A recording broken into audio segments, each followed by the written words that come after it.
Okay, Alright. it's Monday. It's time for more disco. Yeah, it's potentially the last Disco Monday. We'll have to see. I'll take your word for it. I'm not sure how much game we have left, but it seems like some important stuff is on that island. Yep. Also, if you still want to try to meet with communists, we've got to find some way to waste some time. There is another board game I can buy. Yeah. But I think I need to cash the giant check Everard gave me first. Yeah. So finally accept that bribe. Yes. Now that you can't get to him, and presumably he can't get to you, but... Yeah.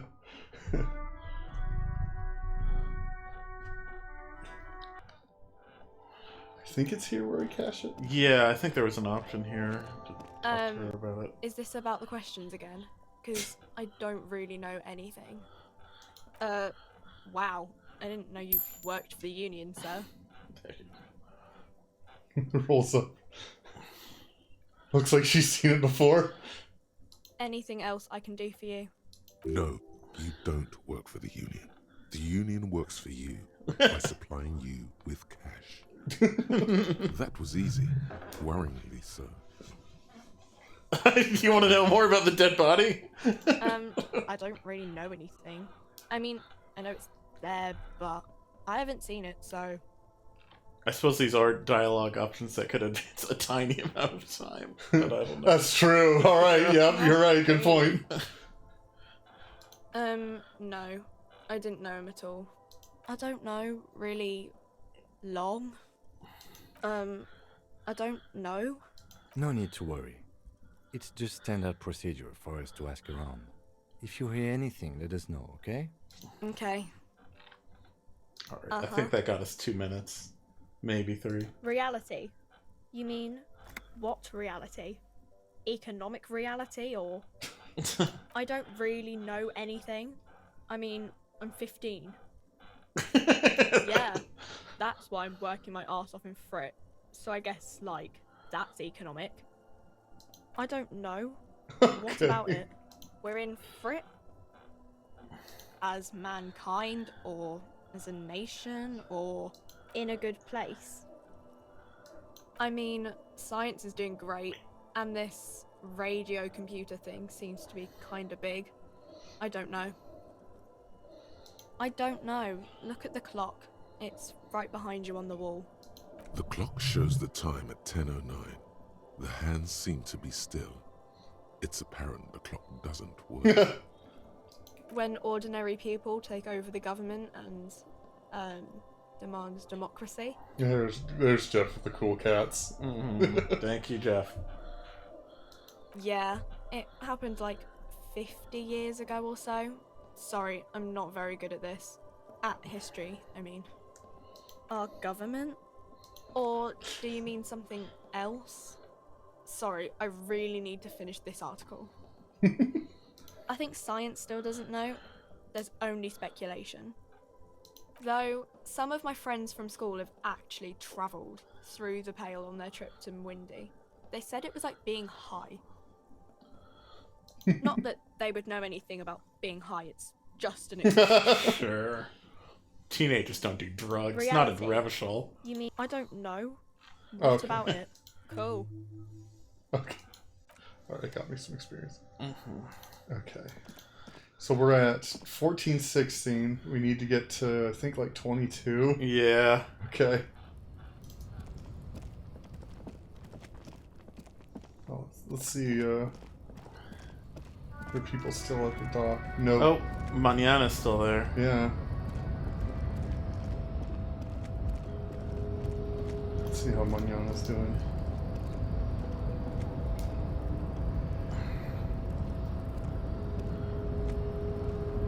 The Boyadero stares at you with respect, then gestures towards the trickles of blood adorning your clothes. Oh, okay.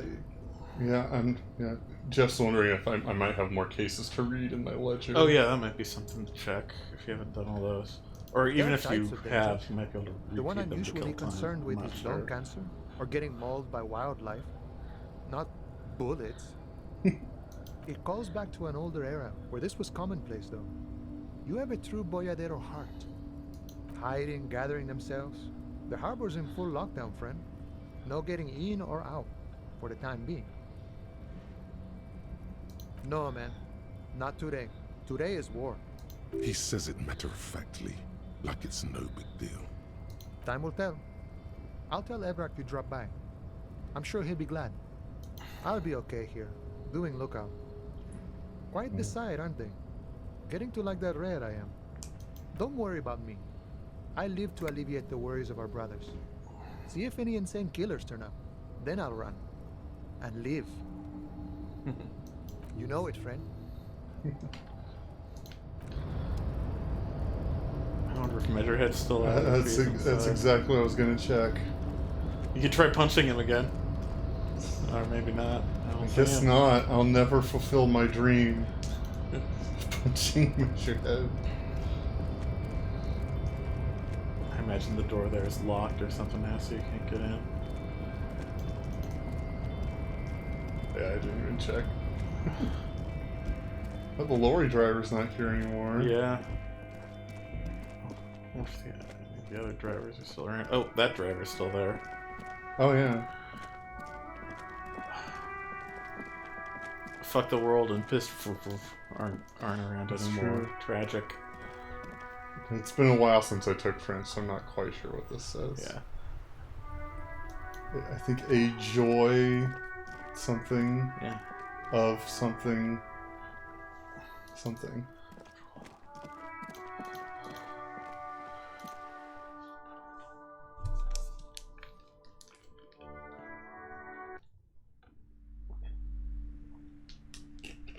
Alright. Let's see what this other board game's about. A small mountain of colorful board game boxes. There are If you say so, but you better stay away from those immoral occult rituals. Alright. large letters on the front form a title. Wirral. The colorful box is illustrated with bucolic vistas. The cover art also features odd-looking humanoids. Some short, some taller, some with pointy ears, others with ephemeral wings. Text underneath the title in smaller typeface reads, 3rd edition, Mega Setting Supplements Module. The side panel adds, a sword and sorcery adventure board game with new maps and miniatures. Like Talisman? Oh boy. Mysterious things rattle inside. What could they be? Dice? Plastic miniatures? A fantastical alternate world full of magic and wonder? I never did finish that game of Talisman. I started with Ted and Paul, where my dwarf character got electrocuted because they wore metal armor. Tragic. So it looks like witless man from Heimdall, fascist dross, hidden behind faux realistic allegory. Wirral is no cliche-ridden apologia for colonial violence. Wirral is pure imagination. okay. What were you saying? The French written outside in the plaza means one day I will return to your side. Oh, okay. Cool. Yes, the Wirral setting is known for its complicated system of political alignments. But if you're not into that, you can just hack your way through dungeons in search of loot.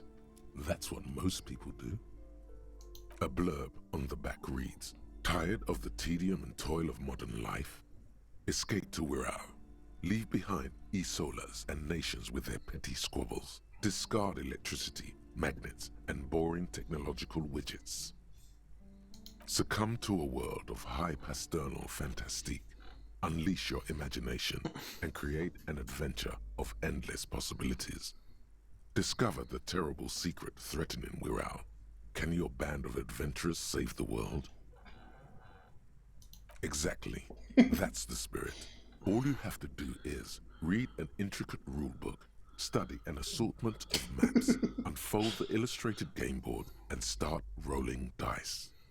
In no time, you could be romping through grasslands with low-level characters, hunted by Iskala riders, or battling unspeakable monsters in endless dungeons fraught with danger and despair, conjuring up forceful magics to aid your quest. You pry open the box. Inside, you find a folded up map, a small booklet, a 24-sided die, and a little plastic figurine. A reprint of a crude hand-drawn map. The top left corner reads, Lands of Wirral. The map features both small villages and mid-sized towns with odd names, in addition to meadows, forests, hills, lakes, and seas, also with odd names. It doesn't seem to correspond with anything you've seen thus far. It's not a very helpful map. A quick guide to the magical races of Wirral. Create your own hero, choosing from any of these completely unique and fantastical backgrounds. The options are in order of importance. The Welkin, the Tweog, the humans, the fairy folk, and the pygmies. Oh, I do love Welkin.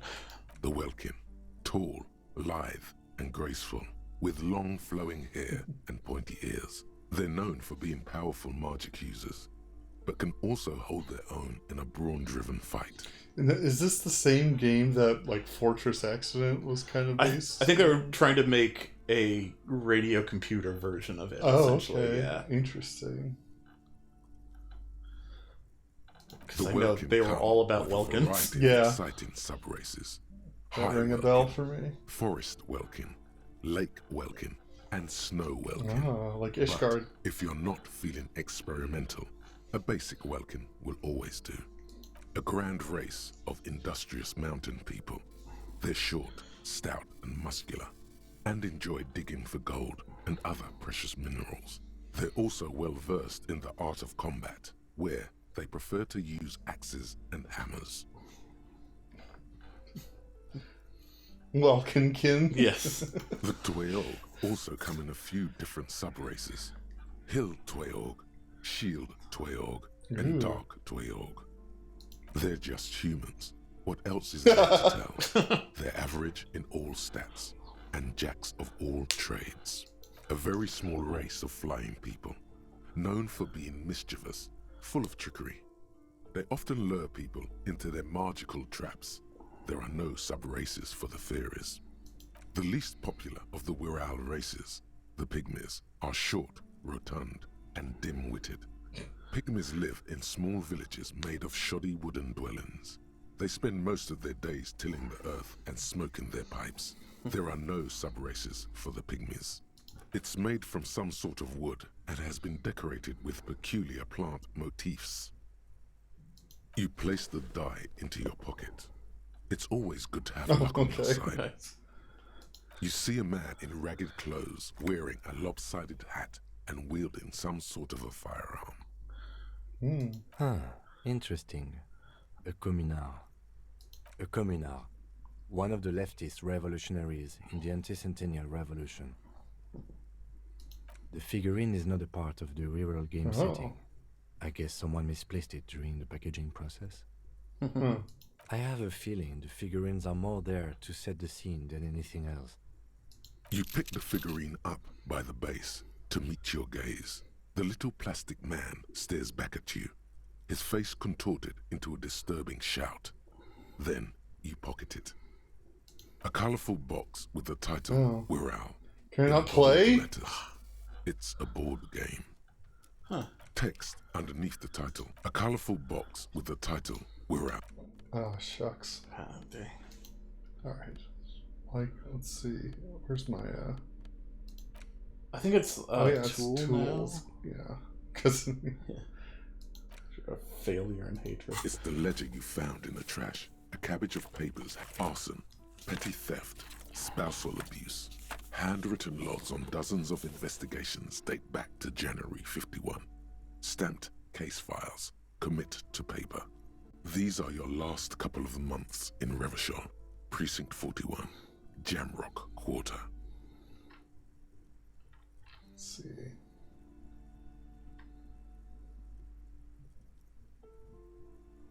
Yes, how very childish of you. In your and my defense, almost everyone in the RCM uses the titular system, in addition to the official alphanumeric. It's a holdover from the early days of the RCM, right after the revolution, when the organization had little idea how to do things. It persists in an unofficial capacity. Officers use these titles to refer to their work among themselves. Your secret is safe with the rotten cabbage of papers in your hand. Writing covers almost all the pages. You don't exactly close them, so much as distance yourself from the smelly papers. They're a little further from your nose now. Oh yeah, I never did get like the password to the radio computer in the commercial area. Let's see, maybe there's some other people I can talk to. Did you ever talk to Kuno after the I haven't. shooting? Let's do that. What does Kuno think of me now? Everyone says you started crying in the middle of the fight and then bled like a pig. I guess that was cool. Cool. That's very cool to Kuno. Just don't think because you got half your dick shot off and you're an invalid now, Kuno's gonna treat you different. Kuno doesn't reward weakness. It's business as usual with Kuno. Kuno's cold like that. Feels good for some reason.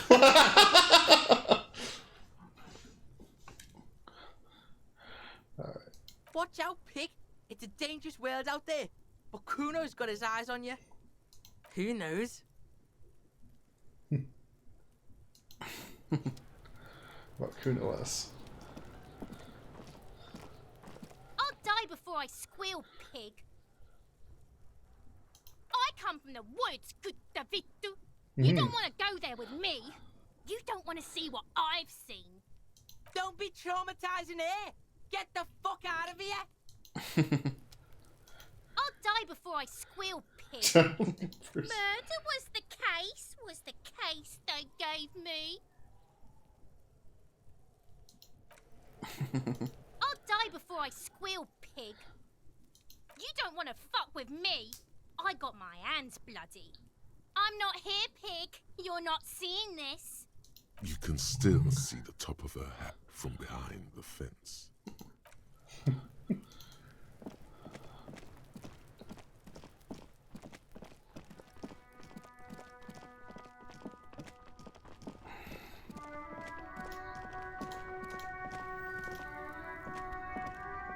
My man, you're alive. Almost. Kind of. Sort of alive? Man, what a day. I missed out on most of the action, but I heard it was quite the encounter. Had a strong sense of finality to it. So what's next? You guys heading back to Jamrock now? Talk is local union muscle were behind it all. I'd reckon the case is closed, even if it kind of turned into a shit show. Hey, that's just what I heard. Old wives' tale. So, what next? Good luck with that, my man. Ain't easy being you, but hey, you're still breathing, right? Have an empathy check here. Okay. Oops. Let's see. Don't have any empathy right now. Next check. If you don't have any negatives, I definitely would. I guess you're not wearing a shirt at the moment. But Oh. Who needs a shirt? Oh, I wonder if that was where my body armor was? I don't know. Must have taken it off for some reason that had like a negative or something. Oh, yeah, I'll bet I did that at some point. Where's empathy? The biker cop sunglasses give empathy. Nice. Right.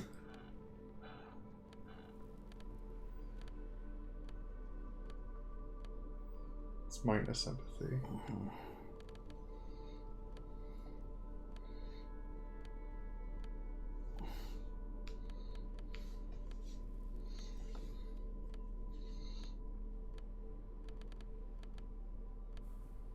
Oh, yeah. I still have body armor, but it also gives a minus to empathy. Yeah, those mercenaries didn't seem very empathetic. Yeah. If only they were wearing less armor, we could have gotten to them. What else also gives empathy? Okay. Now 3 empathy, nice.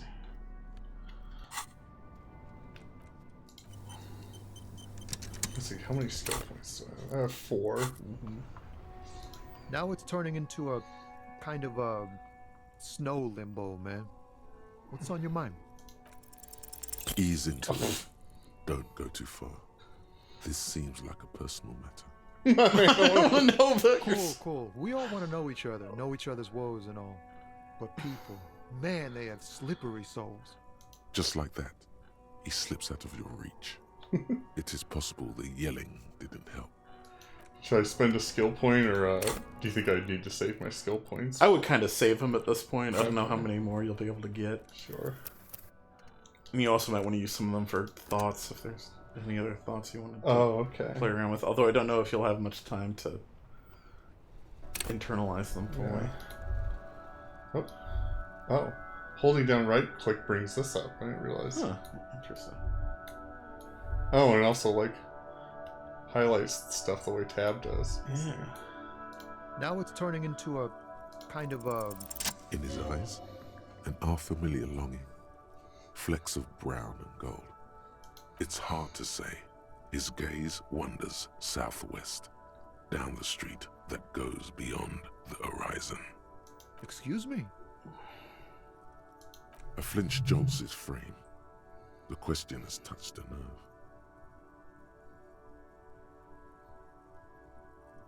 Man, I don't know what to say. Not much anyone can do. There's no helping in absence, you know. I miss my family. They're all I have.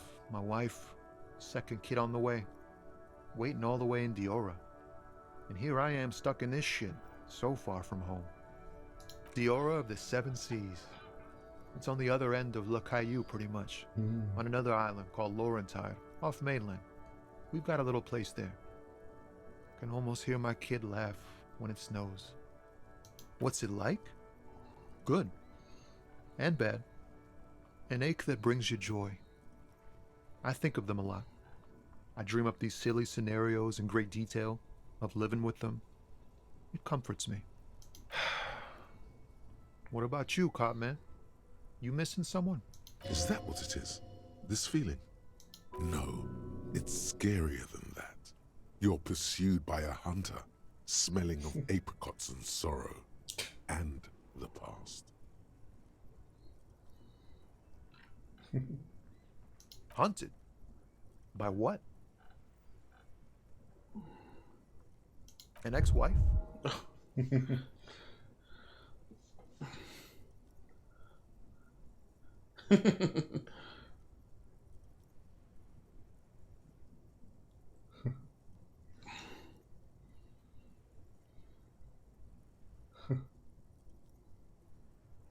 Still, a shadowy figure. That sounds pretty bad. I hope that doesn't happen to my marriage. For some reason, sire, he pays no heed to your objection, continuing instead as if it were your ex-wife. Strange. Man, who even knows? It's like a legal contract, but also a bond between spirits. Everyone is different. That's all I can say.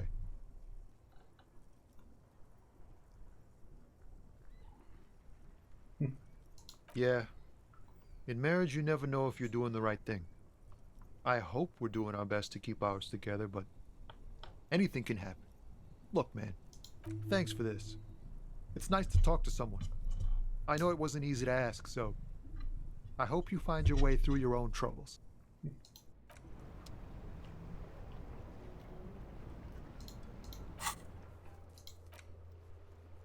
You can still do the mirror checks. Oh, yeah.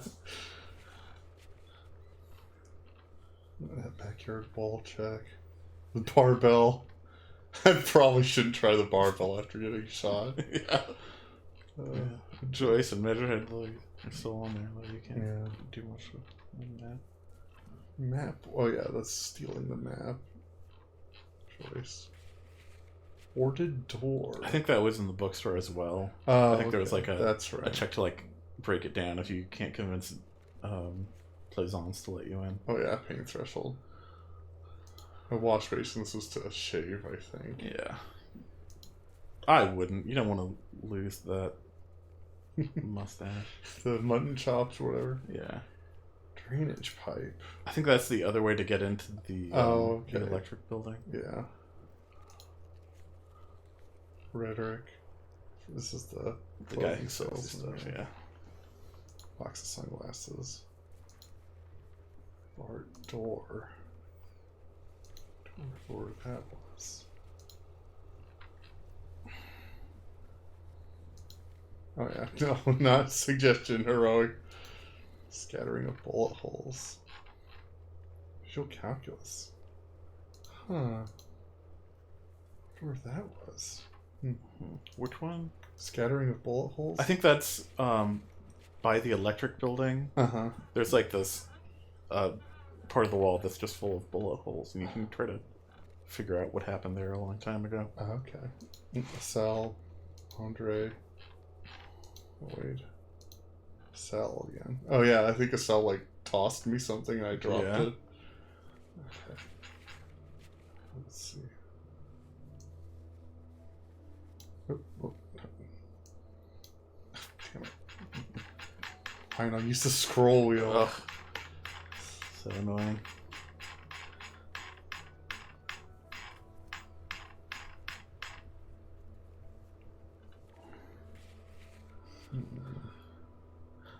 I know there's like a payphone down by the docks somewhere. Oh yeah? You can make calls on that, and that might waste some time. Okay. See if there's anybody else I can talk to around here. Yeah. See, that lady still won't talk to me. Yeah. Kim really doesn't want you to talk to her for some reason. Oh, is she? Looks like she's gone.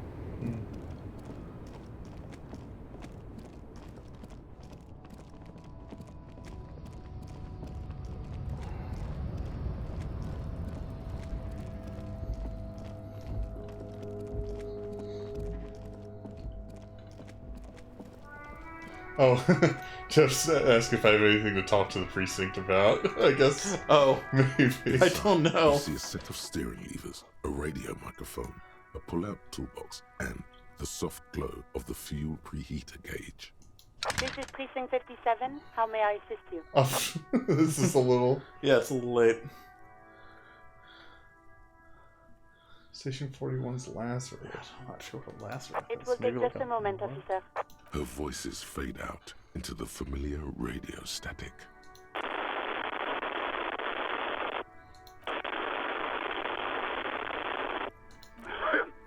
Gottlieb, what do you want? He's carelessly chewing on a piece of hard candy. Oh, it's you. With all the damage you've been dealing yourself with drugs and alcohol, I'm not surprised. There is no surprise in his voice, only careless superiority. What else? I'm not a brain doctor. Look on the bright side. You've got a whole new life now. Use it wisely. It's hard to say if he doesn't believe you or doesn't care. Ah, it's you. Walking, talking, though. Great. Any other complaints? Firewalker? Oh, yes, you are. Just don't breathe in the general direction of your fire feet. Actually, wait. Do exactly that. Put yourself out of your misery. Take a deep, diaphragmatic breath in and...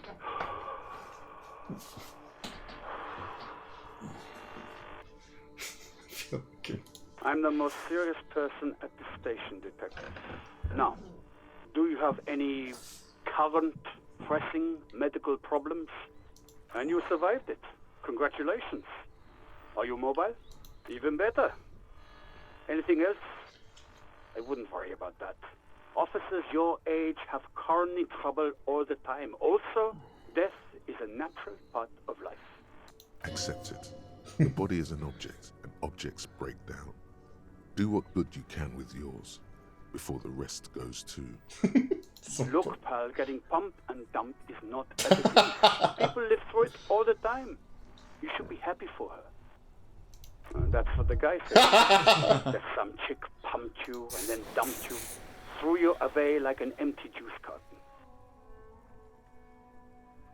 You must have me confused for a close personal friend. I am not.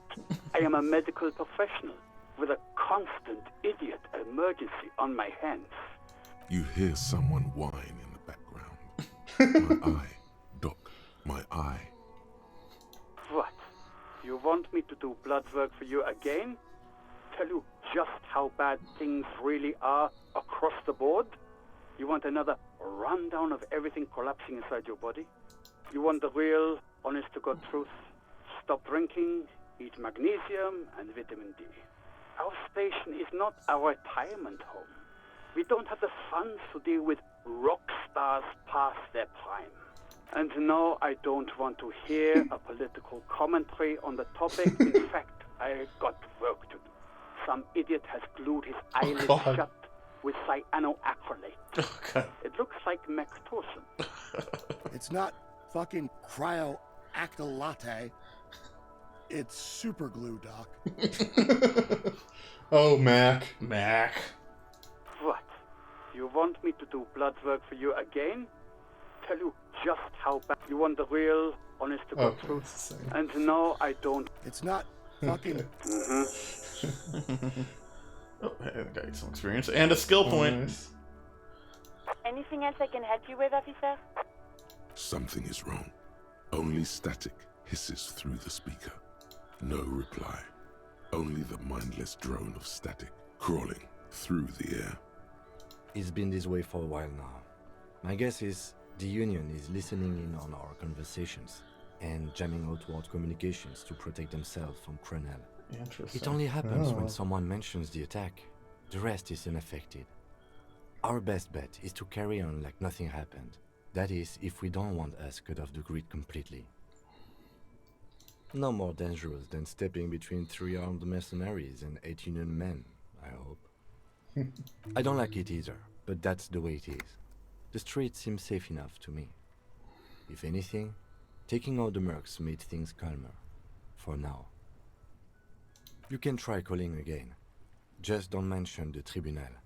And remember, they are listening in. Everything sounds okay. No drumbeat of total war yet. If anything, everything sounds too okay. I wonder, like, I did all this radio stuff about my missing badge and gun before I talked to Everard. I wonder if that might affect what Everard knows when he talks to you. Yeah, I wouldn't be In the cabin, surprised. you see a set of steering levers, a radio on a hook, a pull-out tool. This is Precinct 57. How may I assist you? Let's see.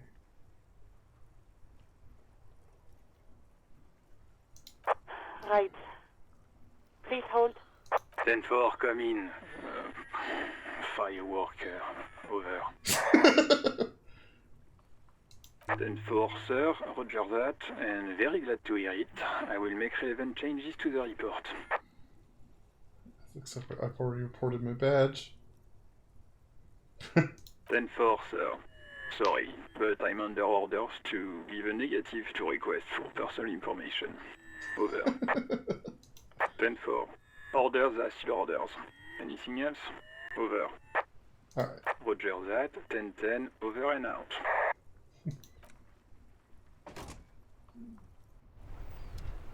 Okay.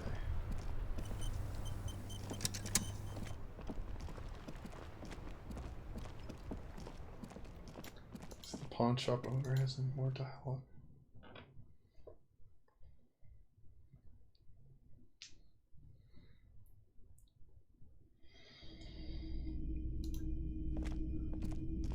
Between you and me, this is why I don't get involved in local politics. In its purest form. Now, what can I do for you?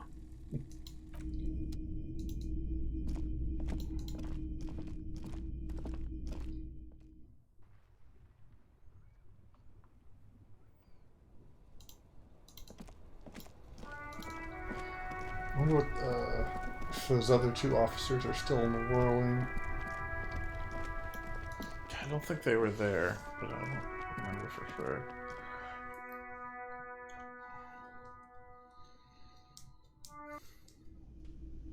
Yeah, I don't see him here. Must have left. So I check to make sure I can't play this board game. The suzerainty box is heavy and slightly awkward in your hands. Welcome to suzerainty. a game of economic strip. The colorful illustrations depict cheerful workers picking apricots, hauling marble sculptures out of crumbling temples, and harvesting a strange magenta-leafed plant. Everyone is smiling. You begin to suspect there may be a... The instructions are open. You soon figure out the basic conceit. Each player represents, and there is no path to wealth and renown, but through the suzerain. As one of the suzerain's trusted administrators, your very function is the glorification of revelation. That's where the suzerain's vassals come in. The game features 4 vassal nations, each one home to an economically important. Each turn, the player collects. As you leaf through the pages, your eye... The actual scoring system appears infinitely complex. With a series of tables, you open up a number of pouches containing wooden tokens. You hold the open... Let's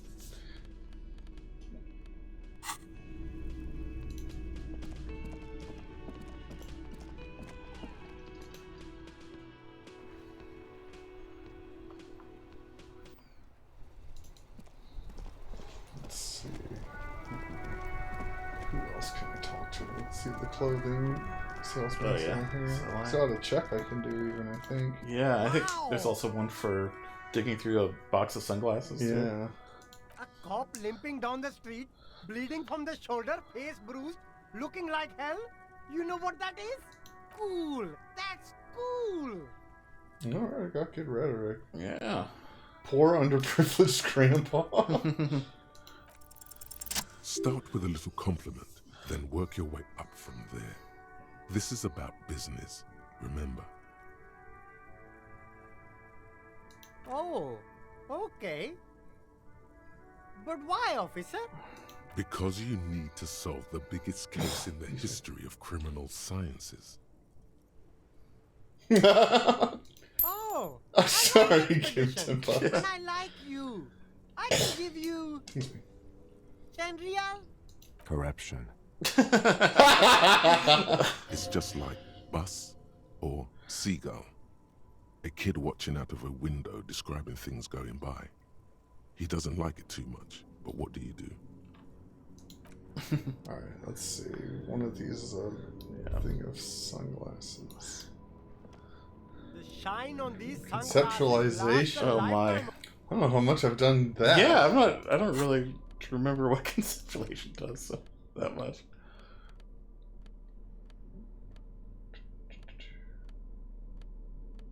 Okay, no penalties.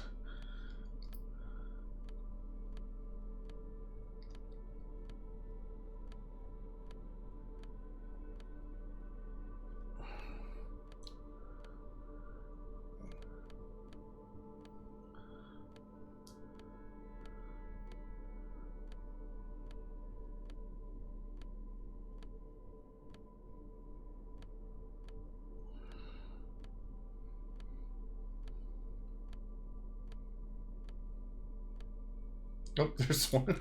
Yeah. And there's another. Okay. I'm ready to Top. conceptualize. The shine on these sunglasses Still pretty lasts low. a lifetime. No, love. All you find is this lime-colored cellophane visor, produced by a bargain sportswear brand called Amphibian, apparently. There's a malformed green frog on its bent cap. Oh, that visor is perfect for you, officer. It'll definitely keep the sun out of your eyes while you're shooting criminals. Bang, bang! And all for a mere 6 real. Hey, at least it might actually offer some protection against the sun. Not like those cheap plastic shades. I hope not. You don't like it? Sure, Square Joe. No I problem. get Let's some more get you some perception real now that shit. you really need it. I think your perception's pretty good already. See anybody else around here? I don't think so. There was this guy hanging out by the water lock before it was fixed. I don't think I've seen him since Yeah. then. Maybe he's just there to like explain that it'll be open Yeah. on Wednesday or whatever it was. Oh, you can check the... Yeah, just full of dead locusts. trap is full of locusts, but they seem weak and unhealthy. A few lie on their backs with their legs twitching. Still, no phasmid. Poor things. I've got some sort of... Yeah. Yes. Whoops.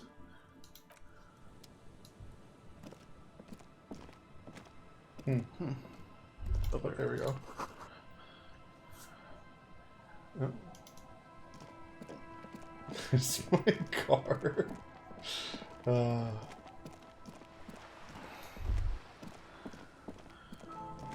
Oh, there's a boat.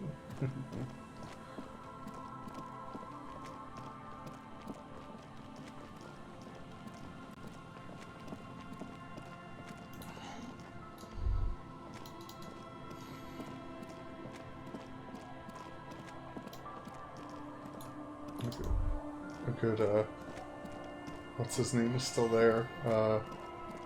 Something Doom Spiral. Oh yeah, Idiot Doom Spiral. Idiot Doom Spiral is still there.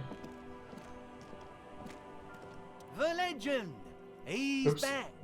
And firstly, Oh yeah, I can I get got smokes and piss and a little speed to spice things up.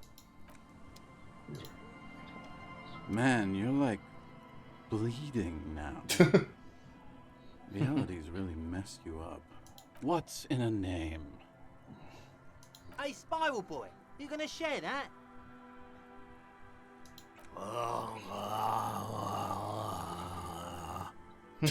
His name is just called Don't Call Abigail. Yeah. Shut up, guys. I'm telling a story here. Something happened to you. Something happened to me, too. My actual name is George. But around here, you already know. I was once a reasonably high net worth individual.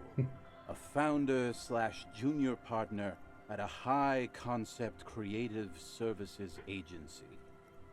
When my story begins, I had just landed a major contract with an insurance firm. So you don't want to just hear the same story again? Okay. Okay. Huh.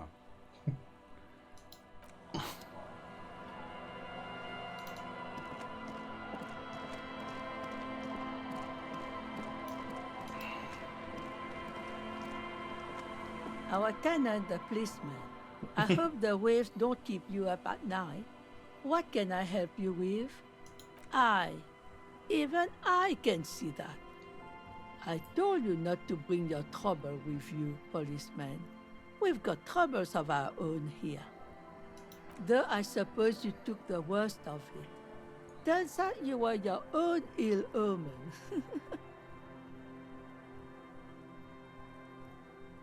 I'm not sure those were the last of the men with guns either. There are always more coming for your kind, officer. Then we'll be ready for them.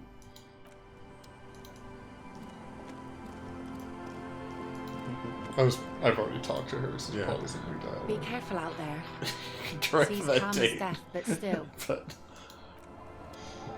that feels like the kind of thing that would inflict severe psychic damage. Yes. If and when you fail.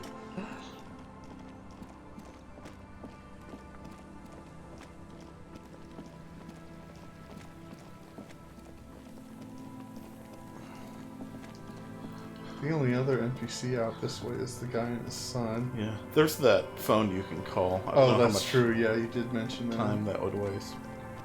But I think there are Where's the some shot? unique interactions. Still need to burn 6 hours though. Yeah. So. Oh, and they're gone, I guess. Yeah.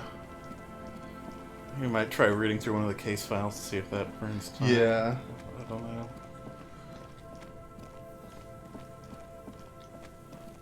Yeah, I don't know if there's any other side quests you have, but it'll take up time. You pick up the handset. There's a tone. The machine is operable. Calling. Still calling. This feels wrong. Should you be doing this? End of tone. Someone picks up. Pierre, is that you, Pierre?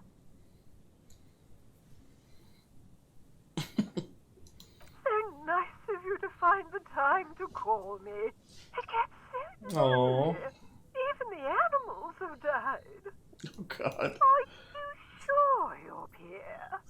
Your voice, it's different. There. Chrysanthemum. Her voice is drowned in white noise. Sounds like waves washing a beach, growing in volume until the call suddenly disconnects. You get a sinking feeling.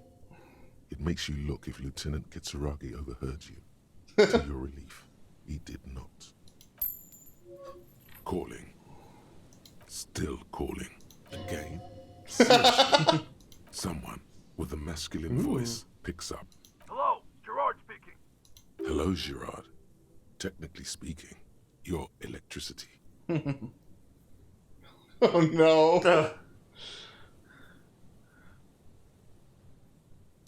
No, but I got a feeling I'll kick your ass is gonna make you feel if you ever call this number again. Have a good one, asshole. Phone hanging up. Disconnect tone. Calling. Calling. Calling. Still calling. Still calling. Stop calling me, man. What? I'll get you your money, alright? Oh. I just need till tonight. Let me work. Oh God.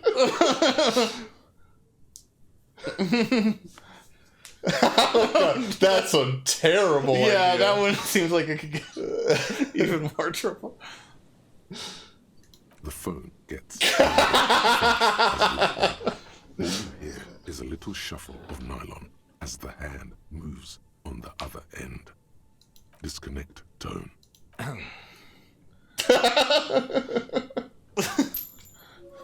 Calling. I'm tired. Oh wow. Sounds like he hasn't talked to anyone in quite a while. If I could go just 1 month without writing, no, 2 months, I could regenerate my brain. Fucking liberalism. The man disappears with a sigh. You do not hear the customary disconnect tone, just silence in the handset. The machine is still waiting for you to dial a number. That's weird. Lucky you. The call went too fast for the payphone to register. Oh. You can still make a new one without paying. Oh hell yeah. Your interfacing so good. You close your eyes and put your index finger on the number dial. Then pull down on the number. Then move one up and repeat the motion twice. Strange. This is not how you started before. You dialed 001. This is not the area code of Revachol. It is another destination on another Isola. Some far-off nation-state. 414447. The rotary dial feels cold from the sea air. 1117361. Your fingers keep moving like a spider every time the ring rotates back with a little ring of metal, like a bell tolling. Yes, 451-67451. You are going deeper now, into some unknown place, far away from this island of matter and its telecommunication networks. 451. You have dialed God knows how many numbers. The headset has been waiting silently to relay a signal. Surely nothing can come of this, you think. But it does. A connection. An ultra-long distance call. Your air fills with a crackle, the wash of a strange ocean full of white noise. A little bird starts ringing in there, not like the local calling tone before. No, a small ring in a cage of distortion. Far away, a distant network of phones. Calling. Calling in the night. The saddest sound in the world. Calling still. The handset starts slipping from your sweaty no. palm. Your breathing is heavy. The lieutenant is too far away to hear your yelp. The sea wind. Oh, hang it up. blows. No, hang it up. Calling. Calling. Calling. Calling. calling still. Then the ocean breaks. Out of the depths, a woman's voice emerges. Small. The dearest thing you've ever heard. Hello?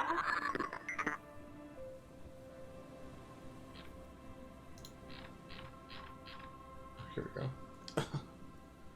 Hmm. Who is this?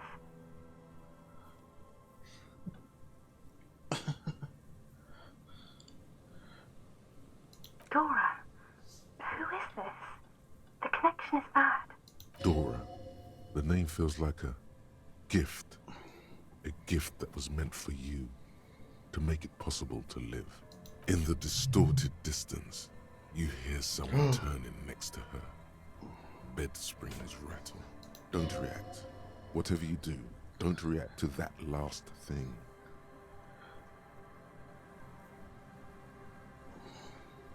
It doesn't matter if you react or not.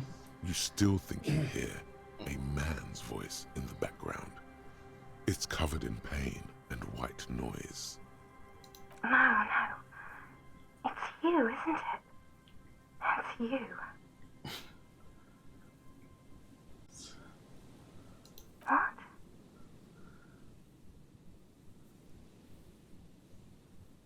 Oh no.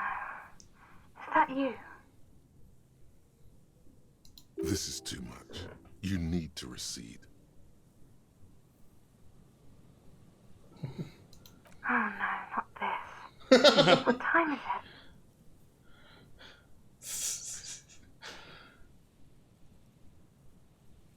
Proceed. Okay. You're not a revolutionary, Harry. You're drunk.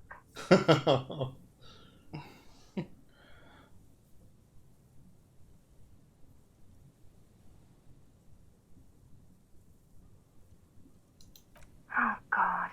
Do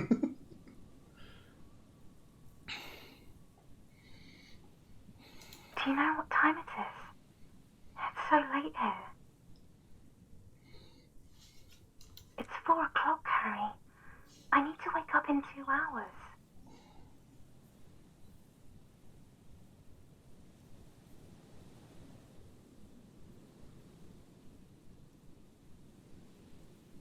What do you want to talk about that we haven't talked about already? This is bad. You feel your right hand on the handset cramping up with pain. I'm in Morova, sleeping. To work. The academy, where I work.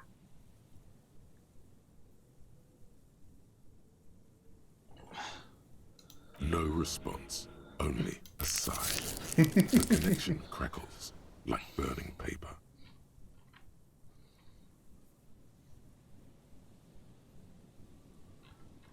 Let's see. Oh no, please stop. Please, let's just hang up. She does not answer anymore.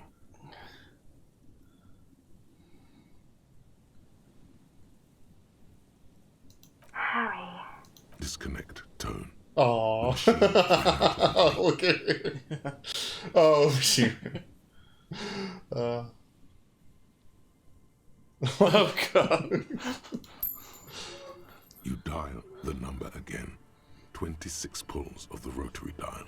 The machine eats the coin, and a terrifying ocean of distance rustles in your ear.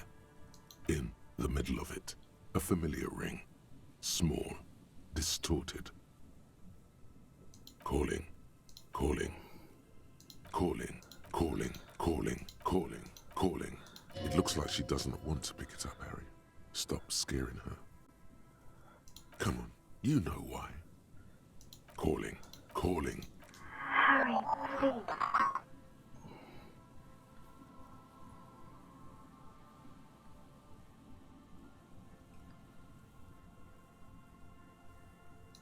Please.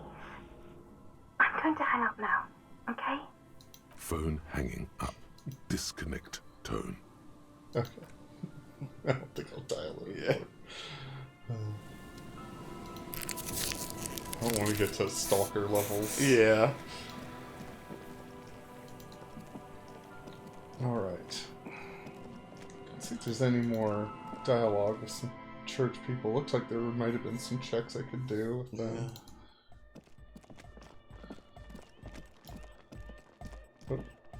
Where am I going?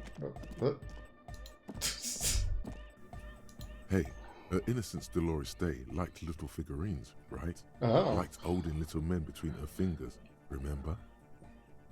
You have the revolutionary soldier figurine. You should give it to her. Win her back. Don't be so pessimistic. Love doesn't die that easily. This isn't funny. You have a bad feeling about this one. So very, very, very nifty. Nifty and mysterious. This is surely what the figurines are for. Okay. Oh, where are you going, Harry? The mother of humanism stands above you. A precious and complex why? That does seem to be a problem. Maybe you meant something else? I don't know. What are we thinking of? Part of your mind has gone on to other things already. Only a strange little sadness remains. The mother of humanism towers above Okay, that was weird. Yeah.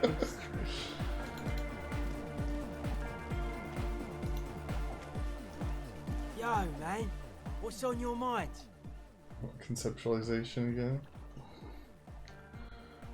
Do I have all my conceptualization stuff on? I think, I don't know if you switched it out. Plus two, yeah. Right. That's a try. Yo, man. What's on your mind? aggressive, monotonous, but also somehow sacred, primitive, yet futuristic, like a machine man. Nothing exists but the here and now. All are one purpose. All you've managed is a list. The parts don't form a whole. Dead body, spirit entered. What is there to talk of? The mass murderer? Why?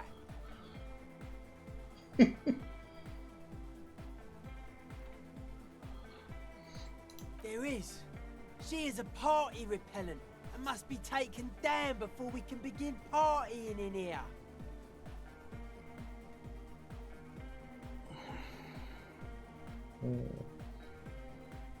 The speed freak's eyes narrow with suspicion, as if he's looking at a man possessed. It's not coming down. People are gonna love it. It'll be like our thing. Plus it keeps the cold and the rain out. No one says Arno van Eyck is a mass murderer. The Anodic pioneer Rietveld is not a mass murderer. He is not accused of mass murder. Likewise, no one says Jermaine Egghead or Andre are mass murderers. You can live entirely outside that suspicion. Billions of people go about not being guilty of mass murder. Just not her.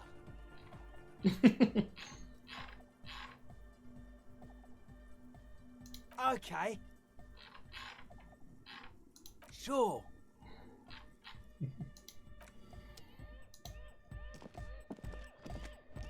Hard cop. Okay, empathy and reaction speed. Yeah. Just I don't know if I ever did either of those. I have +2 empathy. I think I have empathy gear on already. Yeah, so we'll it try must that. be a hard check. Hard cop. The device feels light. An angular Omicron logo adorns the yellow plastic cover. Underneath you see a reel of tape rolling. The device back on the floor. Ouch. I did notice you limping, but I thought maybe it was your thing or something. When I was 16, I used to date this guy who had a limp, but it only showed when he was sober. So I guess it wasn't real or something. I don't know. Anyway, shot in the leg? I'm sorry. Man, that must suck. Okay, reaction speed.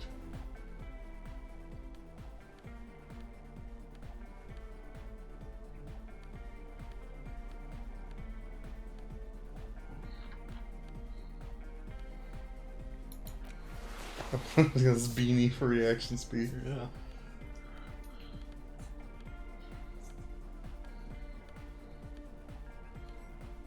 It's minus reaction speed. The shorts don't give me reaction speed. That doesn't make any sense. They must be extremely tight. Yes.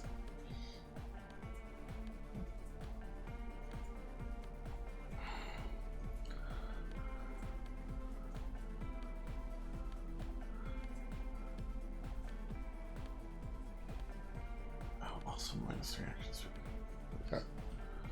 Got a cool beanie on, so Yeah. at least if I miss it, I'll look cool. Definitely. Oh, Hey! Oh, hell yeah. It flutters by your ear.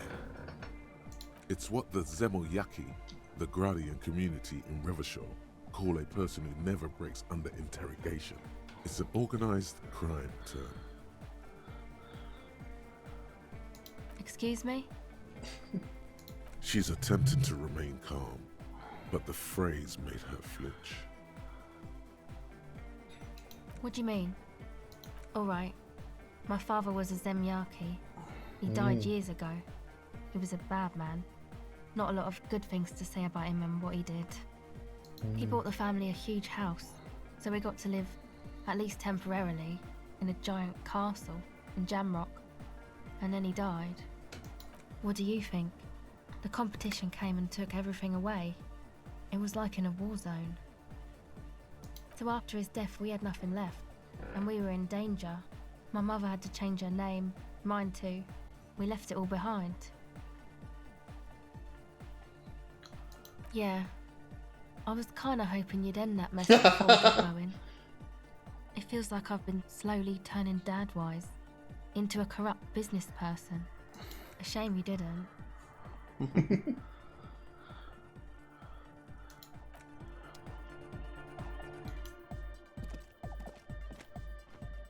Okay.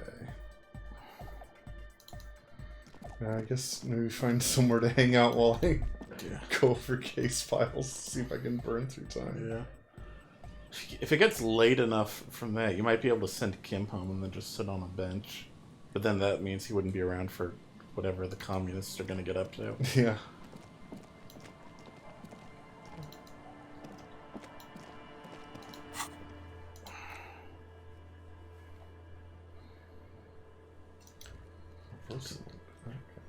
I'm kind of surprised they don't let you pass time when Kim is around, especially for stuff like this. Yeah, that's strange. Like an odd decision.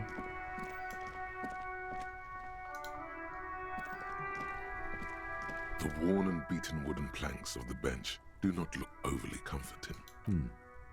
We can sit on benches after we've solved the murder. Let's go. You can revisit the bench if you ever need to pass the time.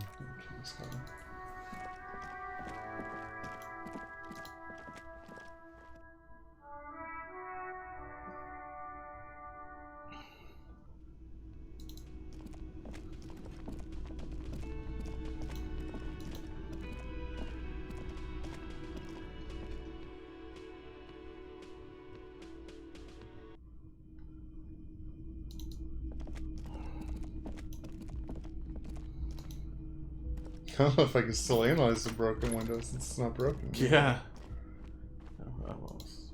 Check the mirror at least. The bathroom mirror has Oh, been God. completely clean. You see the reflection of your face in the mirror, even now adorned with the expression. Encyclopedia, electrochemistry, and interfacing. Yeah. Facing. And that one, it looks like you need some kind of shaving implement to make happen. Oh. You're gonna get flat minus Oh, 10. yeah. Okay. Yeah, tool not in hand. Standard we're all die. Ruby. Oh, Jesus. Hear about the band. Ooh. Let's try encyclopedia.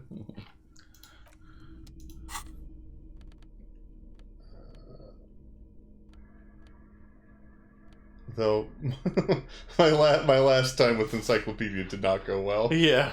I did a racism on Kim. I felt very bad.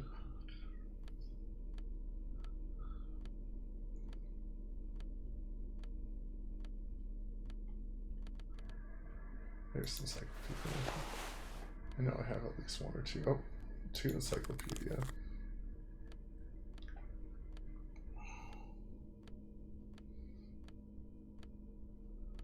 Check.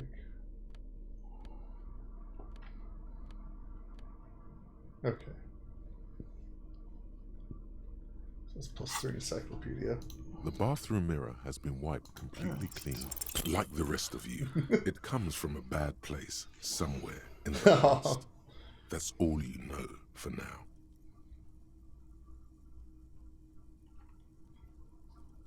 Okay. Alright, let's see if I can go through her. Yeah. It's the ledger you found in the trash. Arson, petty theft, spousal abuse. The notebook is arson, petty theft, spousal abuse. It's inornate. Your hand cramps up merely looking at the scribbles drawn as by some magnet to the red checkered margins. You don't exactly close them so much as distance yourself from the script. It takes about half an hour to piece one together. Oh, okay. Using the system you've devised. Which one do you want? This one is relative cause of failure. The mural, true love. People call the graffito crew is easy to track down. The case files do not. The crew agree. The 9,000 people subjected to the mural's message, all of Lakeside, Central Jamrock, and Villa Lobos, plus half of the eminent domain, participate in the vote. A staggering 78% of voters choose to keep it. Turns out the opposition were a loud minority. And that love truly is possible in the next world for new people. And it is too late for us. Did anyone ask you what you believe in? Okay, that did now, pass time. Okay. A good chunk of what time, do you want too. to tackle next? AKA Leslie will the only way for Leslie to stop you would think that threatening it's plain to see from the files that good, you're learning.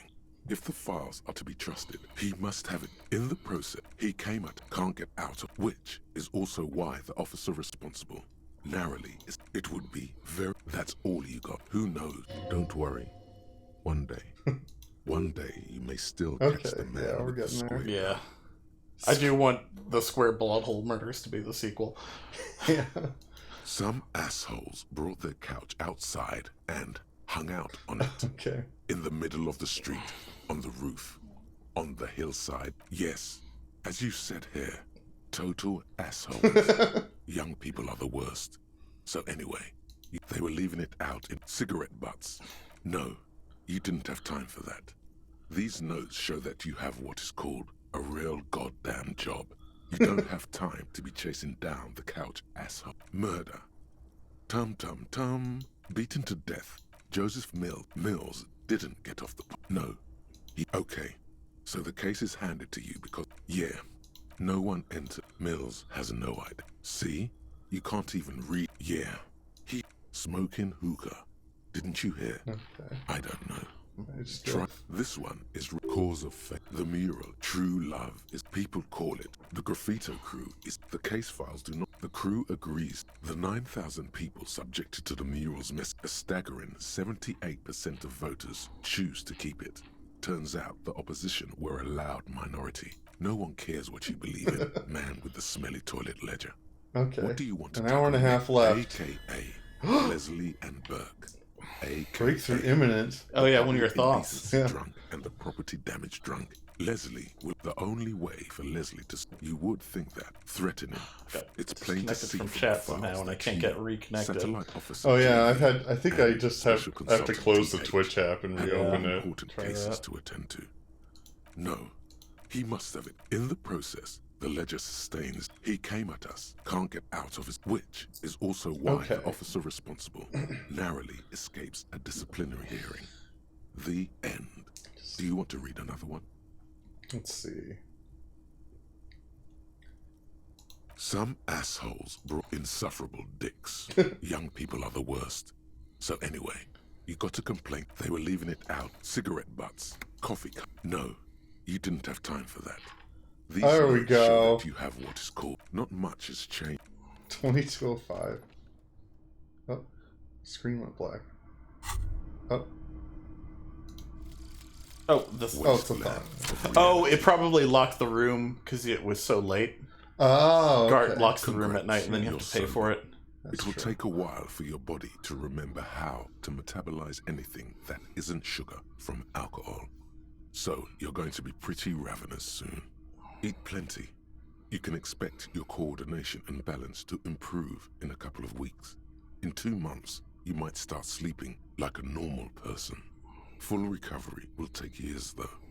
It'll be depressing, and it'll be boring. Don't expect any further rewards or hand claps. This is how normal people are all the time. Less physical instrument, less Inland Empire suggestion, +1 psyche. Okay. Oh, yeah, and there was another thought that, like, I should, like, I got, like, a big penalty if I started doing it. Like on checks or something. Yeah, it's... What is it? The Precarious World, I think? Oh, okay. Yeah, that sounds right. Yeah. There we go. All red checks fail. Oh, God. Yeah, it's real bad. I don't know what the end bonus is, but I don't know if it's worth it. Maybe on another playthrough. Okay, we actually got there. I'm gonna look up the Precarious World and see what you get for it. Oh, I was like, I can't go downstairs. So the stairs are here. Okay. Interesting. When you complete it, critical success and failure thresholds are lowered by 1. Oh, okay. Interesting. So easier to get an automatic pass, but also easier to get an automatic failure, it sounds like. Also, it's terrible if you do it right before the tribunal. Yeah, oh god.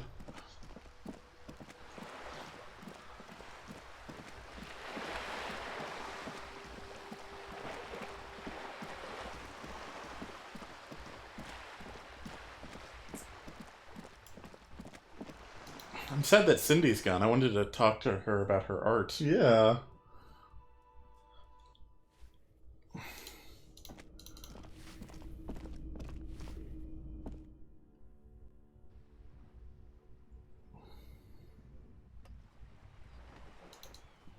Let's check one more time.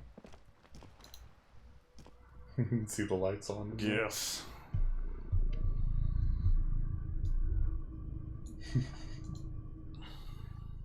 Cat purring into the microphone. Yeah.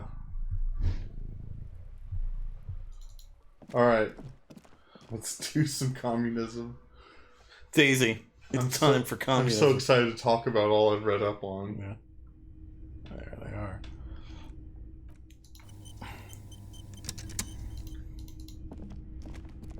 Would you mind? We've got group business to take care of. That means go home, gendarme. What? What? Would you mind? We've got group business to take care of. But I did all the reading. Yeah. That means go home, gendarme. Ugh. I wonder if it, like, bugged out or something. Yeah, check your quest log. Oh, no. For figurines to Dolores. Oh. Yeah, I don't see it on there Oh, anywhere. it must have abandoned the quest, maybe? No. After... Is it... Maybe it, like, you can't do it after the tribunal for some reason. Yeah, maybe. That sucks. Yeah, lame. Wasted an hour and 15 minutes of stream. You got to make some prank phone calls. That's true, yeah. We can always edit this part out. Yeah. And talk to some lady I had some previous relationship with.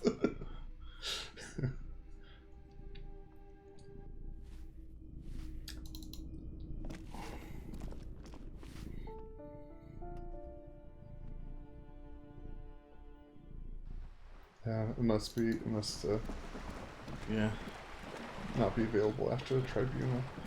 That's weird. Okay. I think we can still fast travel. I want Kim here on the island with me, right? Yeah. Okay. In fact, I don't think it's possible to go to the island without Kim, because you're holding the boombox while that happens. You can't hold a boombox. Should I go now, or should I go to the next day? I would go to the next day, Okay. just because, like, even if you can go to the island at night, it'll be easier to get around and see everything with the light out. I think you want to go to your fishing village house unless you want to stay here. Alright. I think Gart said I might be able to stay for free. Let's check that real quick. Is there something I can do for you? Yes. Very responsible. Looked pretty hot to me. Well, at least nothing bad actually happened. He's so exhausted following recent events. He doesn't even have the energy to really get on your case. Yeah, maybe go just interact with the door. Yeah. Daisy, why don't you just purr into the microphone? That seems like a good job for you to have. Yes.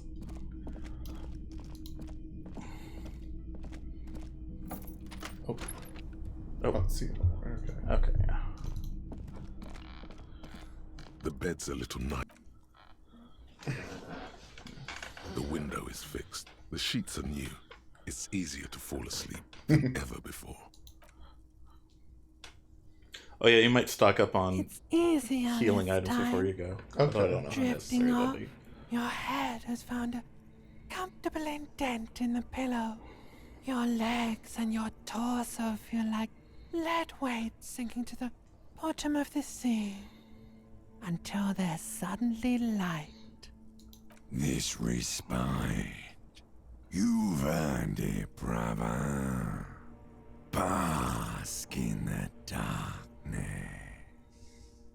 Let it swallow you up and swivel you around while you forget everything you've managed to remember.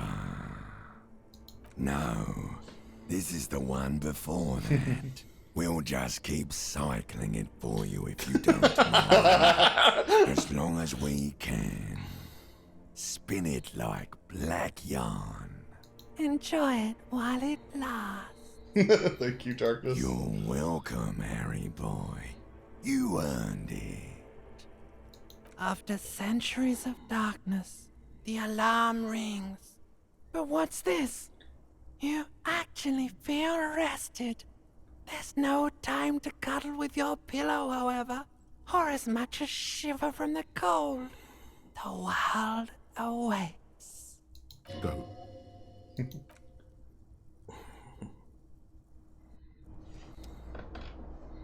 Damn, I'm not hungover for the first time in 30 years. All healed. Alright, let's see. I can probably afford some more healing items. I think you're probably set, but I guess okay. just in case. If you're full health plus 5 each healing items, but you know, you've got a lot of money and it's not like you're gonna spend it There's on no much more else. board games to buy. Yeah. Still mad you couldn't play We're All. I guess we would need to maybe I wonder if it's something we'd need a dungeon master for. Yeah. It also seemed like it was more of an expansion to We're All. yeah. So it was like new maps and adventures. An expansion. Yes. Not the base game. Yeah. Let's see. The only skills I remember specifically for stuff on the island is an electrochemistry check and an inland empire check. Okay. But I think there's a bunch too. Those are just the only two. I think of maybe just putting some skills to increase my max health. Okay. Let's see, that would be physique. Oh, I don't think you can like increase it like that. Oh, okay. Do I have to? Oh no, it's endurance is your max health. Oh, okay. I think. Let's find out. Let's see. Yep. Yep. All right. Let's see. What's my? I can't tell how many mental points I have. You have a bunch. Yeah. And that would be is volition. Oh, it is okay. Yeah. But yeah. Oh, it says that would be your last point in volition too, so you couldn't like force a reroll on any volition. That's checks. true. Yeah. So I might leave one blank. Although there is a way to get by that if you use drugs. Oh, okay. Because it temporarily increases your cap. Do one more endurance then. Alright, and then I think this is it to buy A small drugs. cabinet on the wall yeah, is filled with various medicine Oh, yeah, bottles, they're very nasal cheap. sprays and blister packs. Okay, here. I hope Saint Baptiste makes you feel better or something. Okay, here. I Okay. hope Saint Baptiste makes you feel better. Can take on the world. Yep.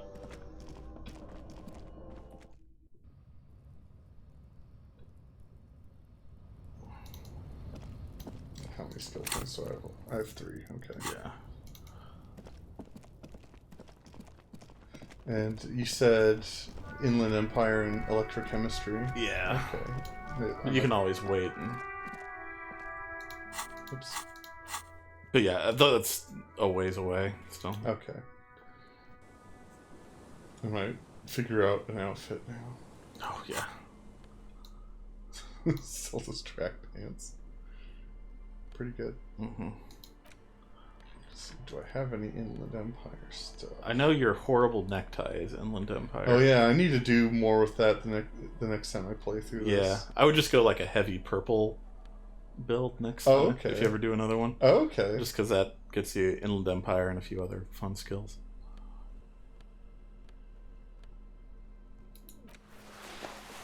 Where did I get this from? That's from Lena. It also gives you Inland Empire, looks like, but it also gives you Volition. So you might have that one equipped instead. I meant the horrific necktie. Oh, it's hanging from the ceiling fan right at the start. Oh, that's right. Okay.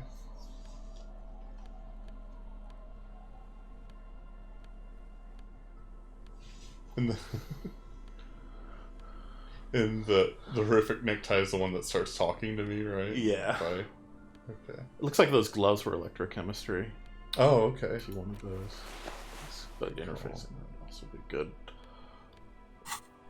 I forget what all comes up. Boat is at the end of the dock, I believe.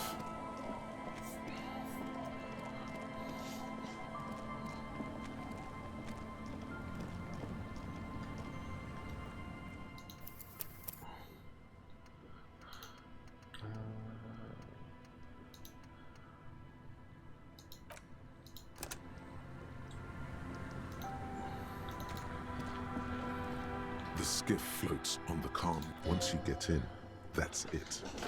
One pull of the starter handle, and you're off into the bay.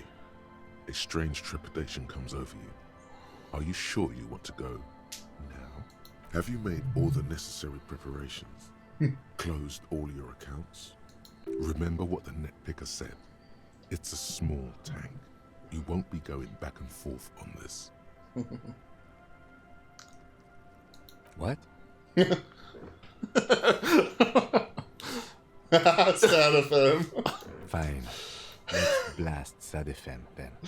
Sad FM is a radio station specializing in sad. I got money. slow Oh yeah, because you music. passed a You encyclopedia seem check. to know its frequency Nice. by art. Boombox.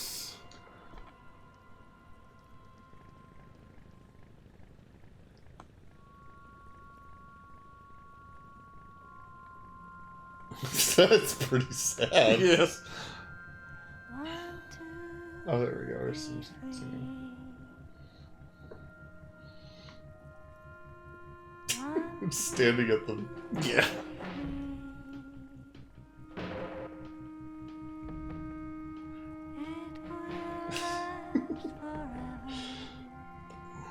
I wonder if this is different if I don't have the boombox. I have to assume it would be. Oh, Daisy heard Sad FM and did not want to be on my lap. Aww. Needs to go comfort you. Yeah. It's affecting me.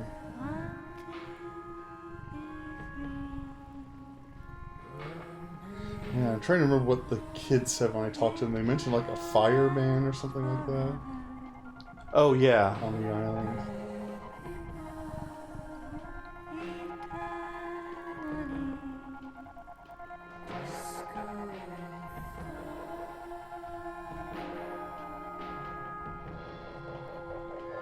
Oh, You don't remember what you blasted, Jeff? Is there a choice of what music you can play? Oh, there's a church. Oh, I actually get to see it in full view. Yeah. The Crabman's probably up there at the top. Yeah, never got to see him again either. Yeah. I hope he didn't get swallowed up by the... Yeah, whatever. You know, the phenomenon.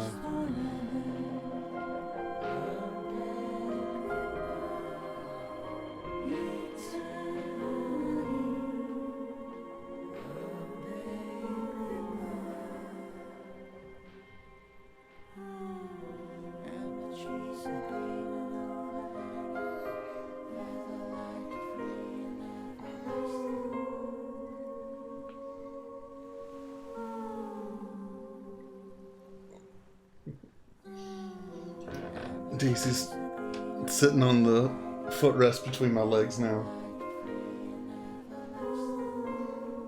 Alright, here's an island.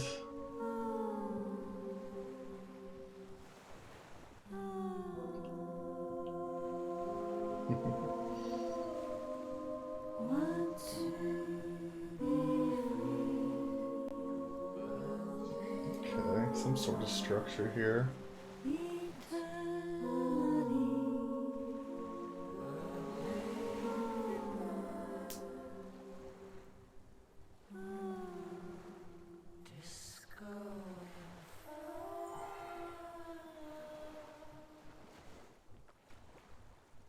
The boat comes to a slow stop. The lieutenant turns the engine off. Then there's silence. In the silence, a sputter of wings. A flock of quails takes off in the distance. Let's go.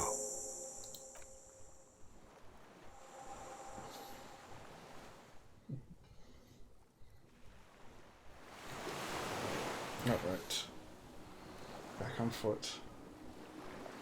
Ooh, music's different. Those are powerful enough to break the foundation.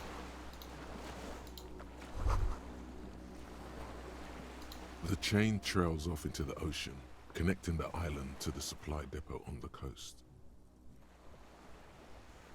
Ah, yes, so it seems. For bringing munitions to the island, maybe? And supplies? You could also lock the bay when you raise the chain. From enemies of the commune of Revachol. This sea fort was a revolutionary fortification, I believe.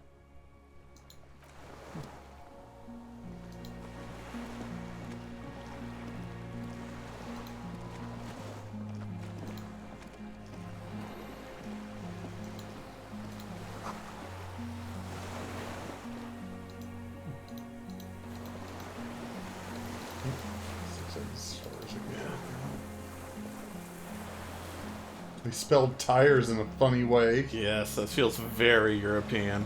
Yes.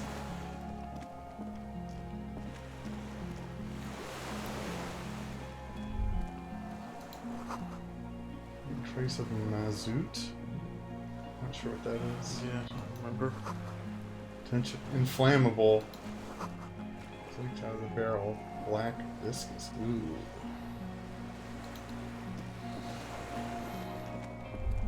Oh, the dry grass crackles under your feet as you stop. Far away, birds' wings touch the still surface of the sea. The flock of quail departs, now more than 100 meters away, 102, 105. On the islet, there is almost no wind, just the light movement of air through the reeds. Bulrushes swaying on the waterline. Long dried leaves chafing against each other, like a silent orchestra tuning at the beginning of some major work. A silent hiss, sea air moving through the needles of a pine tree. The faraway roar of the city, distant like today's dream. Before it, the sound of sand, the low tide filtered through its grains, a bird tending to its feathers. A low hum. The air slowly moves through a concrete box, through its ancient slits and cracks, resonating, hollow. A big building. Air flows out of a pillbox window. There is very little there. The air cossets flowers on a meadow. Absolute silence. Reeds motionless. Bulrushes motionless. Col de Mamadakwa. Yes? Momentarily, the sounds are swept away. Pain shoots up your right foot and into your groin. I have. Is that why we're stopping? The lieutenant nods in silence. Oh, okay.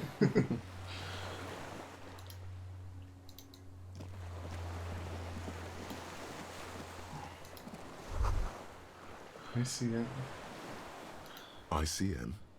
This feels familiar somehow. Insulindian Citizens Militia. Mm. It's the official name of the Communards Army. Ah, okay. The black and white army of the revolution. Sounds an awful lot. It does, yeah.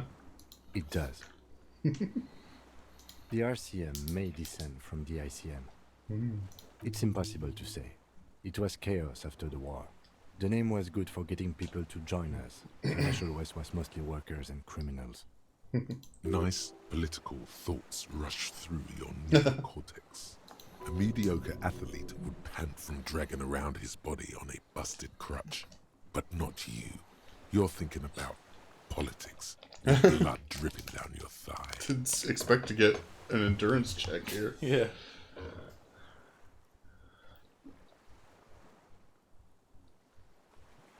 There were all sorts of groups and groupuscules back then. It doesn't really matter. No, an upside-down star. With its horns in the sky. The symbol of the commune. No, that's the uninhabited archipelago. A DeLorean-era symbol of Insulinda, known as the face in the sea. After 44 years? That's not nearly enough to hide what happened here, Lieutenant Gefreiter. One of these barrels was still leaking fuel, as you saw. The city is full of things like this. Old bullets, guns, fuel.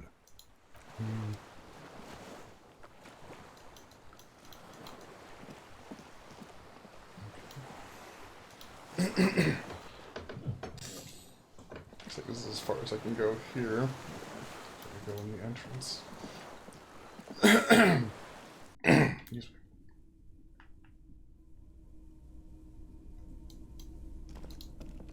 Oh, I'm on a catwalk up here, I see. A lot of stuff to check out. An old cylindrical generator is nested above the ammo lift, with makeshift electrical wiring running out of its side and across the floor. The cables disappear into the wall to your right. The lieutenant puts his hand on the metal barrel, checking for warmth. It's cold now, but someone has been maintaining it. The wiring has been repaired. Oh, poor fuel. Downstairs, somewhere? Liquid carbon. I would imagine it takes mazout. Okay. It must be some kind of fuel. The kind that's favored by vagrants and fuel thieves. It's been a long winter, long and cold. If anyone stayed here, they'd need a generator. A hollow ring, the canister is empty. Dust falls from the generator and down into the ammo lift. I don't know. I'm not a philosopher. Someone with basic electrical skills has restored it in order to keep the room warm. Maybe it's the fire guy. The wind outside picks up suddenly, with a faint howl. Inside, it's warm.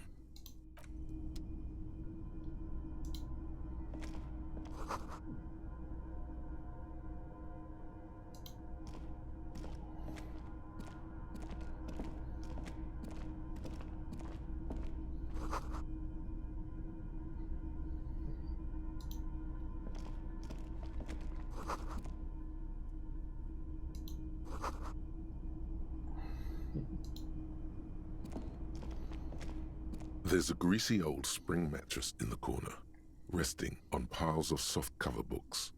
White linen and a pillow are visible under a worn-out caracol blanket. Someone has been squatting here. The linen is fresh. recently washed. A flash of pain interrupts you, making you wince instead of letting the words out. You know, officer, you can rest here if you are feeling tired. I will keep watch. You could use some rest for what's ahead. Yeah, this won't end the day if you do take a nap. And you do get like a bonus dream. Oh, I do? Yeah, Okay, that you only get on the island. Should I do it then? Yeah, you can do it now if you want, or you can do it a bit later. Okay. It's up to you if you want to explore a bit first. Yes, anytime. If you need a rest later, it's okay by me. You don't have to be a hero. I'll do a bit of exploring first. Books and magazines lie scattered on the floor and on a makeshift cupboard. They are not particularly well organized. Most are soft covers, serialized fantastique and detective stories from the 20s and 30s. This disparate digest includes the classic Animal Adventures. Popular depictions of man versus nature by amateur naturalists T&T Harpin, husband and wife. Widely read by people from all walks of life. Who doesn't like nature? Who doesn't want to survive? Among what is mostly commercial fiction and serialized stories, you find a magazine cathodique for electrical engineering. Then it's back to pulp. Light erotica, an international thriller about circuit benders. Someone's made themselves a home. Conceptualization. Not that you can tell. This is a digest of someone who's dead bored. Most of it is for entertainment purposes, fittingly right next to the radiola on the floor. Maybe it's a little old-fashioned. There's a nude mag. More than that, you can't say.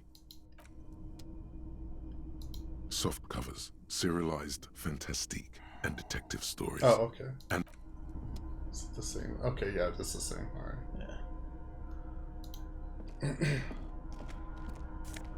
Oh, empathy. Oh. A scarf. That'd be nice. Got an empathy scarf. Oh, hand-eye coordination shirt. A found shirt. Oh, nice. Oh, complete the found look. Yeah. We got close to it at least. Okay, check these lockers.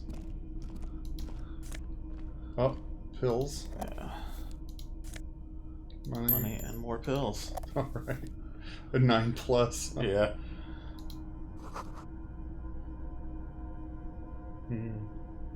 There's a door there. Yeah. That's the door I came through. And you can walk under that catwalk to get to that area. Sure.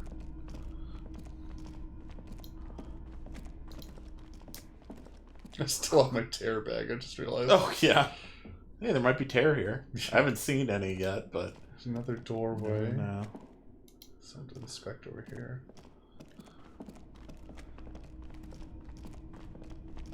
Oh, it must be up on the catwalk. Yeah. So a few doorways to check out, and I have an engine I can put fuel in. Ted's talking about something about Kim that I can learn. Yeah, about his jacket. Okay. I don't think I ever learned it during the game, okay. but why he wears like kind of a bomber jacket. I think I remember talking with him about it at some point. Yeah. I don't know if there's like a check or something to do. Maybe. Oh, there's a panel here. I didn't inspect the panel.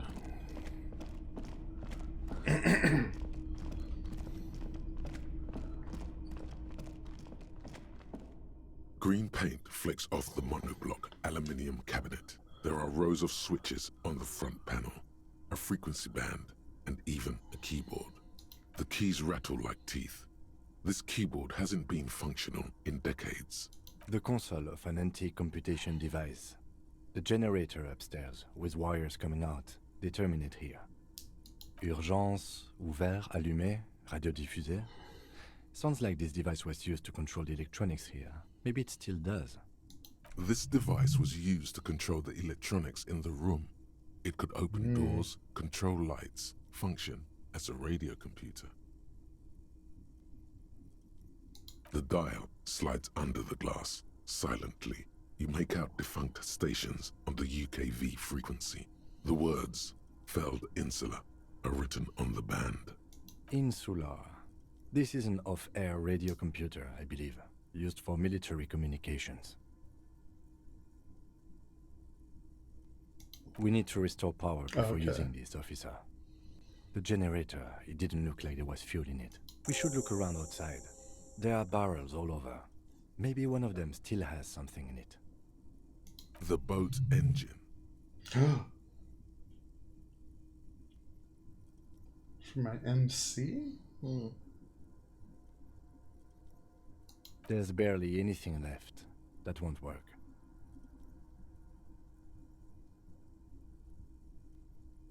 Maybe from your car it's talking about? Oh, Motor yeah. carriage? I don't know. what Motor the MC carriage, is, yeah, that's probably. My kinema. I don't want to do that. Let's just look around. The console stands by, mute. Okay. Let's check out this doorway. Oh. Far down below.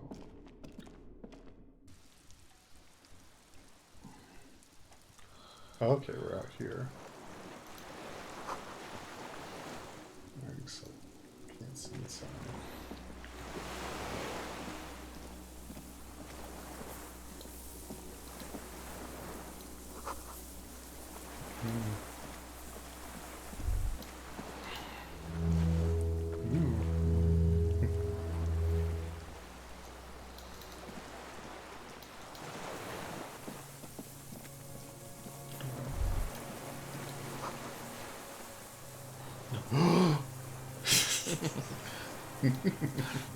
Called him Mama Dakwa.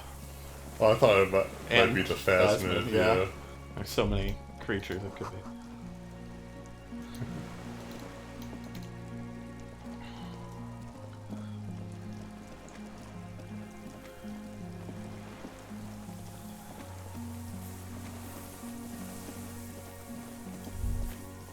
A strange feeling looking at the water. Maybe you should just wander off into the sea. Leave it all and walk in with a bottle in your hand. Electrochemistry. We just got... Perhaps there's someone there. Yeah. Under the water. Waiting for you. Smelling of tutti frutti and betrayal. Yes, cold and still. But love is warm like the inside of her mouth. Yes, yes, yes, yes. Oh no. No. We're not starting with that. Not now. Not this time. This thought is over. In the rain mirror of the bay, you see Martinez reflected. Tall edifices of ruins reach into the water, like shimmering towers. And the shacks too. Pine trees and motor lorries, upside down. Islets and posts, like stepping stones, lead into the water in front of you. Go. Step in. It's been too long. Inland Empire getting dramatic. Oh. Wonder why it's cutting to this.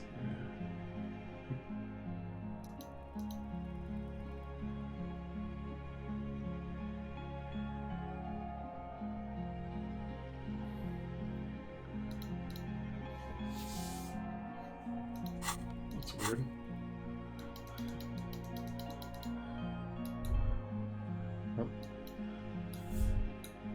I hear it making some sort of noise. Yeah, that's when I right click. Oh. You tried talking to Kim, maybe see if it recenters your camera? Oh. Yes? Oh, there we go.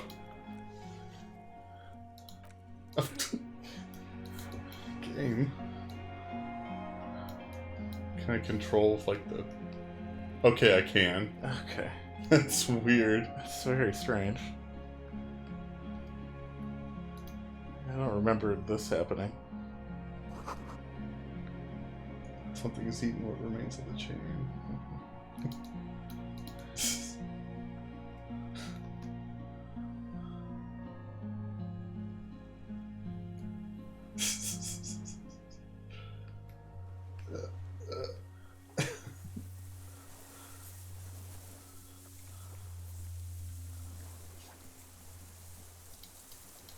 Oh. Okay.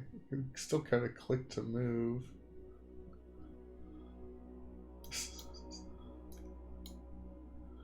Can't see myself though. Yeah, this looks like a bug. But I don't know.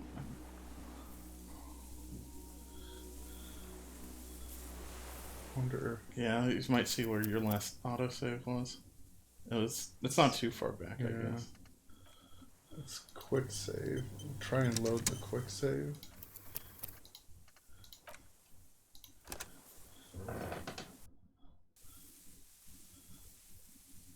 Jeff says speedrun tech. Okay. Okay. There's the gang. That's very strange. Okay. There might not be much else to check out here.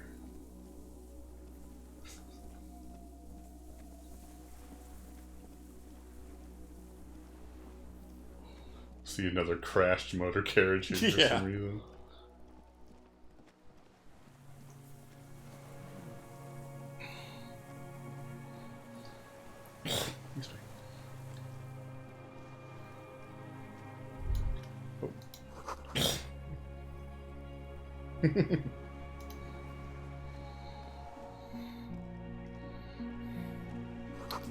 Uh-oh, god damn it.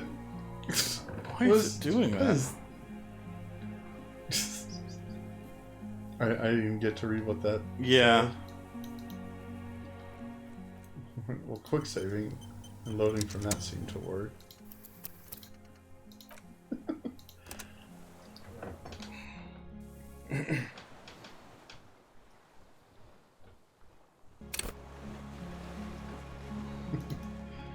Okay. Over here. Oh, and there's a rain-soaked mattress on a concrete slab, only half covered by the crumbling roof.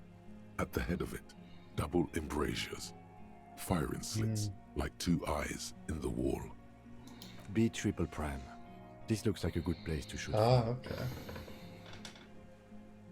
A single-person mattress, modern, civilian use. Brand name, Marjorie. There's a fuel stain on the cover, along with cigarette burns. And an empty can of beans on the ground next to it, filled to the brim with cigarette butts. The silhouette of a tobacco picker adorns the paper filter. The brand, Tio Moteri. Contemporary Revacholians prefer Druan, a local blend from the southern islands, or Astra, the legendary cigarette from Grad. Tio Moteri is favored by older men for its paper filter tips, sweet smell, and added tar. I may have been wrong when I said it wasn't important. This means the same person could have visited both locations. I didn't see any signs of smoking inside, though. If people live there, they keep it tidy. This here may also be a smoking spot. There's a firing slit in the wall in front of you, like a little window. Quite old and grimy from years without cleaning by anything other than the rain. It's more The visual springs calculus. screech as you lean on the mattress and crane your neck to look out. Trepidation, a tingling feeling in your stomach. A small piece of Martinez coastline opens up in the square in front of you, like a tiny landscape painting. 1 kilometer across the water, the ruins look familiar. A towering skyscraper, its top floors shaved off by artillery fire. Capeside apartments, Rue de Saint-Ghislain, 33A and 33B. The red chimney and collapsed back of the 4-story tenement in front of the Whirling in Rags, Rue de Saint-Ghislain, 10, the doomed commercial area. The box-shaped silhouette of the Whirling in Rags, its sloped roof, a tiny fleck of light catches your eye on the rooftop. Sunlight reflecting off the upstairs window of Clausia's room. What does that mean? Do you have line of sight to the window? More than that. A pair of binoculars? Or a scope of a rifle? You'd be prone, lying on a mattress, barrel resting on the embrasure. cheek against a cheek rest, hand on the hair trigger, on a calm day like this. Good. I think we have it, Detective. The origin of the shot. This is the sniper's nest. Why? We don't go everywhere in a 1,000-meter radius of the crime scene. That's not procedure. He looks north, over the fortification, then at the mattress. Then again, his face twitches. He's conflicted for a second. There's guilt there. It takes him a moment to rationalize it away. Where? He does not answer, just nods. With his back hunched, he looks around once more and says, "We should move now."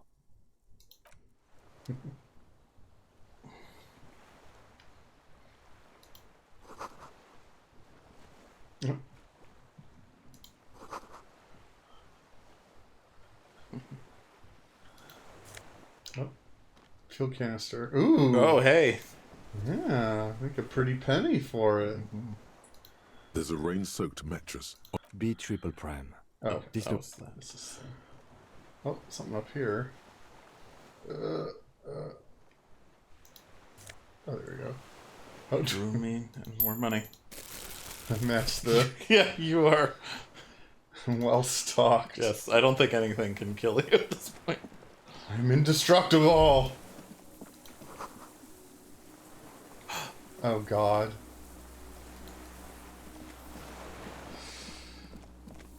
I'm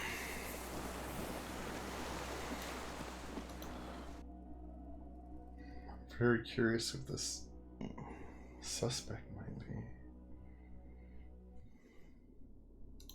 We have another entrance to check out. Yeah. There's another doorway over here. You see a small metal door nested inside a larger one. A heavy steel blast door. There is a conventional keyhole above the handle. It's very small. Another part of the island, probably. The lock looks like it could still be usable. Maybe this is one of the doors we don't open? His bigger brother. He's right. It would be better to open its big brother. Oh, a powerful engine hangs under the ceiling. It must control the blast door.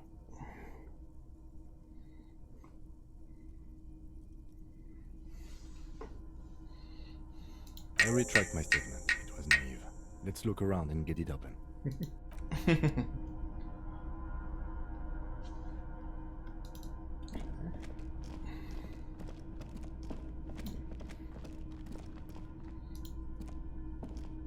This old cylindrical general, the lieutenant assists you, holding the canister up to the fuel tank as you tilt. Dark brown, viscous fluid pours out, and the room fills with a chemical smell. There's a red starter switch on the side of the cylinder and a start rope on the other side. The lieutenant flicks the switch. The recoil start wakes the old generator up. The machine sputters like an old walrus before settling down to a rattle. That should do it. If you want to take a rest on the bed, it doesn't really matter because I think you get an opportunity to do it even if you go through the door. But I think the scene kind of works better if you do it earlier than the stuff that happens on the other side of the door. Okay. The greasy old spring. The offer still stands. Take it. You don't look so good. The bed is quite inviting, all things considered. It's much warmer inside than out there. You face the concrete wall. There's less light there, in the dark corner. Like a dog, you lie there. I guess other people on Reddit apparently experienced that bug as well. Yeah. You didn't realize how tired you were. Your body is still nowhere near healed. The blanket feels cold. The entire room does. Concrete and cold. Minutes pass. Half an hour maybe. The sounds of the sea beyond grow distant. Your eyelids close until you feel yourself standing up in the darkness, right next to the mattress, Slowly, the world begins to hatch from the blackness. It's evening. Sleep.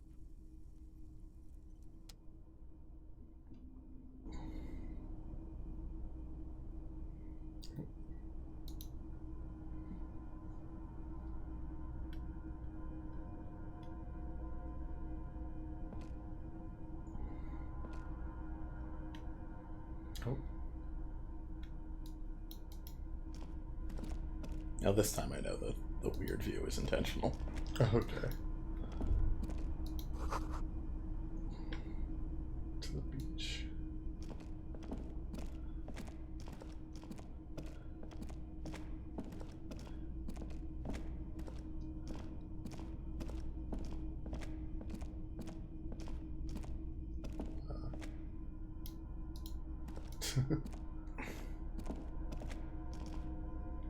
I think it means the door to the right. Oh, I can't take those stairs now. Yeah.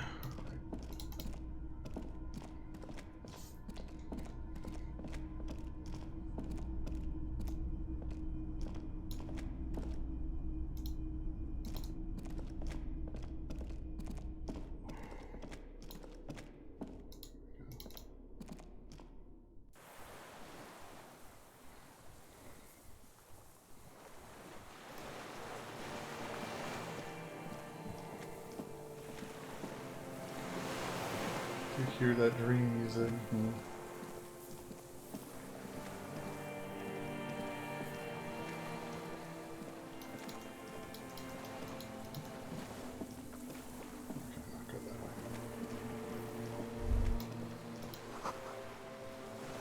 Chain.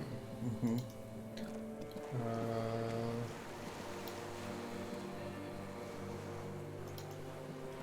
Was it this way? I think it was.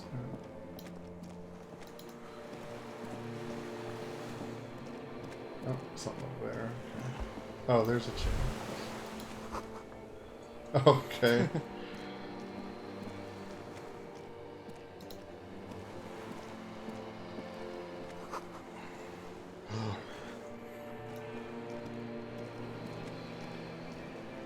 Oh.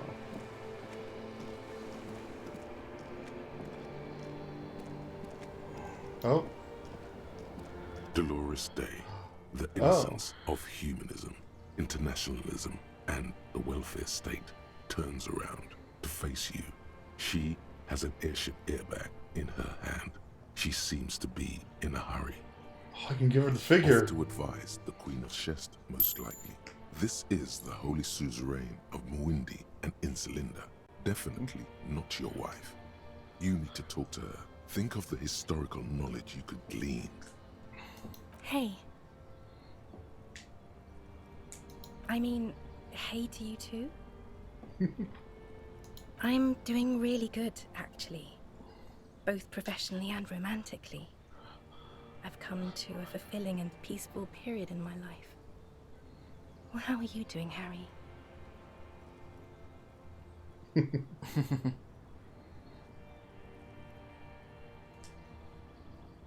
God, Harry. Oh. You have to take care of yourself. You're not a young man anymore. If you keep going like this, you'll...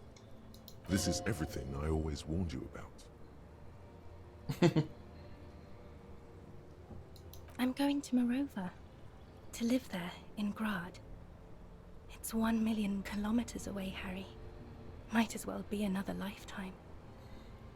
Just my scepter, my globe cruciger, a spare silk gown, a toothbrush, travel documents, the crown of immortality. Oh, this. This is just a wreath. The crown of immortality is made of rarefied light, mana and raw palladium. It was passed on to me by the rulers of late antiquity. She looks at the suitcase, not knowing what more to say. Then, over her shoulder, silence. Her nuptial gown flows in the wind, wraps around her holy body. Anyway.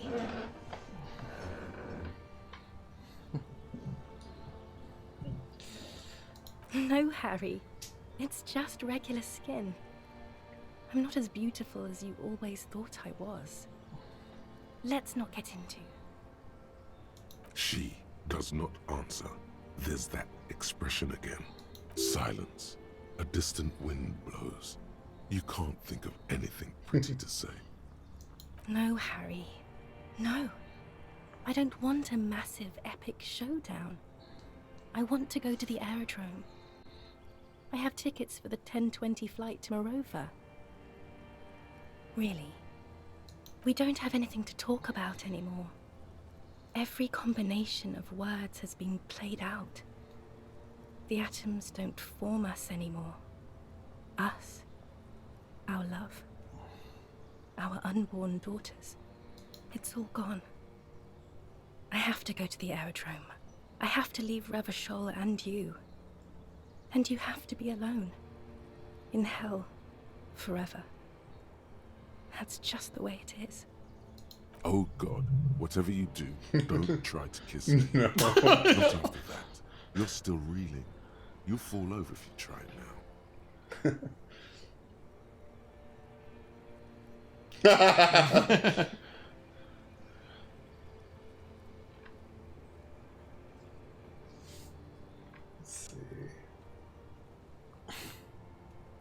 We both said a lot of things. We were very young. It was her. I can feel it.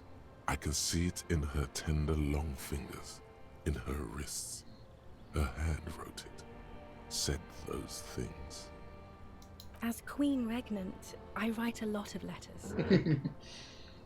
You need to recite it to her, for effect. All of it. No summaries.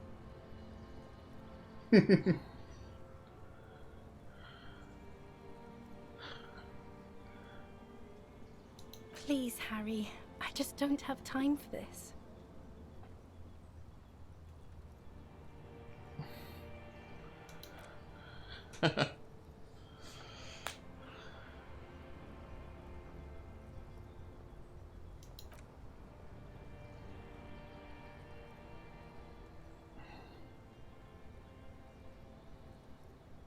Okay, stop.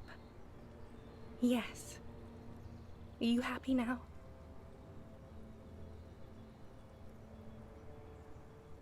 Then why are you doing this?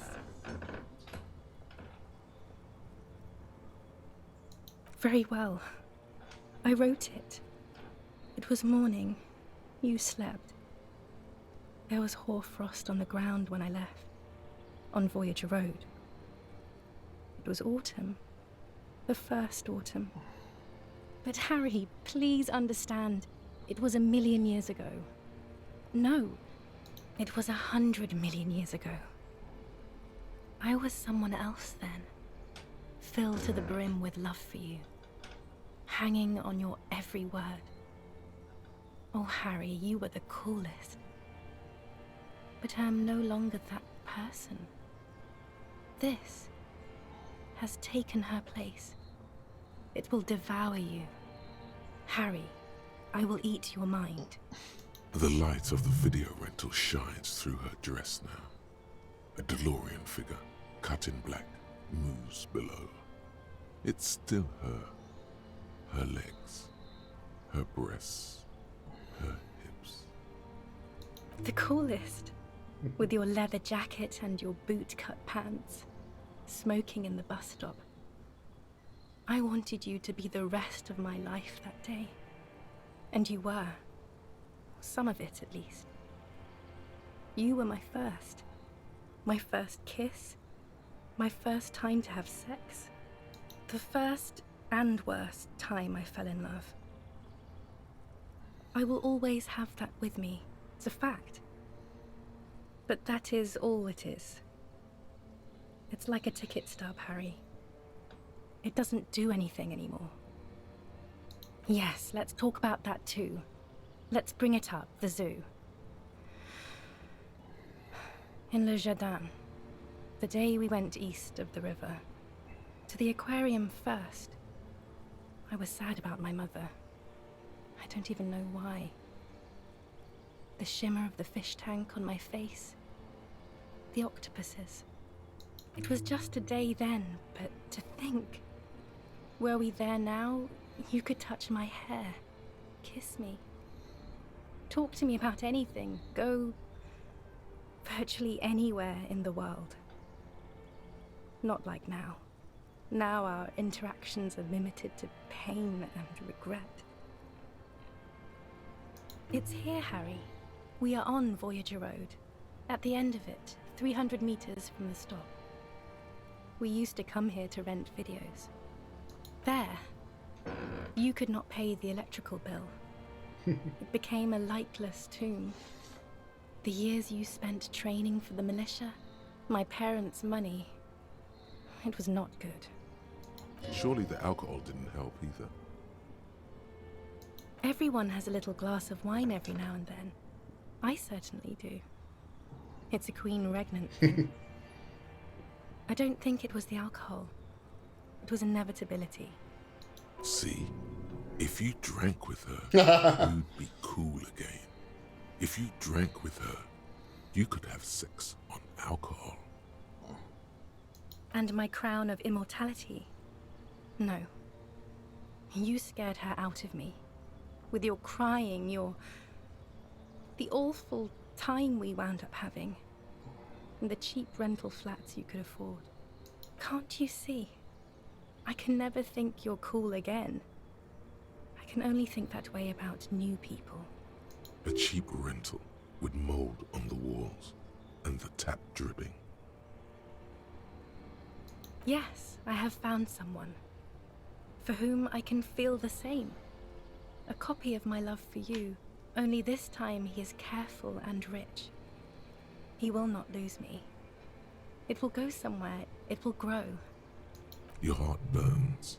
Through the blackness you feel the trickle of blood on the mattress below you. Harry, do you notice how none of this is very funny? I hate being that. I don't want to be anything for you. I hope the decades it takes for you to get over me have already passed. Is there really anything left? If not, we can always repeat one of the things we have already talked about. Talk about it again. If you do not feel like doing that, you should let me go to the aerodrome. I don't know what you mean. Dolores Day.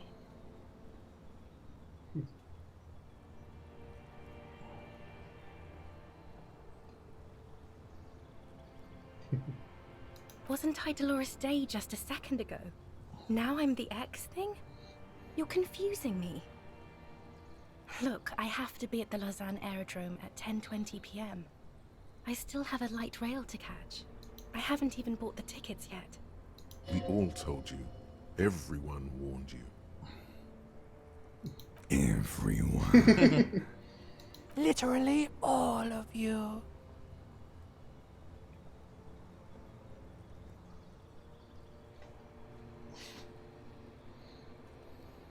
I'm glad too, but I have to go. My friends are waiting for me on the platform. I can't let them wait. It's impolite. I will. 1,000 times you beat an animal. 1,000 times you've raised that fabric. What is underneath has always calmed you, centered you, made you sane. In your mind, you could still climb inside her bed. Still the only man.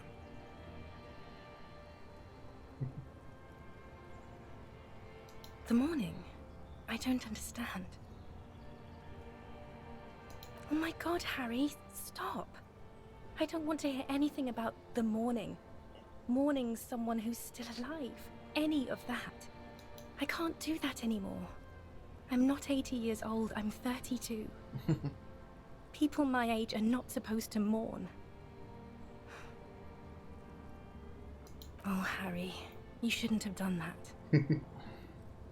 Call me like that. They shouldn't have. They really shouldn't. I was in Morova already. Safe. in the warmth of the night, wrapped in my future love. There, I think of you less and less. Whole weeks go by without me remembering you. Months already. Soon it will be years without the hurt. I sit there in Morova, in the holy gratitude of my bliss. I put my hand on my belly and smile. The air gets cold around you. She looks down on her stomach, then up at you.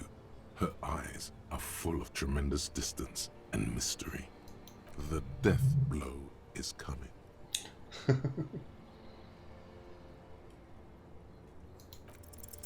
It's Dora. Oh my God. That's what the voice said on the phone. Dubois, yes, Dora Dubois. Oh no, no. We're not doing that again. That was not the death blow yet. You saved yourself. For now. Keep stumbling around and it will happen. Yes, Harry, I am. Things have gotten much better for me, now that I am the ruler of the known world. Oh God, it's already so late. I have to go, Harry. A tiny golden watch with red straps around her bony little wrists.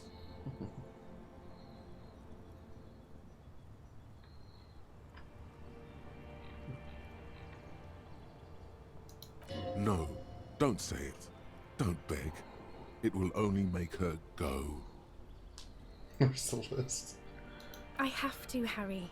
Really, I've already missed the 8:30. I'm gonna go now.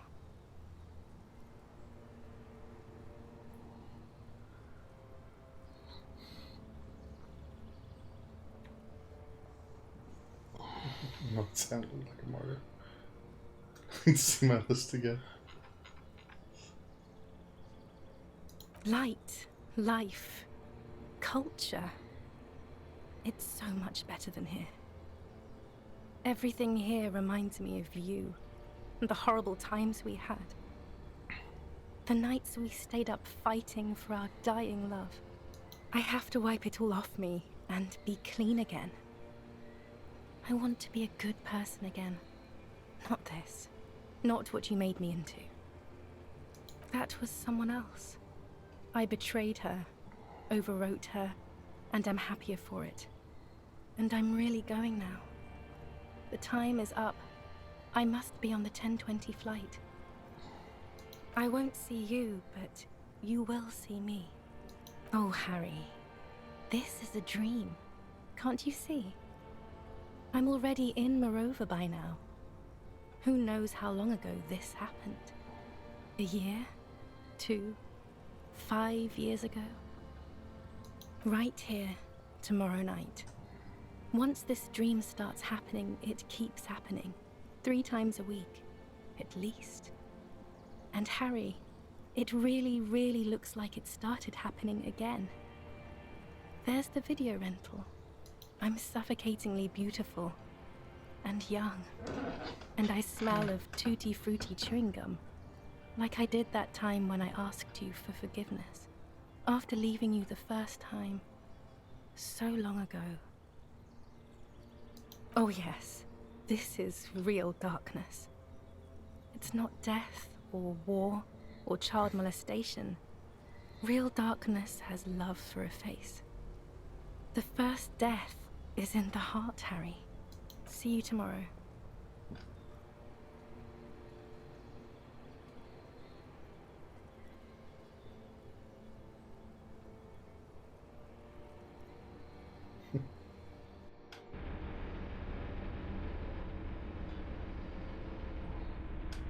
Oh, back. Mind if I take a short break? Oh, sure.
Okay. Okay, we're back.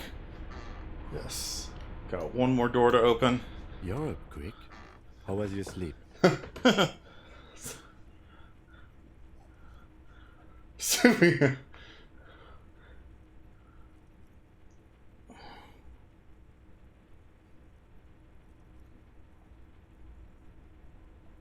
badass like that. Let's see.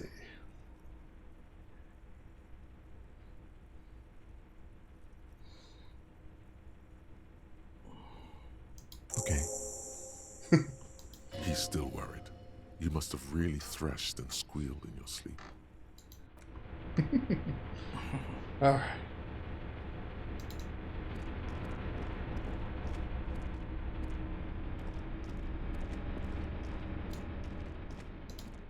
A dim golden glow animates the console. Faint, like a ghost light. It's on. Turn it. Automatic boot. I think, yes. Let's see. That one. The emergency open. The blast door opens with a series of clicks. A shaft of light appears, then widens as the light shines in.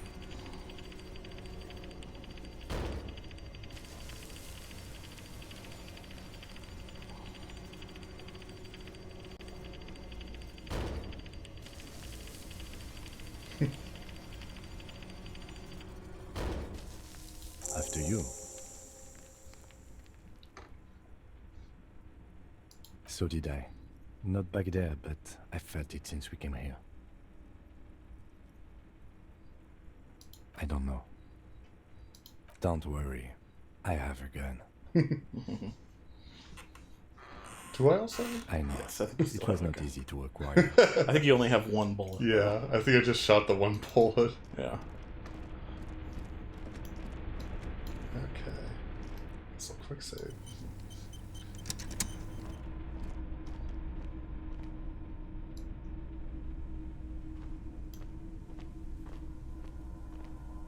Okay, that leads out somewhere.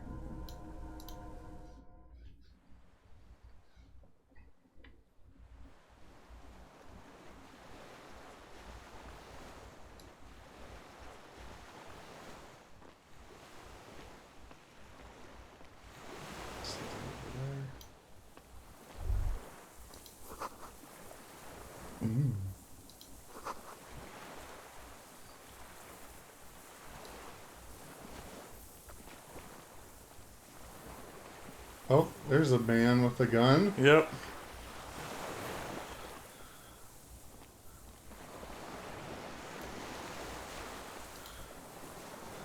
An old man wearing tracksuit trousers leans on the frame stock of his rifle. He gathers a big ball of spit in his mouth, then spits it out into the extinguished fire before him. He raises his black eyes, hooded by creased eyelids, to meet yours. Unclouded by cataracts, his eyesight is sharp. He's practically tearing up from spite. Hatred got the best of him a long time ago. This man hates everything.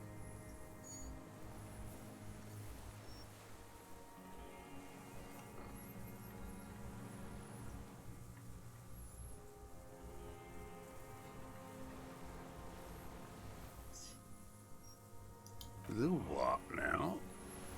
I can't hear you. I may have. All sorts of little rats have come sniffing around, trying to give up the position. The position sounds like a hiding place. Fire guy. Regressive bourgeoisie henchman. Can't even talk like a grown-up. My eyesight? Yes. Helps me see all the shit. I did. And you opened it. How? I should have burned that console down. Reactionary rock and roll music. Playing on the water. Told you we shouldn't play sad FM.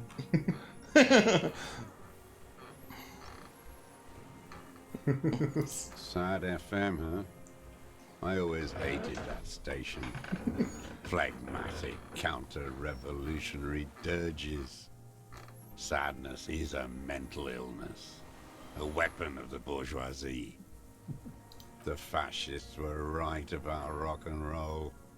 It is degenerate, hip gyrating, mental illness music. It's not nice. It's a piece of shit. But it gets the job done.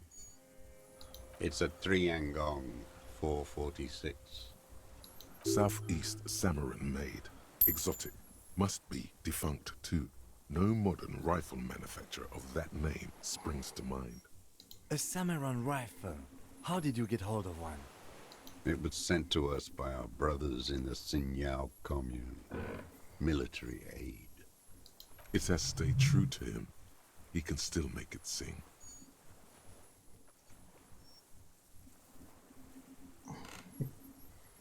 You heard me. It's good now. Like chalk wiped from the board. Yes, I bet you've killed a lot of people with it. You fascist fuck. Have you come to make me one of them? His right eye twitches. With what? Fear? Rage? We have come to ask you questions, nothing more. If you do not comply, we will take you in.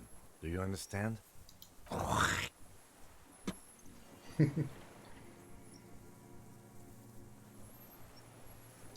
No.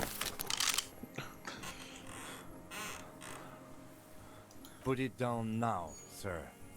Or you're gonna blow my brains out before you question me. To hell with it. It's a walking stick anyway.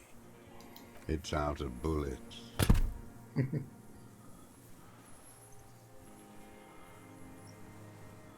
My name is Josef Lilianovich Dross, Political Commissar of the 114th Anti-Aircraft Division of the 4th Army of the Commune of Revachol.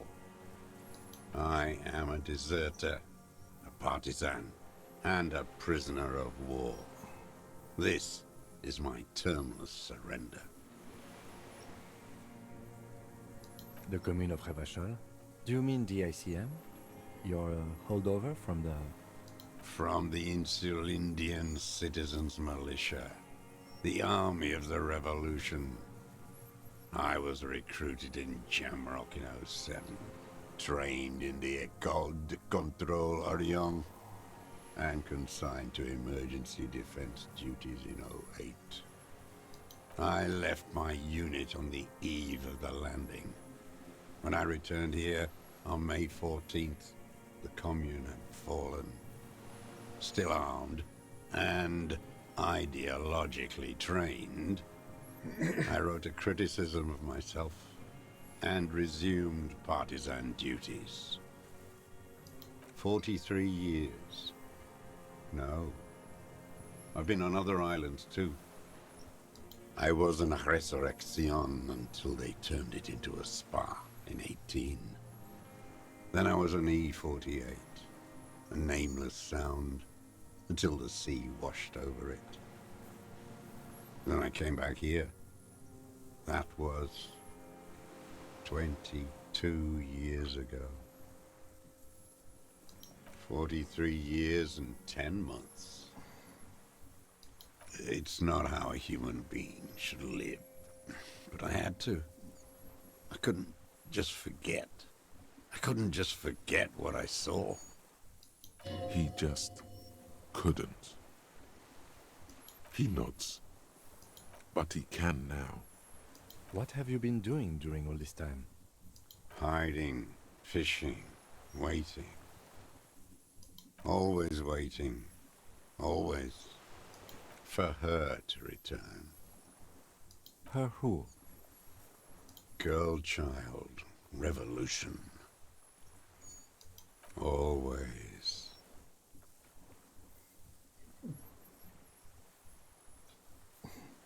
Good.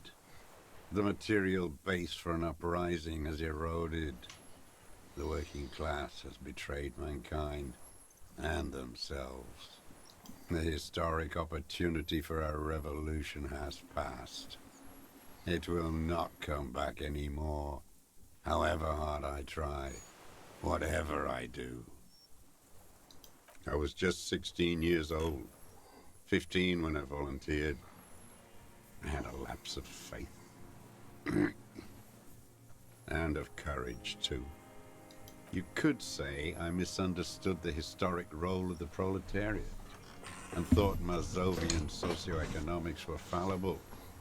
For a second, I doubted the irreducible laws of historic materialism. A second is all it took for reaction to take hold. Petty bourgeois terror. It's in all men.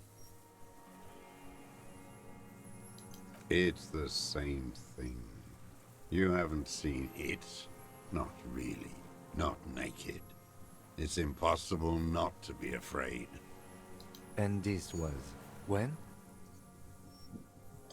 May the 13th, 08, 44 years ago. The horizon was black with coalition airships. Their petroleum rose to the sky, and it looked like it formed the clouds. Storm clouds. When they started shelling, it was dark magic. The combined might of international capital.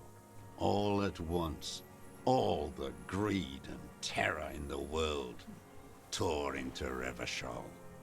It lifted streets from the ground and turned houses into ghosts. We were in the flak tower, huddled on the floor. The artillery was 80 kilometers away in Ozon, but I knew the commune would fall. We would all be turned into ash. So I said I was going to the map room. I ran. I climbed the chain link across the water and hid inland, in the bunkers underground, like the weakest of the weak. A mouse, frightened of the ordnance all night, and the sound of the rotors in the morning, whirring.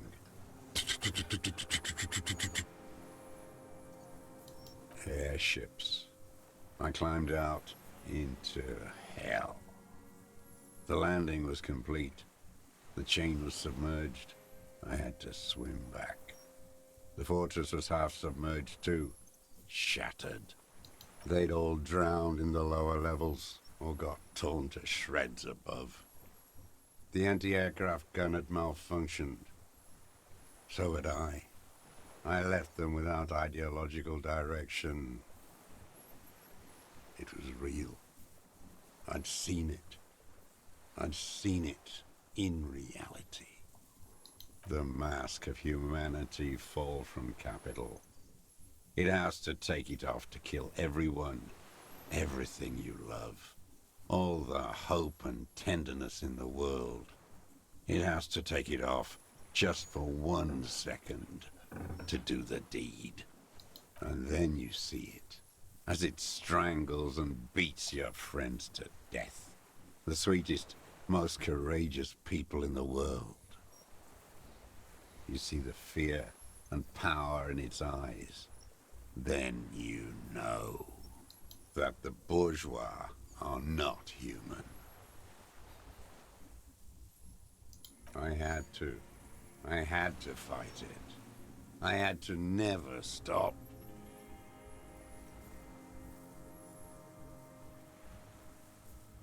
It's not an island, Dwat. It's a defensive fortification of the commune of Revachol. And I am its last surviving defender. The congenitally deformed King Philip II built it to restrict access to the Bay of Revachol. We captured it in '02, retrofitted the fort with an AA gun to defend against an airborne landing. against the whole world. Coalition military called it Operation Deathblow. I later found out on the radio they called it Deathblow. You're one of them. Tell me, who speaks like that? We had 50 million people on Caillou alone.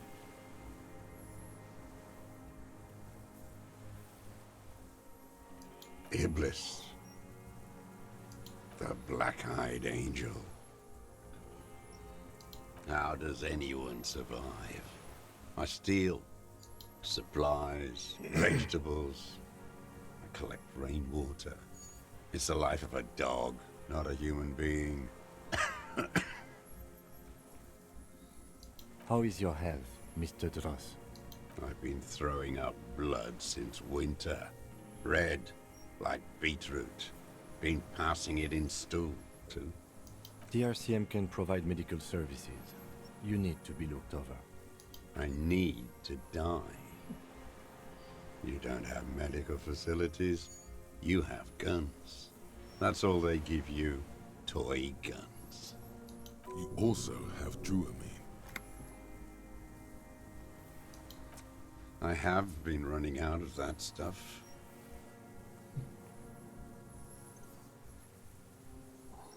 There's nothing to look over. The triage is in, and it's black. Administer morphine. Moribund. I haven't. I have holes in my brain. Years missing. Others filled with pain only. A decade of... I don't even know what. Inferno?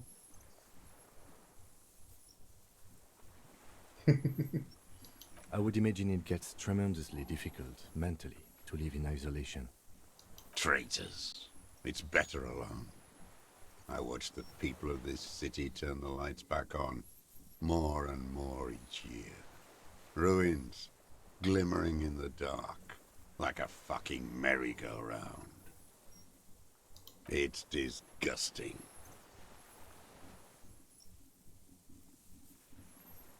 Are they not heartbroken? How could they have moved on? It was hard in the Thames. I didn't have partisan training. They were searching for stragglers, those bloodhounds. Floodlights on the water at night. There were posters, campaigns. We communards still hoped, and they needed to snuff that hope out. The East capitulated. Martinez and Cold City were turned to dust. But Jamrock, Forburg, even Coron, and Boogie Street, of course.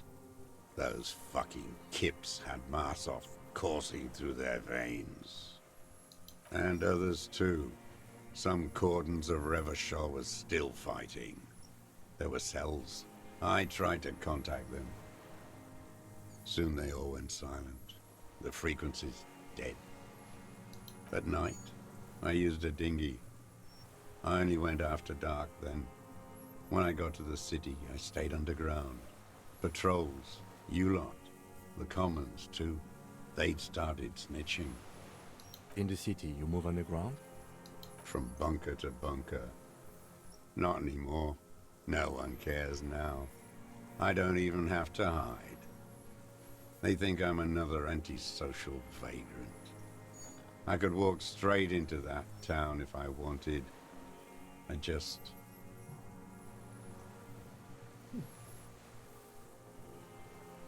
don't want to. They're all traitors. Pigs, rabbits, and dogs. Men without ideals are only animals. He does not want to see life moving on. People forgetting, drinking, laughing. So you finally found it. There must have been a small squadron's worth of arms in there. Elmer Graves, right? Useless now. Rusted away. So you've been there? Sleeping. Some nights. ammo scrounging on others. Those McGraves were shit, even before they corroded. Some had bullets in the chamber, however. Wait, how did he get down there? I didn't have to. Came in through the storm drains. Storm drains? There used to be a system that connected the bunkers, tunnels and such, under the church and everywhere. Most of them are gone now. Collapsed. Just bricks. All the old infrastructure has... The propaganda bunker. I used to, but not anymore. Propaganda bunker? They stored leaflets there. Broadcasting equipment, too. Made broadcasts, I think. Propaganda officers. I buried them with their leaflets. They killed themselves. 2 young boys. A lot of our boys did. I spent some winters there. Never liked it. Kept thinking of them. No need to go underground anymore. It's better in the ruins, on the ground. I do. They're good. Plenty of tar. I like that boy on the pack, too. Reminds me of the last century. The old man looks across the water, at the city, the ruins, the motorways rising above it. You're with the RCM, the coalition-appointed mob that enforces bourgeois morals in Revachol.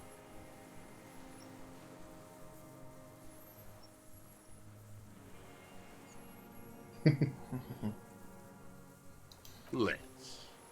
You represent the Moralist International, the enemies of humanity who took this city. I represent their adversary, the Parti Communiste dans le Monde. Take me to them as a prisoner of war. I have relinquished my weapon. I can no longer serve. No superiors can relieve me of my duty. You bulldoze them all to a mass grave for trying to free humanity.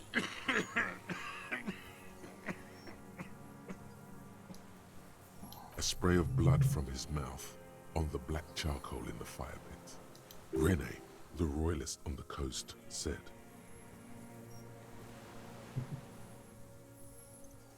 Liberal reactionaries signed that instrument.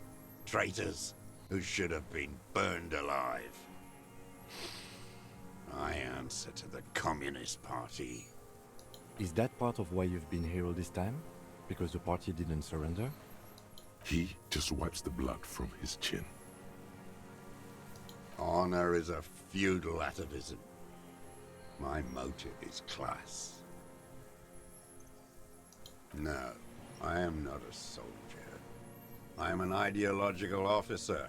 I belong to the party, not the army. Trained in historical materialism, then assigned as a political commissar by the party. These things used to mean something. The old man does not answer. He tilts his silver head and looks at the reeds. You see a small tremor pass through his legs. His job was to assure the army answers to civilian control and follows the ideology of the Commune. Scientific communism. A commissaire politique is a night philosopher of the revolution, a future human. Awakened from shutdown by the promise of ideology. He nods slowly, then another tremor.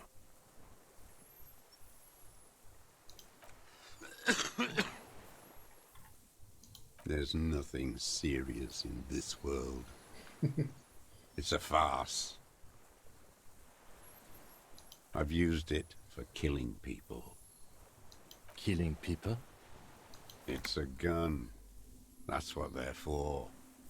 You want a moralist euphemism? Defending your family and your property. I haven't done that. I've used it to kill people. Interesting. During or after the war? There is no after the war. class war is never over. This is it. You can feel it, like battery acid on the tip of your tongue. Something you haven't felt in a while. But this is what you live for. This is the shit.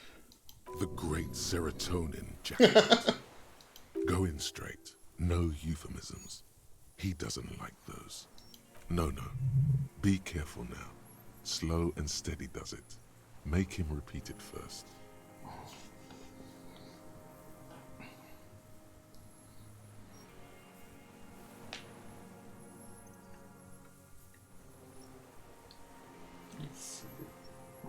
Which one do I say? Nothing comes to you. Silence. His black eyes look at you. What did I just say? What did I just tell you? Don't drop the ball now. The who now? He heard you. He just wants to hear you say it. You're in.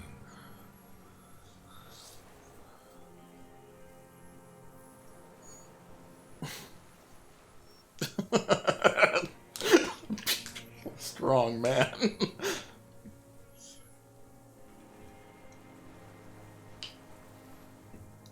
Oh yes, that one. Ugly piece of work, that boy. Did you kill him? I am a son of a welder and an officer of the commune of Revachol. I do not collaborate with murderers and pederasts of the liberal regime. A drop of blood in the saliva. The scent of blood in the air. But what else? There was something you can't remember. I saw you poking around there, looking for evidence. You're damn diligent when it comes to dead fascies. Did you like the view? You had direct visibility. There are embrasures in the concrete, specifically meant for a dog follower to use. And you had a long-range rifle in your possession. You have been here a long time, Mr. Droz. Too long. You need medical aid. I'm ready to die. I've done my part. He's practically admitting to it. Dead fascists for fascists. Done his part.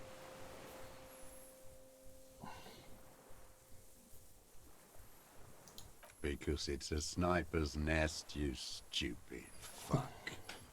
Radio Gosh is right. You have worms in your brain.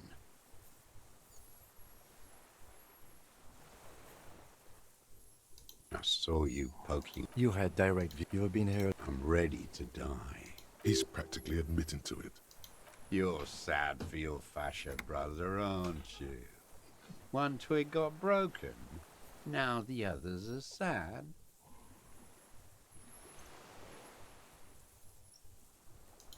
You're lost, Dwat. You're lost.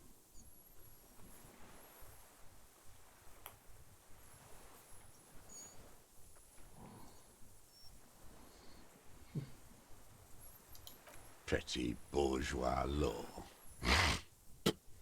This is all you care about, right? The only thing in the world for you types. A drop of blood in the saliva. Wait, here it comes. The goddamn Maybells. The dried Maybells on Clausia's roof. There were Maybells in the grass when you got here. They're revolutionary symbols from the war. Nowhere else, nowhere in all of Martinaise have you seen them this spring. Wait, don't forget the footprints. The diagonal prints in the dust in the secret space behind Clausia's bedroom. Now they're gonna come up. Thank you, Ed. You got it. Remember, the boot prints were like no modern soul. Maybe don't beat yourself anymore, though. You're not immortal. Nothing else comes up. You see the lieutenant watch you. Try to stimulate thought processes by hitting yourself. Oh, God.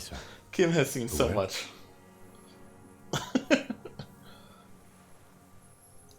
Almost where? Almost ready to bleed to death. No, come on. A word. Let's go. I think we may have this. Oh. Weird. Okay. From nothing to this in a day. This is good, Lieutenant Gefreiter. We just need a confession first, and then maybe a solid motive later.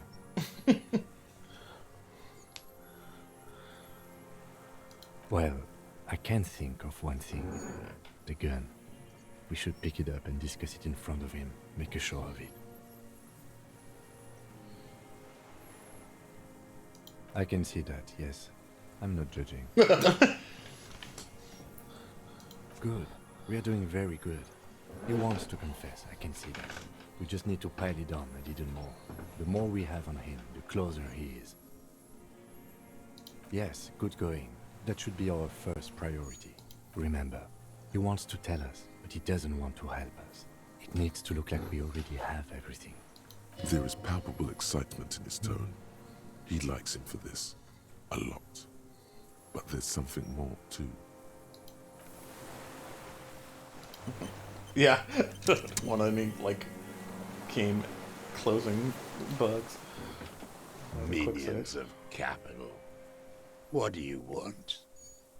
His gaze follows your motions. The rifle feels surprisingly light in your hand. Frame stopped and patched in places with tape and wire.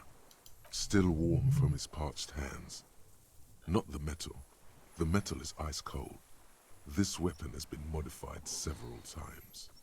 The rifle's in a shabby state, like a crutch that's seen too much travel. Hieroglyphs are embossed into the forearm, made of walnut. On the butt, you see Vespertine writing, burnt into the wood. Triangon, 4.46mm, made in Sinyao. No one said it has to be a Belmagrave. We were just guessing. From ballistics, it could easily have been a Triangon, too. It doesn't matter if it was made in Shanti Shanti. All it has to do is use jacketed ammunition. And it does. The right type and the right calibre. He's liking this. I wonder how old it is. The old man does not answer. He just stares in front of him. The old man keeps following your motion with his gaze. His right arm twitches suddenly. This looked very much like the murder weapon. It can be used against him later. For a 60-year-old man with stomach trouble, who spent his entire life alone on an uninhabited island, he seems surprisingly fit. He's prone to erratic hand gestures and clearly malnourished. But that's it. You can see no more by looking at his slouched frame. The moment passes, and you say, I ain't going anywhere. Yeah, it's composure. Oh wow, there's a lot. Oh yeah, your motor cap must be very high. Yeah. You want a quick save? Or? Oh, let me see if I have any composure stuff as well. You've got to have something, I would imagine.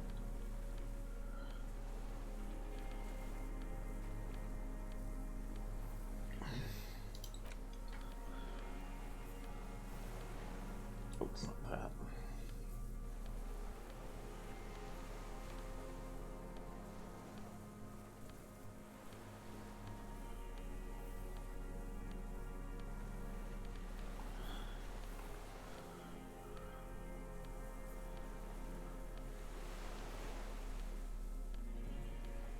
There we go. Snakeskin shoes. Oh yeah.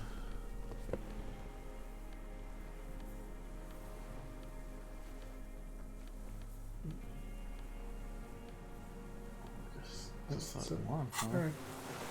Yeah, I'll fix it. Minions of capital. what strikes you about this gaunt man is not the stomach pain, or the cough, or the malnutrition. It's precisely what you could not see before. For a man who spent 44 years in the urban wild. Indeed, He speaks fluently. You got your skill point His back, movements are essentially. rapid, if erratic. His voice, despite the cough, is there. It is capable of expressing complicated ideas. Above all, he seems animated.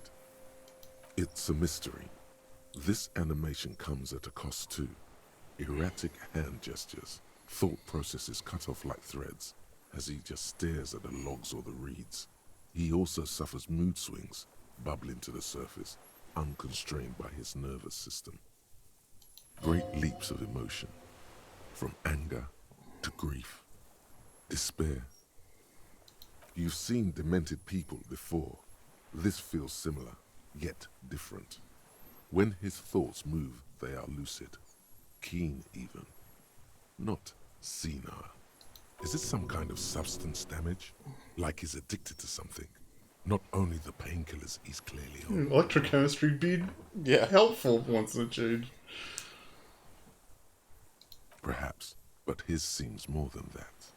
The inner turmoil takes unexpected turns, as if forced on him in a way.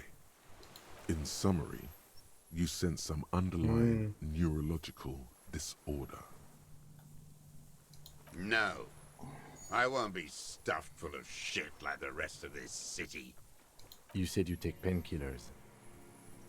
I take them to cope with pain. The people of this city use painkillers because they have pain. Untreated illnesses, not enough money for a greedy doctor. He is indeed very lucid at times. It's not a downer, rather an upper, judging by his snaps. Like some kind of decadent rock star. No, I'm not okay. I shit blood, and I'm surrounded by insane people. There it is again. Erratic hand motions, bouts of rage, and the stomach thing too, of course. Could it be a symptom of overdosing on something? Something even you have not tried? Keep your eyes peeled. Okay. Petty bourgeois look. A drop of blood in the saliva.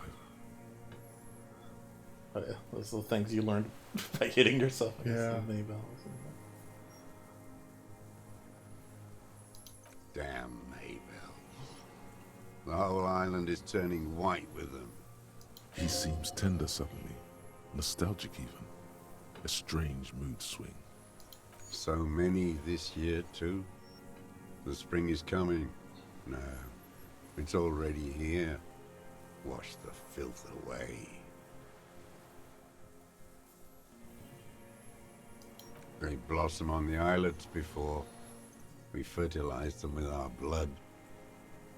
Resurrection was snow white in May, before they ruined it.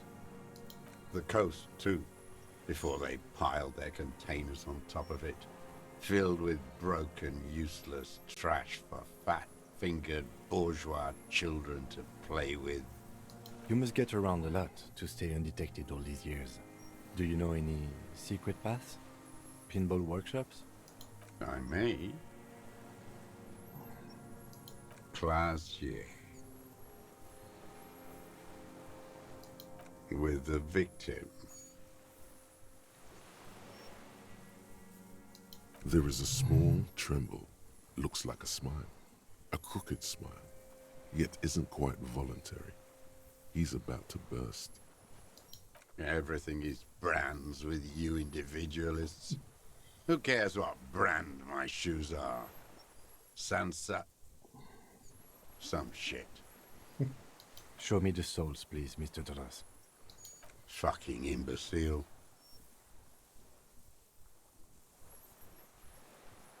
The maker is Sensorique, the model is Cordobe, and the size is 43.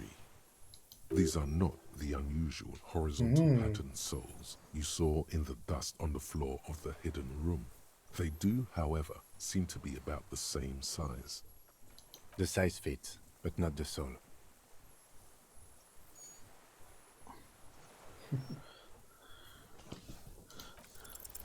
Sire, he doesn't have to be wearing them right now. Racking those brains, are you? desperate to report something back to your masters. They must have really loved that dead fuck. The lieutenant gives you a quick sideways glance and nods to acknowledge. The prints were his. You can see it in those eyes. He can't keep them from flickering, looking for something. The old man stares at his own prints in the ash around the fire. Silent suddenly, some strange process within him. A gush of wind. Seagulls in the distance. You've almost got him. Just the last little push. Not a lot of guns around that use military-grade ammunition, are there? It's a real gun. Not like your little musketeer pistols. I've seen you prance around with those. Jumping hoops for the liberals. You look like imbeciles. Why don't you ask them to give you real weapons? Going against automatic rifles with these toy guns. Of course you got those boys killed. Damn, he saw you. He's watched it happen. So he saw you. Okay. So what? Don't let it divert you.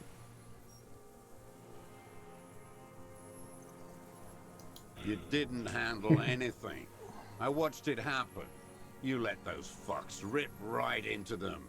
Got that girl killed, too. None of those people mean anything to you. The vultures feed on this city, and you prepare the meal for them. You're getting diverted. Push the gun. Only the gun matters. So you watched the fight? Did you like what you saw? The mayhem. It was all your doing. Your plan. You got them killed. You don't know anything. You know what? You're right. I'm convinced this made the shot. Should we call it?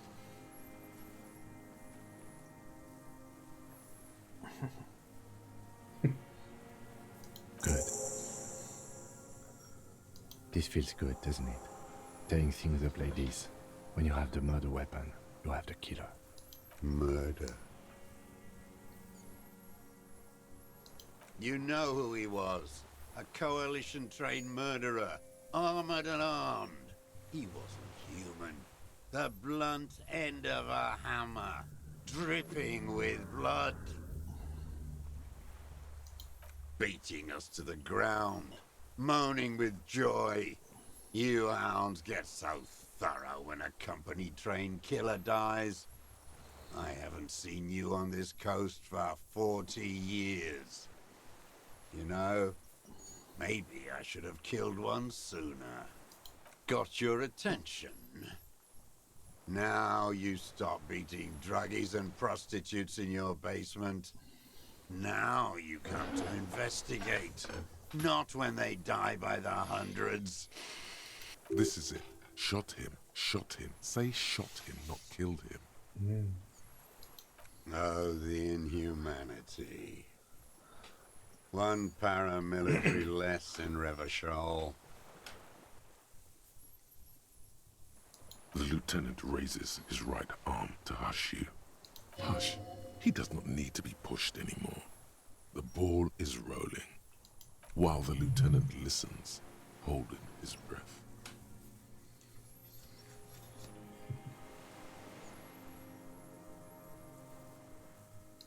I had them in my sights. Both of them. Him and the whore. I was breathing with them, in phase. And I pulled the trigger and flew on the air until I landed in his mouth. I didn't think I had a shot like that in me anymore. I did. I saw him kneel there with his mouth full of death, and that stupid look on his face. And his dick still in her. Nothing. I went to sleep. Next morning there were Maybells everywhere. The world was white, or what's left of it anyway. My last spring here. I knew the fascists would come to avenge their own. And so they did. Mr. Dross, are you aware you're confessing to murder? Yes. And you were looking at them, the victim and a young woman, having sex, through the scope of your rifle that night, before you shot him? The old man nods. Why? Because that's what they were doing. I don't understand. Do you, detective? I don't understand this part. I'm always looking. Are you always looking through the scope of a rifle? I'm just trying to understand. A rifle scope has the best magnification. And if you don't like it? Click. Yes. Think of it as a form of critique. Them fucking. I didn't like that. Jealousy is a reactionary concept.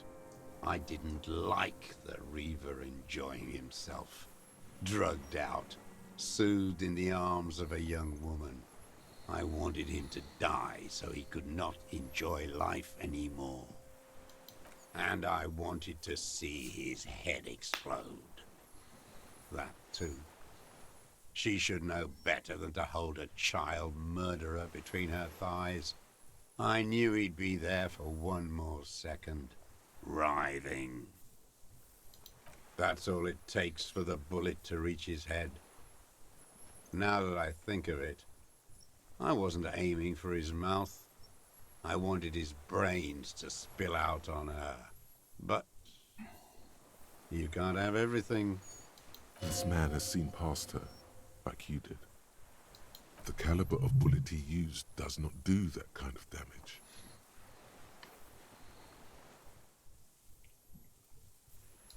Since she came to Martinez, I saw her sneaking in the reeds early in the morning, behind the Feld building. It was dark, still winter. She didn't have her skimpy outfit on then, just a spot in the night, moving. Past the Feld building on the coast? What was she doing there? Hiding something in the water. She had a fag after she'd done it. I was up in the ruins there. She couldn't see me, but I could see her, smoking. She was nervous, but not scared. And beautiful. Her passport and tickets to Villiers. And from there to Cachet Brut. In the free state of Seminine, hidden away at the edge of the earth, near the Peld. Yes, after she'd gone. It was a submersible. Well made, actually. Sloppy. We should have gotten her to tell us about this. Did you take the documents? No, I put them back. Why would I take them? I'm not going to film. Oh, I mean... I did.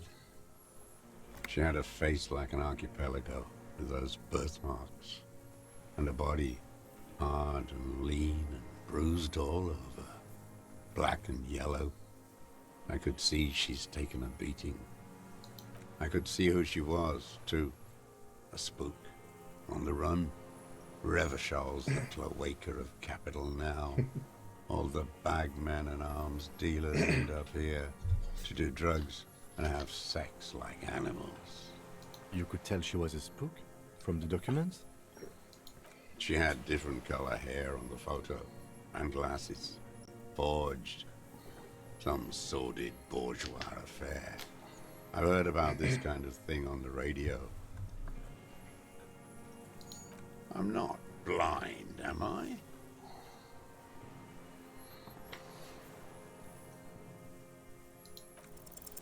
He must Oh have my God. climbed to the roof, maybe. I have my ways. You've been through the secret route behind the whirling in rags. Those were your footprints. You just changed your shoes. I've been through all of Martinez. Every nook and cranny. Thank God, the lieutenant is picking it up. that Nook too? Yes, that too. The things they did in that little room. What she'd do to feel good. Funny the way light works. You turn it on inside, and it gets so dark out, you can't see a man looking in. I learned that in the 20s, when they were still hunting me. I've seen people do some shit, but... Those two took the cake. You hear the familiar scribble of the lieutenant's pen. A quick glance at you. One more loose end down. We're doing this, detective. How did you get in there? The hidden pinball workshop. I can just walk in there now after a good wash. I told you, they think I'm an antisocial. Closing hour is a good time. The kitchen's empty. You had to open the steel door in the kitchen? How? I got that open a long time ago. Some bourgeois game merchant lived there. I don't know, 15 years ago. He left spare keys all over, and I took one. Then I saw her turn the light on one night in my scope. Andy found use for it. A spare key, like the one hanging behind the Union Box window. There's nothing to hold on to. Only this. It's not enough. The coals of his eyes glisten suddenly, like stones dripping with water. Is he crying? Man needs to feel something else. In this fight, it helps if you have your eye on something there. It's weakness, I know. Yes, over the years. It's not unproletarian to feel something. No. I don't really know. I was there one night and she was crying, like a child, in the corner of our room on the floor, like she does sometimes. The day after I killed him. Yes, I don't know why I do the things I do anymore. It's as if something put the thought there, to leave the flowers. What do you mean, put? A brief flash of terror. Maybe. I told you, I have holes in my brain now. I wouldn't just sit here waiting for you. If you came 10 years ago, I would have killed you. In the silence, the lieutenant draws a line in his notes, then nods at you once more. One more down. Her. The lieutenant nods at you in acknowledgement. That's it. Motive. We have it. Where is she, that Clasier? I haven't seen her there for days.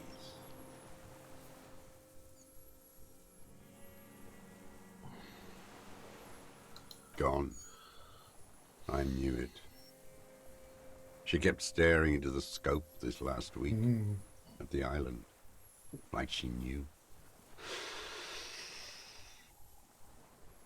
She'd look at night, crying or smoking on the roof, staring right into me. It doesn't matter. He knew she knows.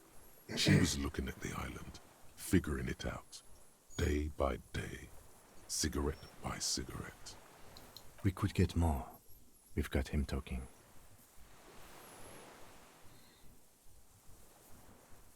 A tragic comedy. Druggies, prostitutes, and rentiers. A strange little engine seems to fire up in him again. It straightens his back. Specifically, the whole city is a charnel house. Stripped clean and draped in neon. But Martinez is the worst. Because of the racists. Everyone is a racist in Martinez. It's their favorite thing to do in the whole world. Listening to race-themed radio shows. In the ruins. In their lorries. Pump full of steroids and Radio Revachol 92. Race this, race that. It's all sanctioned by that Social Democratic Union and the farce of a Social Democrat who runs it. Yes, the fly larva in his container. He let some nihilistic advertising yuppies erect a statue of Philippe III, a syphilitic murderer, on the town square, to spit on the working class.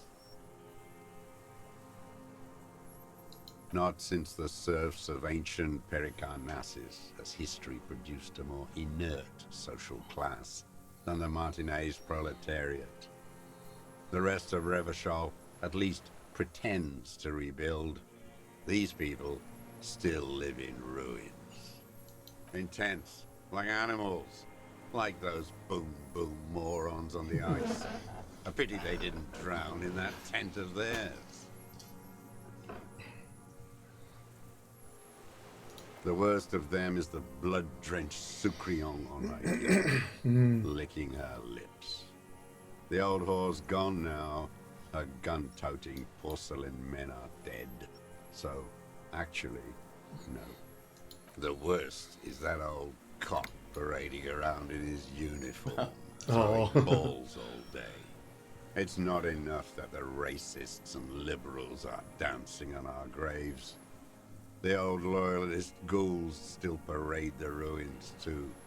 Every morning he's there, while the parasites he fought to protect are off in Ozon, or Quayamoran, or some other island they built their palaces on, feeding on drugs and having sex with their own children. That's all the rich really want, sex with their own children. Throughout history, even the royal bloodline of the suzerain, it's all just an excuse for them to have sordid sex. At least that old cunt Fricelle is now dead. We did good when we pushed him under the horse car, until, in the 30s, those disco whores. The disco whores are too much. Hatred shuts down his brain's language center, leaving only a nonsensical sputter. Whores.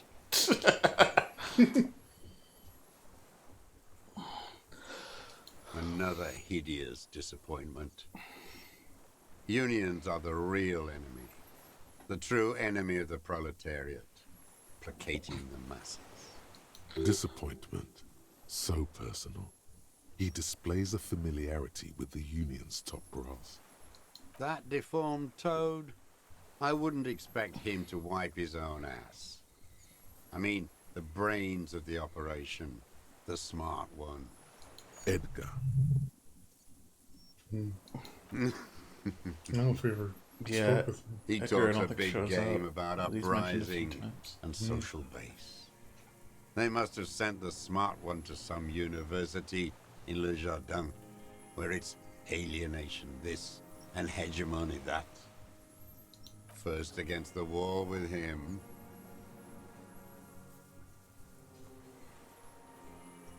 The Clares wouldn't miss a man hidden in their own backyard. Not all this time. Nothing happens in Martinez without them knowing. I haven't approached anyone. I hid. It was Edgar who came to me. How did he know you were here? He didn't just stumble in like an oaf. He figured it out. Some kids told him about a monster on the island. I told you, he has brains. Stepped right off the boat and walked down where you came. I even kept the door open for him. Thought he was a man of the left, wouldn't rat me out. I was right about one of those things. 20 years ago, neither of them could walk now, could they? They were less fat then. Edgar did the talking. Paid his respects like I were a fossil in a uniform. Offered platitudes about the struggle. Flaunted his pink degree. Even quoted Marzov. Never trust a social democrat who quotes Marzov. Oh, and charity too. They love their charity. Offered me blankets and social housing. I still have the gas cooker he brought. Let me be here. The ZOC is an unlawful successor of the Commune of Revachol. We took this fortification from the Loyalists. Even the Clares understand this. They let him be here. Understanding was a courtesy. But why such a courtesy? You know why I killed that fucker, Duat. As to Edgar, I'm not doing anything for that swine again. Again? What have you done for Edgar before? Tried teaching him some Marzovian socioeconomics. They didn't stick. We parted ways. Okay, he didn't do the hanged man for them, but he's insinuating something.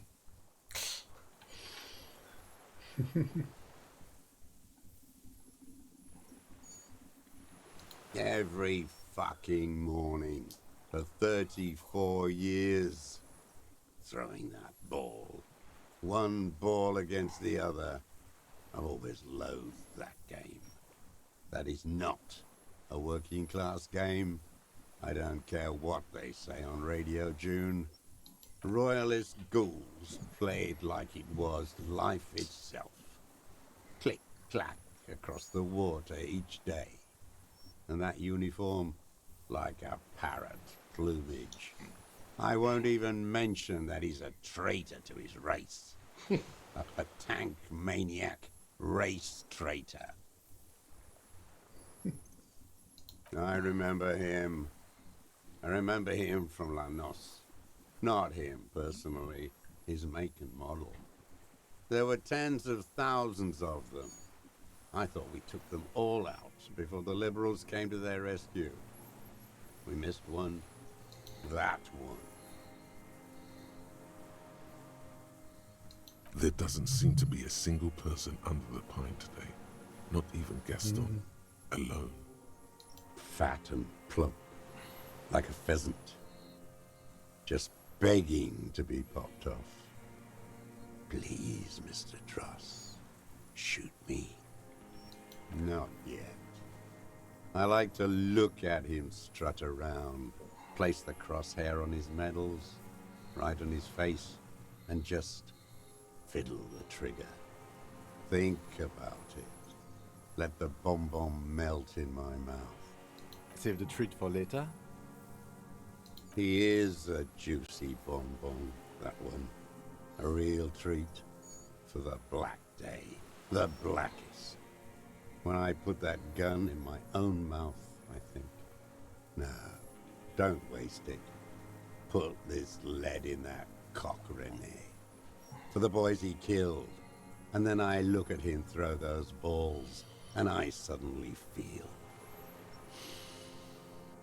better. I even hid one bullet, so I'd always have one for him. Haven't seen him around lately, strutting around. Must be down with arthritis. I hope it hurts like hell. I hope he sweats blood. No. I waited too long. I waited too long and now he's dead? I'm sorry, Mr. Dross. I understand you knew him for a long time. They're all dead now. Fuck it. All human beings care about each other. I cared for seeing his head explode.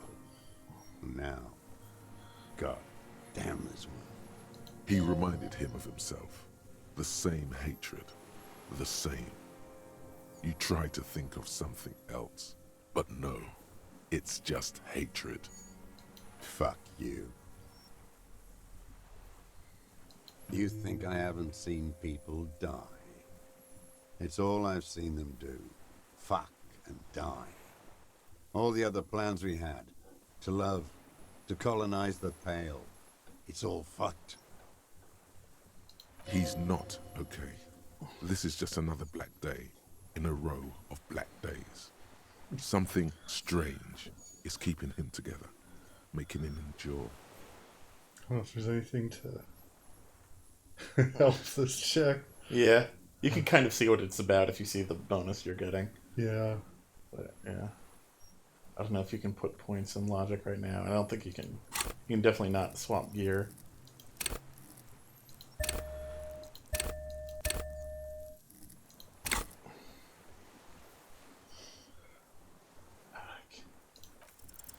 Oh no, the connection doesn't come to you on such a pivotal moment.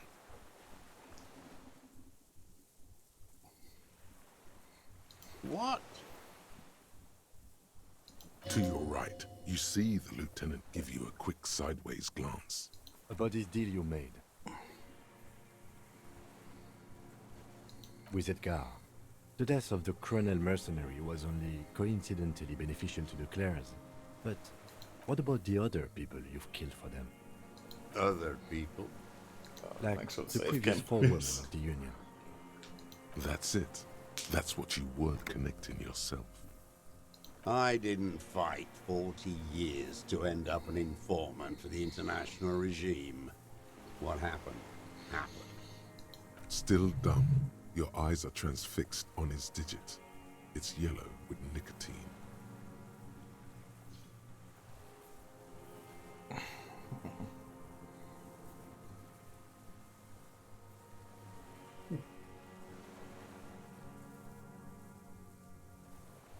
You could say he has dirty fingernails, but that's just a fact. It's not going to do anything. Look who's up. From the drunken stupor. This one's worse for wear than me. Emotionally frayed. Life is hard for us human beings in deregulation hell, isn't it? We will have plenty of time to talk about this later, Mr. Dross. When you're in pre-detention. It can take years in pre-detention. Go ahead. I've been in solitary confinement my whole life. Ease off it. This was not an unmitigated disaster. The lieutenant mitigated it. Just proceed, calmly. Glad we talked about what? What? But you said I would be taken to the... This terror is the sum of all the uncontrollable movements and mood swings he's been exhibiting. Your Wayfarer rights have been suspended. Information provided to the officers on the scene will be used against you by the prosecution.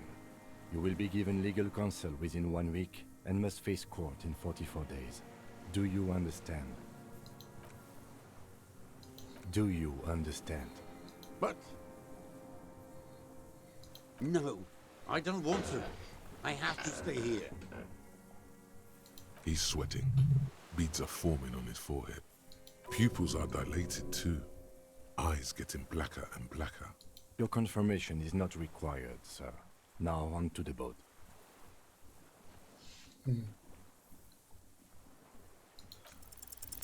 There it is again. To your north, as it has been since you came to the coast. The reeds whisper, stalks rubbing against each other. But then, in the middle of it, something completely different. It sounds like a bow, very slowly being drawn against the strings of a violin. A very small violin, made of reeds and rushes. Maybe there is room for 3 on the boat. What? What are you talking about? Is this... really us? Your skin crawls.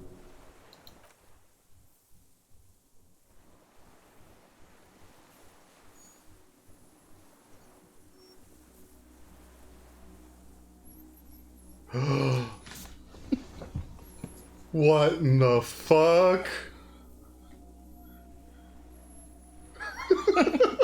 Oh, are you kidding me? Oh my god. Arms and legs unfolds from the reeds, limb by limb, to then just stand there, moving its scythe-like arms in ghostly silence. It's way too big to fit in that trap. Oh god. Shit. Huh. It's still there. An unfolding mechanism of reed-like chitin, hovering in place. What are you talking about? There's nothing there. The stick insect is over 3 Oh, meters tall. Look at that. It looks straight at you with its tiny pinprick eyes and its grotesquely small head. You feel your legs shaking under you and your gun hand move to your holster to grab the gun. Tell me what you see, damn it. I can't make out one small thing in the reeds. I can see it. Yes! 4 simple words. Thank God. If you can see, then you're not insane. But that means it's really there, spinning slowly, in absolute silence. Its limbs long and slender. Be very, very careful. Alright, I would do a quick save right here. Okay. Oh, so we gotta go interact with it. The creature stands on long stilt-like legs, antennae hanging from its head like a woman's hair, white and curled at the tips. It is no more than 5 steps away from you. Reed-like tufts stick out of its joints. As the insect moves its forearms, it produces a faint hiss, like a reel-to-reel machine spinning after the tape breaks. The hiss is different from the strings you heard before. Oh, it says something else. That's what you get for asking them to pour on the pheromones. Oh.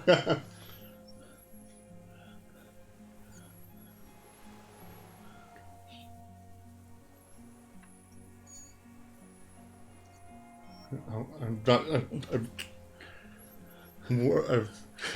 I'm interested in these, but I don't want to like exhaust the opportunity to do the check. Yeah, that's why I said to save, just in case anything Okay. makes that go away.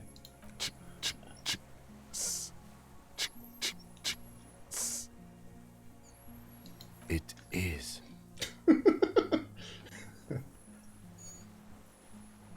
You glance over your shoulder. The lieutenant holds a piece of milled aluminium. He begins to pull it open, extremely carefully. It's the camera. No, the flash will scare the creature off. Warn him now. We need a photo. No one will believe us. From the corner of your eye, you see a sudden cascade of motion ripple through the phasmid's limbs. A series of ultrasonic clicks fills your ear. I won't be one of those fools who didn't take a picture. You see the phasmid turn to him, its mandible antennae reaching out. Its motions are quick, sudden. Understood. Of course. The spindly mechanism turns itself back to you, its antennae taking their measure of the air. A sudden chirrup fills the air. The walking stick moves its whole body, limbs working independently of each other, like the parts of a masterfully constructed machine. It moves just an inch closer to you. Or does it only feel like it does? Something in its body language has changed, just slightly. Slowly, with your breath held, you take 2 small steps toward the phasmid. The creature lets out a series of ultrasonic clicks that swarm around your head like swallows. Like laughter, a sort of happiness. Sweat drips from your brow, soaking your chest. You reek of it, your chemicals. Hissing and clicking, it extends its mandible-like antennae to greet you. You're right below it now, looking up at the colossal chitin of its white limbs. The head of the creature is crowned by reeds, and its eyes are like small droplets of water. The insect stops its stridulation, seeming to observe you. Below its crown of reeds, little pinprick eyes detect motion, glittering. The world stands still around you. Suddenly, there is silence. As you do, the invertebrate comes to life, its limbs moving independent of each other, as if each has a mind of its own. They are white, like stalks of porcelain, knitting above you, praying to you.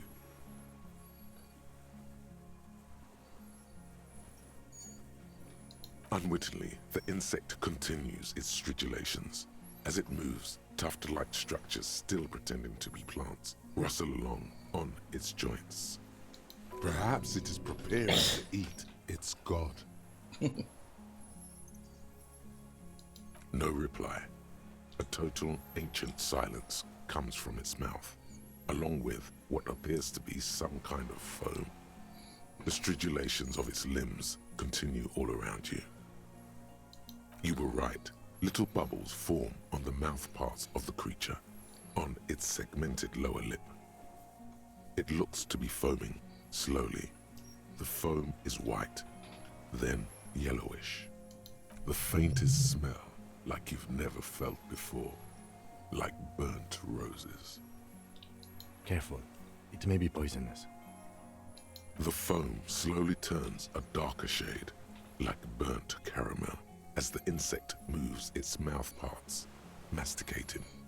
The little bubbles begin to burst, one by one, letting out that same smell, like summer burning.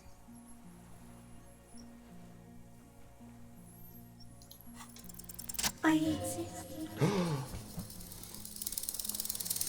Tell me what it's like for you.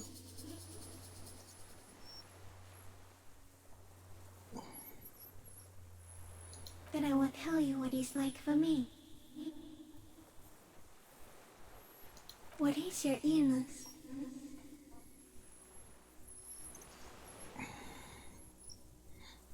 For me, it is not like that.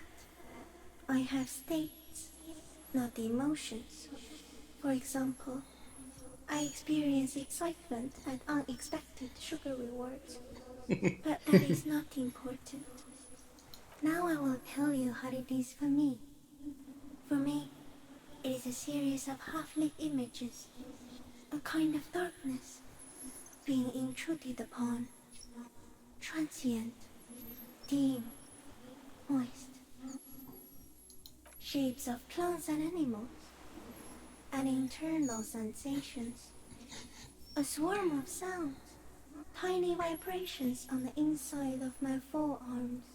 All speak of complexities totally beyond my understanding.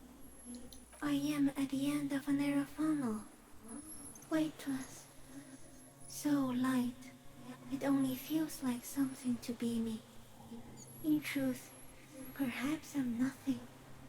I certainly do not have a soul, and if I did, it would never ache. Are you sure? Sometimes, when molting, I will grow a lost limb. One time something went wrong, and a small leg replaced a missing antenna.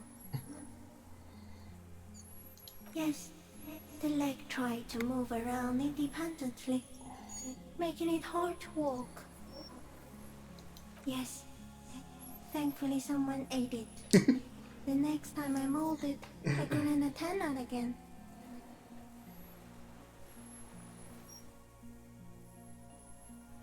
So am I. I was born to detect sucrose rewards and semiochemicals. What were you born to detect? Awesome, man. Gosh. He's in a bad state, deteriorating fast now. He thinks I am beneficial to him, but I am not. I only quicken his deterioration. Very slowly, and only because he won't go away. It is meant to keep them from noticing me, to interfere with the pictures in their heads. But he has looked at me for too long, and I am destroying him. I am an unknown species of the order Phantasmodia, endemic to the Insulindian Insula. For the last 350 years, I have hidden in plain sight, masquerading as the reeds, molting, cloning myself, unfolding at night to play with trash bins and boys. No one unnoticed by the first settlers and the land surveyors of the suzerain. Also, by the soldiers of the revolution and the officials of the occupation. Even the Seminese islanders who came here first, but did not stay, have not seen me. I have stayed hidden through 4 forms of government and 2 scientific revolutions, until I was accidentally discovered by a detective of the citizen militia in Reversal, district of Martinez, March 51. Not even the birds know that. Not even the water lily. You can also eat it. If it's a leaf, you can put it in your mouth. Yum yum. Or read. Wait, so... Yes, they don't mind. Yes, I once cloned myself and ate the little ones.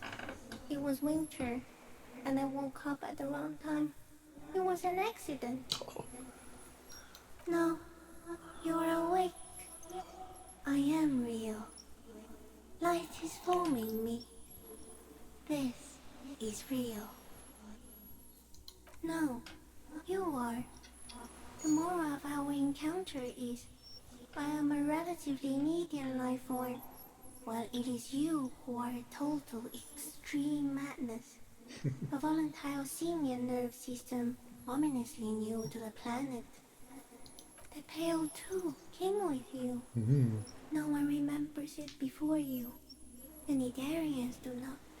The radially symmetrics do not. There is an almost unanimous agreement between the birds and the plants that you are going to destroy us all. It is a nervous shadow cast into the world by you, eating away at reality. A great, unnatural territory. Its advent coincides with the arrival of the human mind. You are a violent and irrepressible miracle. The vacuum of cosmos and the stars burning in it are afraid of you. Give me enough time, you will wipe us all out and replace us with nothing. Just by accident. We suspect it will be something like the oxygen holocaust that wiped out anaerobic life 2.6 billion years ago, when organisms first started breathing. Only much worse. Instead of air, you exhale thoughts. There are no trees that eat thoughts. Everything your eyes touch goes back there, behind the nose mirror. What if you blink? Are we still here? Please don't blink. What if he misplaces us all one day, or just forget? No, you're only thinking it now. This is a revelation.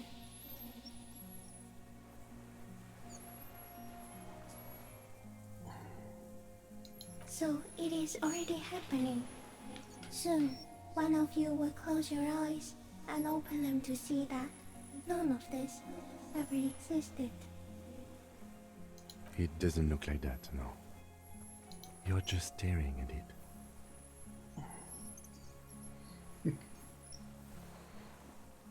Okay. Is it somehow related to the case?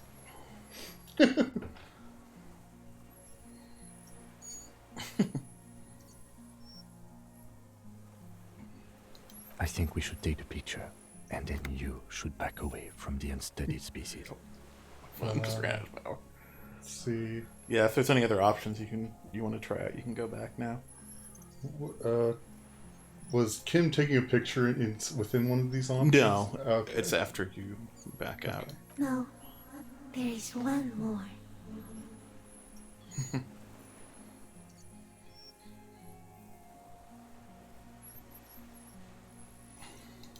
Thank you. I also have one more thing to say to you. That woman, turn from the ruin. Turn and go forward. Do it for the working class. He only says that if you're a communist. It doesn't Oh, take that's a good. scientific precept to tell you that. Okay. Okay.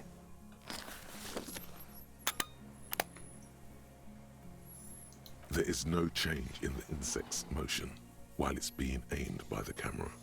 It remains fixated on you. In 3. If it moves, you jump back. I'll shoot. Here we go. 3, 2, 1. The shrill flash of the camera hits the air like the blade of a sword. The phasmid freezes in its bright light. Head turned toward the lieutenant. Hypnotized by the flash, it stands frozen before you. I got it.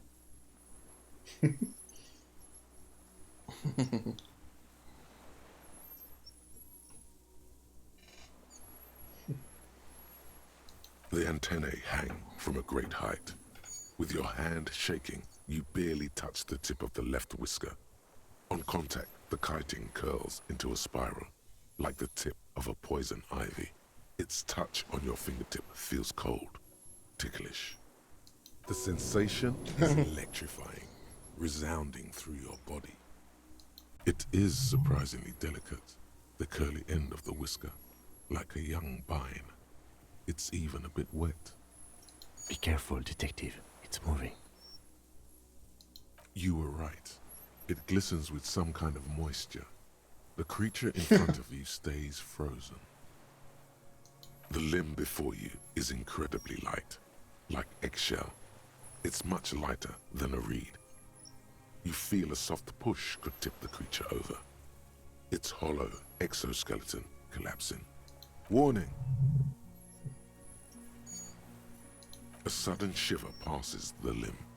Looks like the creature is awakening, wave by wave from its stupor. It tastes like sugar, very faint. The anthropod towers above you, tufts of reeds pointing from limb and head alike. Odorless, mostly comprised of water. Another shudder pulses through the creature's limbs. It jolts back to life, like a record continuing where it left off, in a swaying, praying motion. Even the small black pearls of its eyes do not stray from you. As you're turning away, the phasmid mirrors your movements, stepping on the water, the long limbs carrying its feather weight without breaking its surface.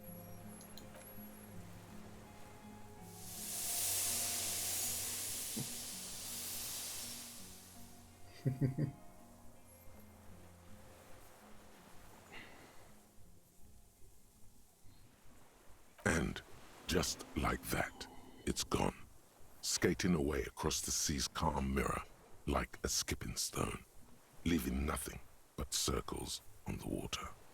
And something under it, in the place it stood, bobbing there, among the reeds, a collection of items. It's gone.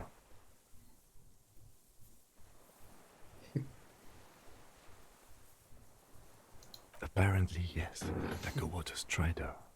Only, I've never seen anything like that in my life. Looks like a nest of some sort. We should have a look. What now? In some kind of strange, semi-catatonic state. Our suspect is not looking so good. We need to check on him. Nope. Oh, I can't interact with whatever it left. Yeah.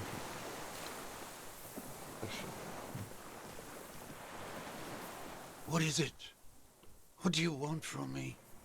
I can't go. Something is very wrong with him now.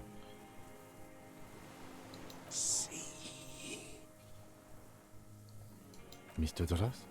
The man does not respond. He keeps staring, black eyes glazed over and bulging from their sockets.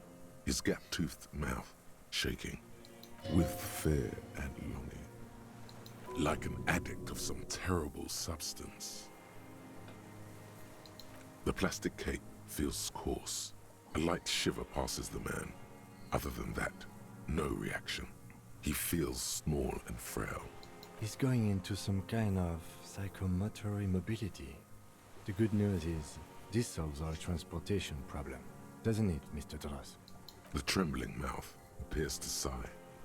Between this and the broken tire he's used for a boat, I think it's safe to leave him here, while we go and get help. It will need to be medical first, I'm afraid. Old age and shock. Yes, the arrest and the appearance of the phasmid, the combined stress. But you think it's something more than that, don't you? There's much more. Remember what it said when it spoke? Quite a few things about that health check you did on him make sense now. That could be part of the shock. But you're right, something is off here. Mr. Dross. No response. Then how did we see it?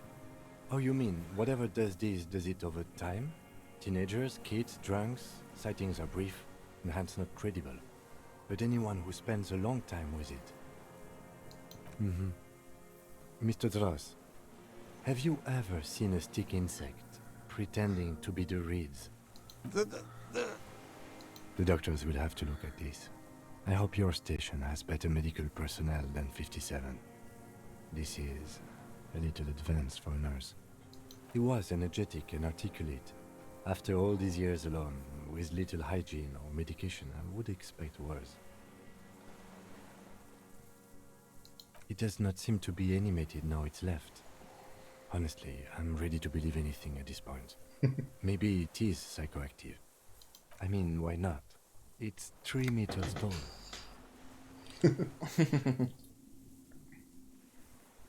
Like a drug?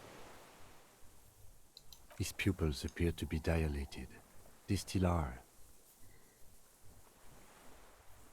You mean pheromonal? The scope, knowing of her bruises, his disposition toward Miss Orania? I see what you mean. You should be more careful, detective. Are you sure it wasn't having an effect on you? A valid hunch. Long-term exposure to something like that could be neurodegenerative. Also, please be careful when approaching your cases in the future, detective.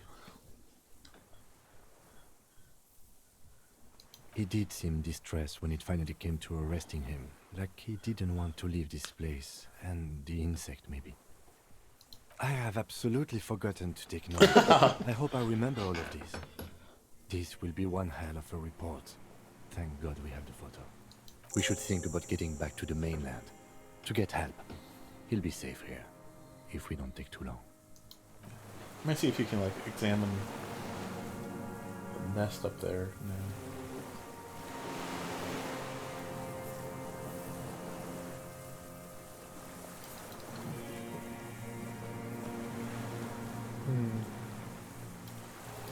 Is that as far north as you can get?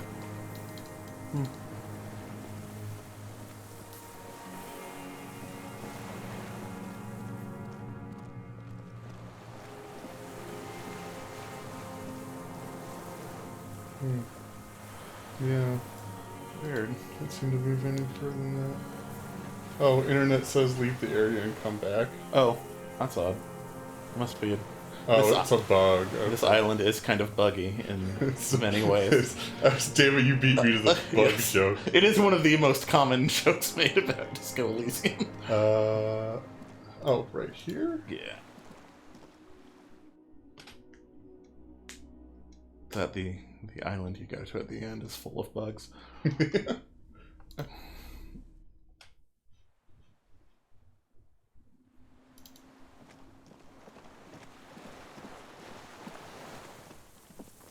There oh, we there go. it is.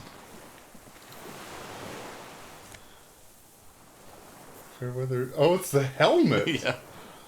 Oh, God. And a rifle scope. Yeah.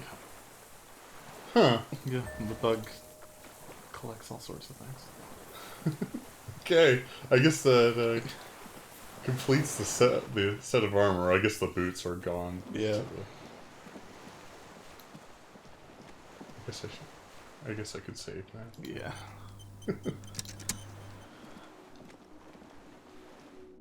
Oh, yeah, I guess I should inspect them.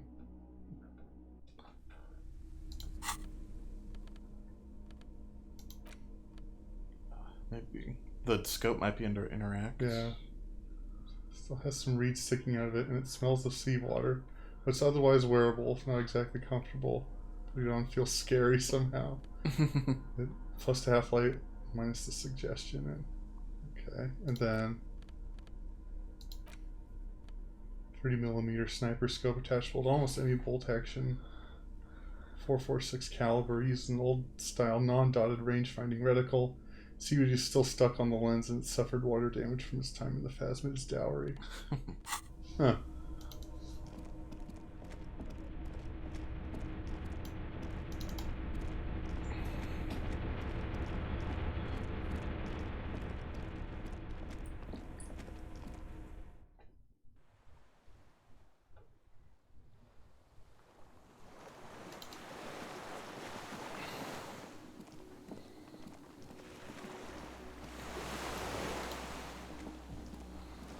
The skiff is swaying on the waves by the dock.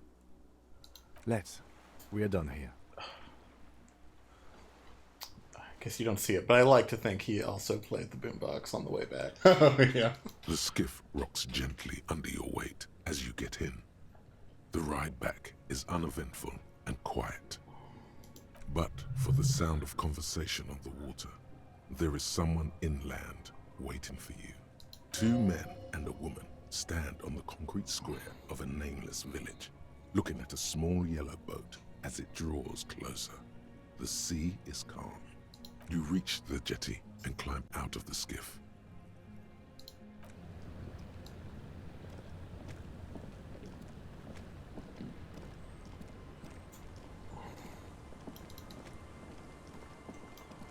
Oh. Look what the tide brought in. Hey, these guys. Yep. Harry, you're bleeding all over the place. You're half dead. Whatever this is, it is completely unimportant compared to what you've just seen. Bothered by it? Harry, you look like you need a fucking organ transplant. Oh, fuck it. Let's not get into that. We're not forgetting about anything. Look at you. Hello, Trent. Oh, hey, I Trent. believe we've met on several occasions. I'm your goddamn partner, Jean-Vic Kumar, and this is your special task force. Or what's left of it. Special Consultant Trent Heidelstam, Patrol Officer Judith Minot. Hi. We've come to scrape what's left of you off the pavement. Lieutenant Kim Kisuragi, Prison 57. We've just come from the island, where our investigation led us. The scene is making even him feel as though he has to justify your actions. We might need your help with something later. As if he recalled that he's in fact a decorated police lieutenant and not a naughty boy. But this is clearly a departmental matter, so I'm going to leave you to discuss it among yourselves. It's good to meet you, Lieutenant Kitsuhagi. Letting the lieutenant know he shouldn't feel embarrassed over the shitstorm that's about to befall you. Ari, we want to help you. Trent, I believe this is where you come in? I don't quite know what I'm doing here. I was asked to participate as an expert. I think I need to manage your expectations a little. I'm at best an enthusiast in cognitive science. My background is in something else entirely. I engage in neurology on a merely theoretical level. In fact, I should probably get going. Come on, Don't, Trent. It's too late. You're part of this shit now. What have you got to say for yourself, shit kid? The cafeteria manager you fucked over told us where you went.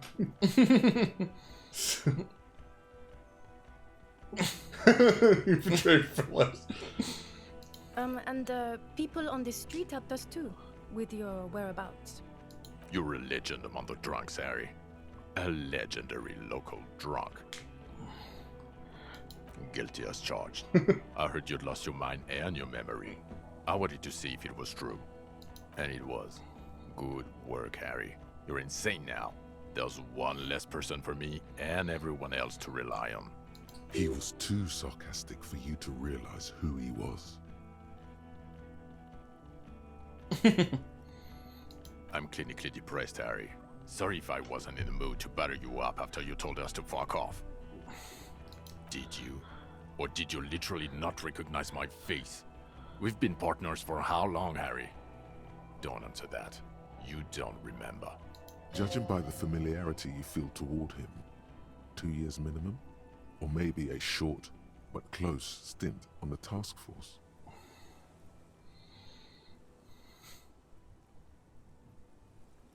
Lieutenant, my name is not Horse-Faced Woman. It's Judith Minot. I was assigned to your unit 2 months ago. I thought we were friends. Okay, you're my commanding officer. I really want to respect you. I want us to have a normal relationship. That will never happen, Jude. He's the rudest man on earth. He's the reason why the rest of us have to take sensitivity training. And I hate sensitivity training. Yes, I'm Trond Heilestam. I never said I wasn't Trond Heilestam. Mikael? Mikael is my son. No, I was just interested in the Feld building and the Martinez beachhead. And Mikael wanted to see Martinez. It was a coincidence.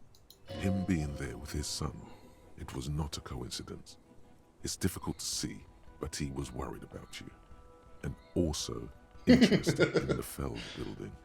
It's the Feld building. Yeah, there's a lot of important history How happened aren't you there. interested in that? What indeed? I was asked to share my take on some of the more obscure theories developed in Königstein in the 30s, like partial psychotraumatic amnesia, group personality theory. He's here to see if you're insane. He's smart. Let's move on. Duped? Hey, here's a brilliant idea. Don't be a morbid drunk and you won't be duped so easily.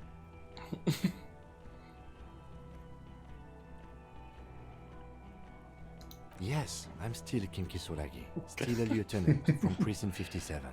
Still caught up in this crossfire, too. Yeah, Major Crimes Unit, under Lieutenant Dubois and Vicomar. Ring any bells? Refresh your memory? It's a goddamn Major Crimes Unit.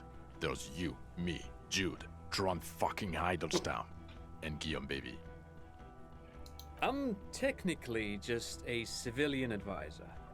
Oh, fuck you. You're part of this shit show. Oh, that's an interesting story, actually. Guillaume Bevy is a police reporter who joined our team. He was really good. Then he left because he lost faith in your ability to lead the unit. Why would he do that? Other people have left too. Good, smart people. People we won't get back. Only me and this really patient patrol officer are still here. And Tron because I'm forcing him to stay. Dude, it's a Major Crimes Unit. We clear the desk of cases so Precinct 41 doesn't look like the worst station in town. We are shit tier now, Harry. Because of you. The 41st isn't...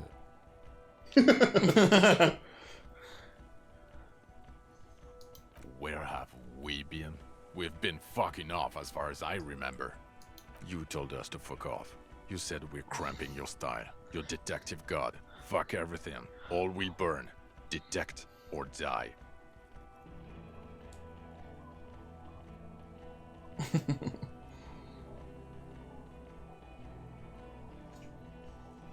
Oh, you think it was cool you saying that? Aesthetic somehow? You were crying when we got here. Breaking things. You said we were going into the abyss. None of us wanted to see the abyss. So we fucked off. Like you told us to. The bells aren't ringing because you have brain damage. Trant, this is where you come in. How bad is it? Well, he doesn't have visible tremors, he talks without slurring, he can drive a boat, he's standing, reasoning. All good signs, but complete retrograde amnesia. Episodic and semantic. Oh, did I drive the boat back? I guess you must have. Meaning, you forgot both who you are and the definitions of money, Isola, Pell, and so on. Yeah, I needed Joyce to elucidate me on those terms. Yes. As displayed in the station call, our interactions with him, and I don't want to be a snitch, but also mine with him before when Harry did not seem to know who I was. It's all very interesting. Interesting? Yes, interesting. I have my theories, but I would like to hear Harry's thoughts first. Harry, what do you think happened to you? Neurologically, psychologically, and why not socioeconomically?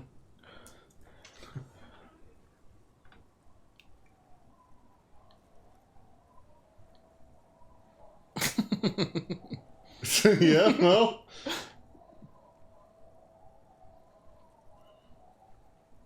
Corresponding to the 20-centimeter hole in your brain. Sure. This theory has great symmetry. I see how it folds into itself neatly. Precisely, Satellite Officer Vicmere. It's Martinez.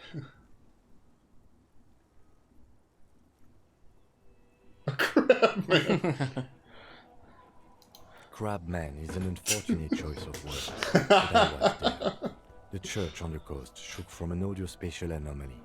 It may have been anthroponetic, or perhaps related to radio waves. Either way, I have put this into my report. You should read it. I do not, however, think it has anything to do with him drinking himself to the point of brain damage. Thank you, Lieutenant Kitsuragi. Just to clarify, I do not think his other anthroponetics are a hoax. Pale produces global phenomena. It's proven. However, what has not been proven is total memory loss after drinking too much Komodo Red. Honestly, I think he's just lying to us. But Detective Vicmere, he has blanked out before. Yes, a couple of times. After some of the more serious benders. One was after the two drunks case. The other when we looked into that mural. Oh yeah, I remember both those cases. Yeah. The two cases in your ledger. The unsolvable case and the next world mural. Those were recent. Those cases were hard on you. Interesting. So at first he dipped his toes into it, prepared. That's where he would have gotten the idea, yes. Practice. And then he used alcohol to get there, so to speak. What do you mean? Well, here's my theory. What if this is an absolutely normal reaction to the world we're living in? What if this is not a significant anomaly at all? Something to be explained, approached as a defect? Look at the sensory input here. Look at the ruins, the neon.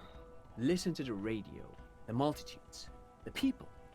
Live here for 40 years. As a police detective, he's like a magnetic reader on the world tape, to borrow a known metaphor. Harry's been pushed flat against it. Total input. Hardwired to the free market. He just needed for it to end. Okay, Trent, thank you. That's absolutely me. I'm glad we brought you. Will he or will he not be able to work in the major crimes unit? Is he a cretin now? I want to know that. He's not a cretin, and he is able to do work. If not in his previous leadership role, then as a line detective.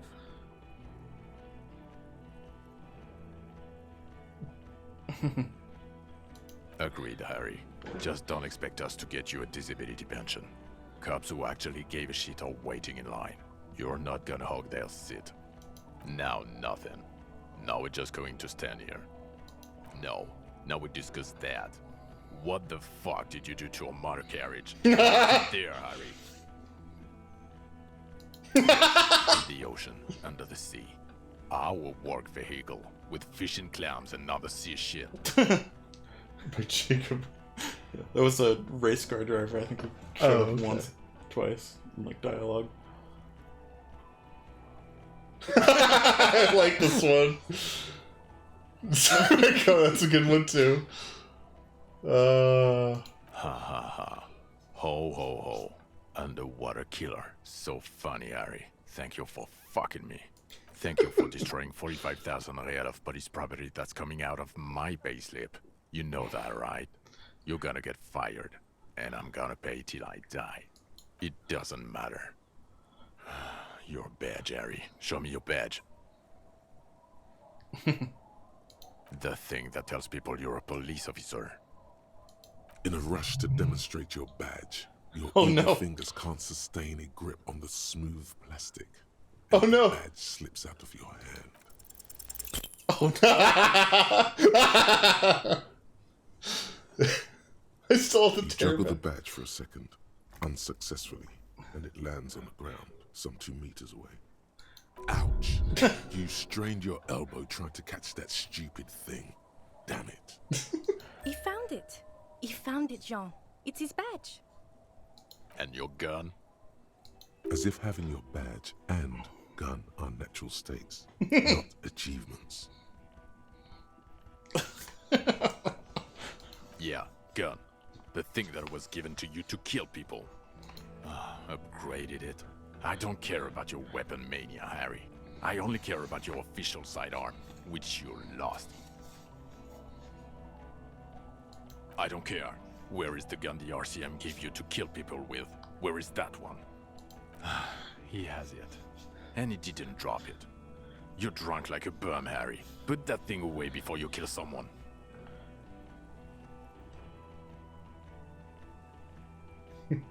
I don't buy it. Why do you smell like a corpse then, huh? He's wounded.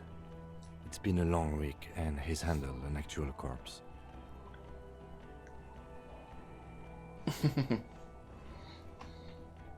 A bit of a week?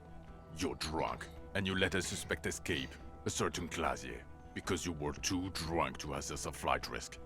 We've read the report, Sari. Lieutenant Kitsuragis. We know.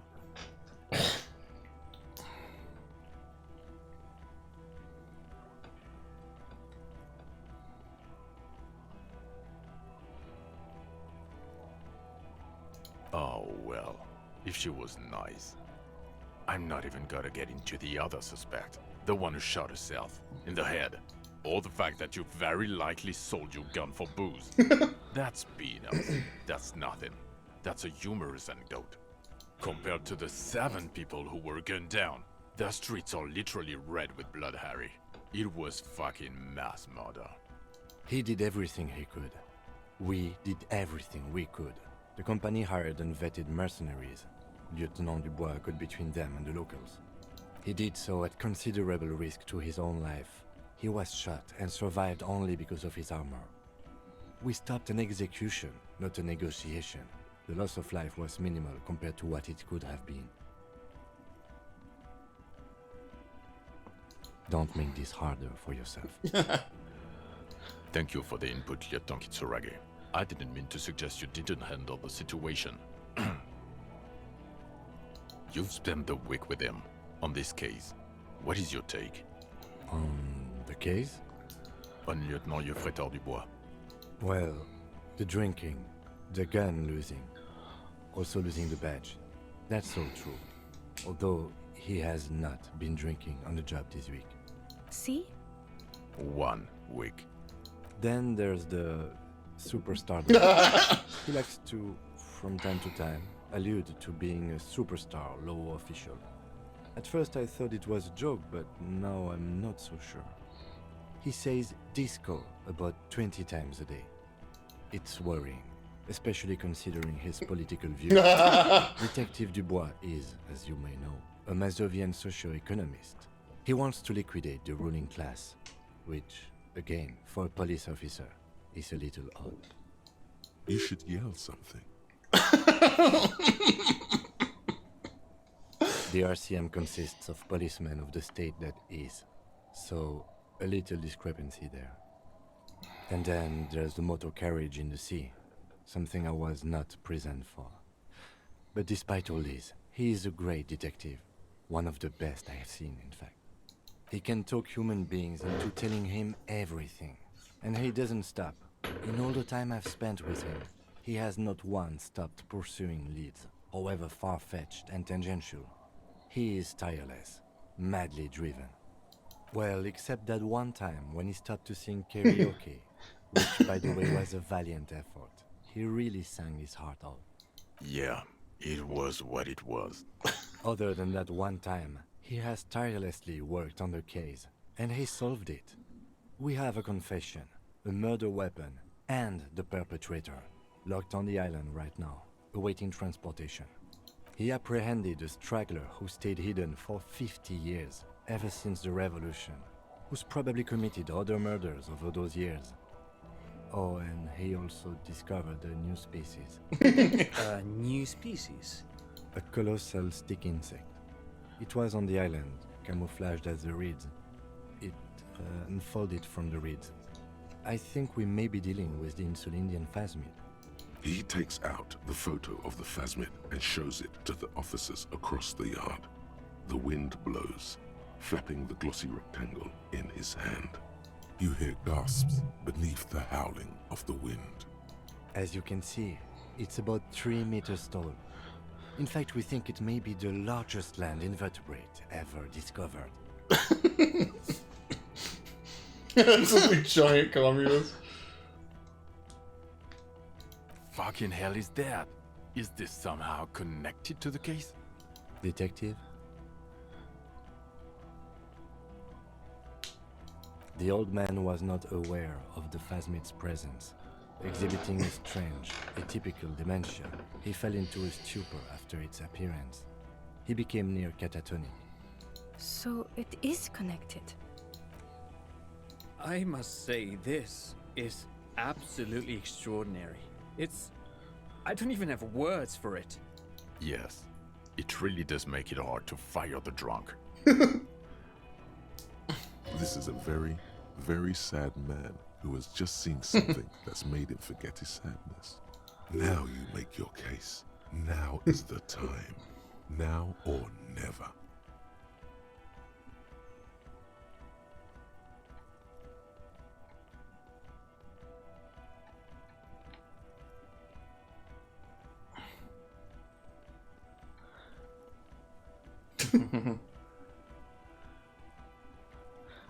Let's see.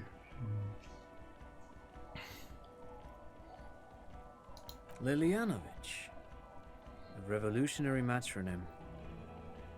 The custom started in Grad, where they have patronyms: Krasovich, Lasovich, etc.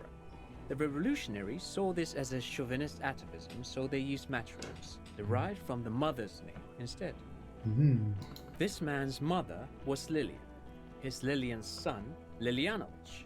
The custom was overturned after the revolution failed, but not before it made it to Revachol.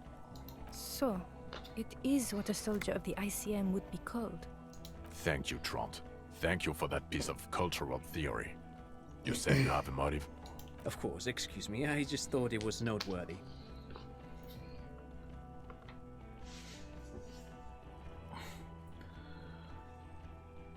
Jalousie. I thought this Lilianovich was an old man. To have been hiding for 50 years. Like 70-something. A strange psychosexual fixation. Aggravated, possibly, by proximity to the phasmid and its chemicals. He himself gave a political reason. Said he had killed an enemy combatant. Also, we have ballistics from the gun, matching the bullet found in the dead mercenary's head. And 2 officers on the scene that Mr. Dross confessed to. It's a clean win. It's way more than that. Perfect holding mechanism like the phasmid. No, not that one. Jesus Christ.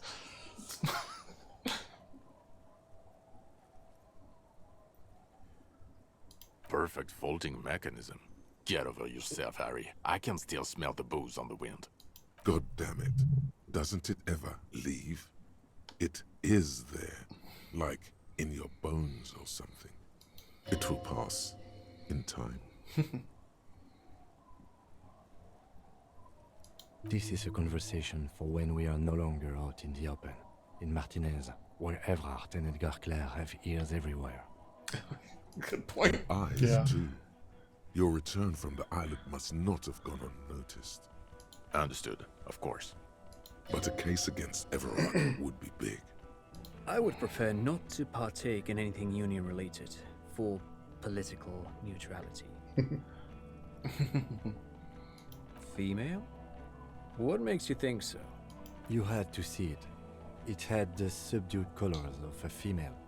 And the nesting behavior too, I think. Incredible. Were there eggs in the nest? Not as far as I could see. There were other things there, though. Actually, you know, this would indicate it was a male. Aha. This is far from anything in my field, but I think such nests are called bowers. They are for attracting mates. Must be robust if it can move a helmet with its limbs.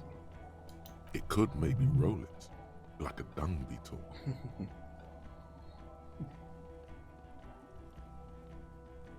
As in cloning itself? What makes you think so? Then it wouldn't matter if it's male or female.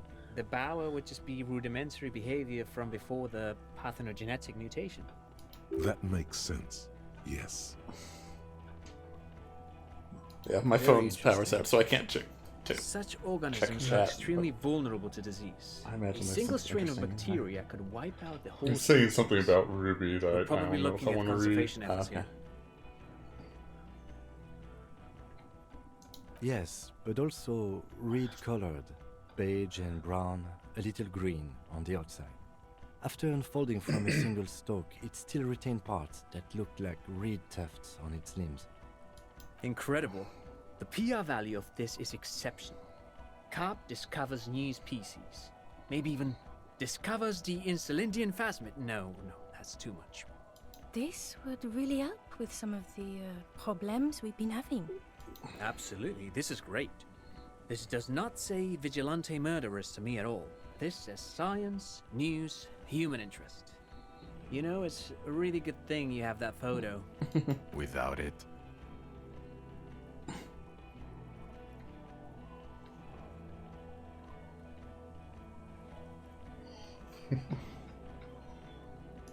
what was that? It sounded like you set up a nightclub in the church.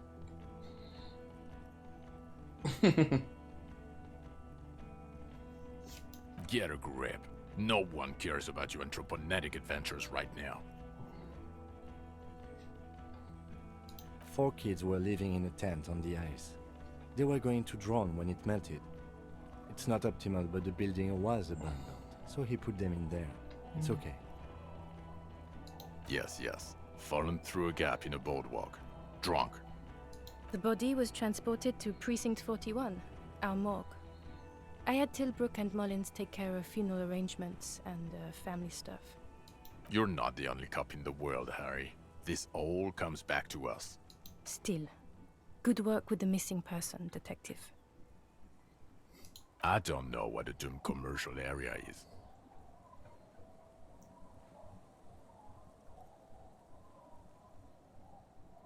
No, it didn't. It didn't turn out to be anthroponetical again.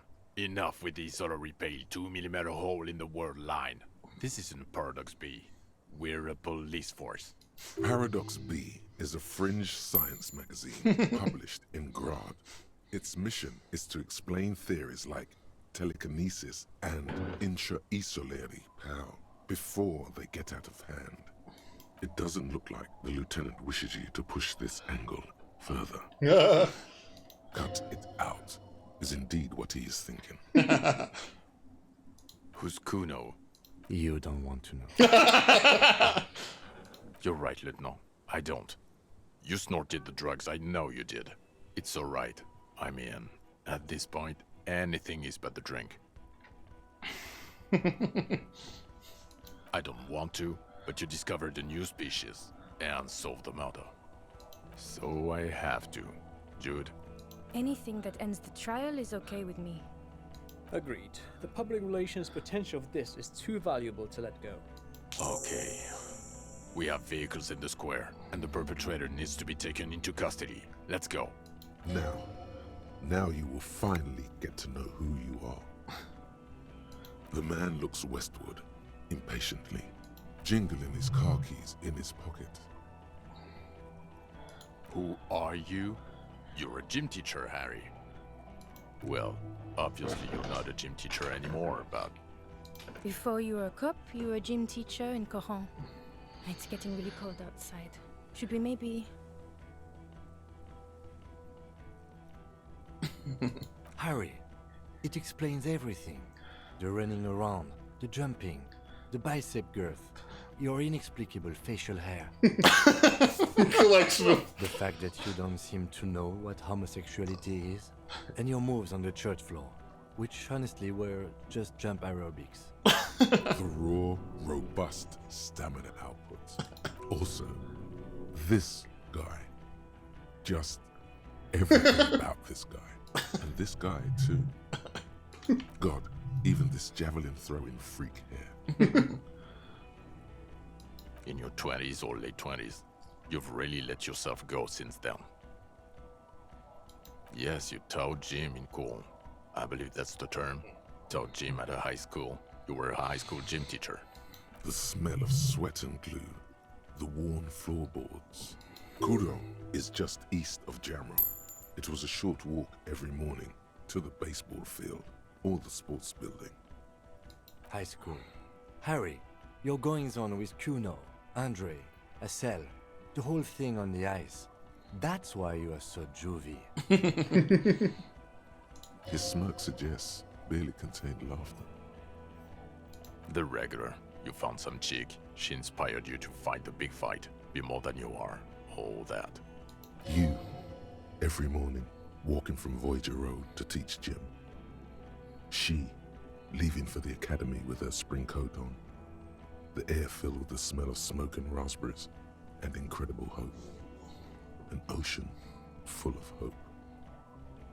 I knew it. I knew no normal human being can run like that. He's an honest-to-God gym teacher. It's not a mystery. Some chick fucked you up. Also, you were drunk. Dubois? It was Dora Engelund, I think. You've said her name, but you weren't married. You were engaged. Something like that. Half Vasan. Vasa is where beautifully and impossibly blonde people come from. No one is married anymore. This is Revachol. God, I don't know. 6 years ago, she was way before my time. 6 years and you haven't gotten over it? Yeah, or 7. You're not doing too good there. It's an old man thing. 2 old years equals 1 normal year. That and Dora Engelund really tore you a new one. A big one. Incredibly bangable. Come on, Sean. Extremely fuckable, Harry. Gorgeous. A gorgeous bourgeois woman. Wayfish. Like a Welkin, basically. Fancy Welkin. No Welkin. Blonde Welkin. Heartbreak Welkin. Of course it comes I've back to only seen a Welkins. picture, Yeah. But it's obvious you formed a real spiritual connection with how pretty she was. One you never recuperated from. Look, the sun is about to go down. It's time to go. I think she taught in the Académie des Arts, east of the river. Way east. Hard to say which came first, the middle-class chick or the drink. Egg and the chicken kind of thing. My point is, you need to see a psychiatrist about this shit. Not a psychologist. Several degrees harder. Is there something harder than a psychiatrist? A forensic psychiatrist? Go talk to that. In other words, he's heard enough about this. Us? We're the bloody murder station, haven't you heard? We're the bad guys. No one likes us. That's not true. Jamrock is too big for one precinct. You're just understaffed. And everyone respects the 41st. You have Captain Price. Thank you, Lieutenant. You're being kind. It is an understaffed station and the district is too big, which is why we need to... Get back to it. We left Torsen and McLean to run the Sea Wing. It's not good. Mac the Torso Torsen and Chester McLean. They're not fit to run a wing. Believe me. Things are shaky as it is. They are damn iconic though, Torsen and McLean. Yeah, not like us. 2 clinically depressed old men. Where's the contrast here? We are garbage. God. There are 4 wings, Harry. A, B, C, and D. We're in C. It's made of losers and clock punchers. You and I reconceptualized it as a task force. It was a mistake. There's also a lot of outside help involved, not only me. Other losers too. Ptolemy Price? He's the son of the old Price, one of the founders of the RCM. He's one of the most highly regarded men in the force. You're lucky. Somewhere under the curved roof of a former silk factory, shaped like a ladybird with 2 chimneys, Police Captain Ptolemy Price sits behind a heavy wooden desk. Resident medic Nix Gottlieb pours him coffee. It's silent in the captain's office. They speak of change, the city, the tension on the streets. They speak of the events of April and the blood on the streets in May. So he remembers that. Yes, there may have been a raid on some churches. It wasn't good press. Shooting up churches never is. I was out of town, to be clear. Our enemies were hiding in a church, to the best of our information. That's it. I'm not talking about this anymore. Your security clearance is shit tier right now. You have to wait for it to go up. Your clearance will not go up while you're within earshot of the Union headquarters. Okay, it's not the bloody murder station. It's an old converted silk mill with green desk lamps and a coffee corner. A lot of good people work there, hard, every day. Jamrock is the largest ghetto in Rivershoal. Faubourg, technically, but it's divided into 11 districts. Jamrock only has us. The press will blow over. Jamrock is lucky to have you, and it's often considered to be the greatest of the districts. You're lucky to have you. Thank you again, Lieutenant. Do you need to tell Lena? Yes, I do. Who is Lena? She lives at 1113. I'm glad I Tabernacle passed this. Road Yeah. in Jamrock, remember? Tabernacle? It's on the way over. Near where you live on Perdition. Fine, if we're gonna drop you off anyway.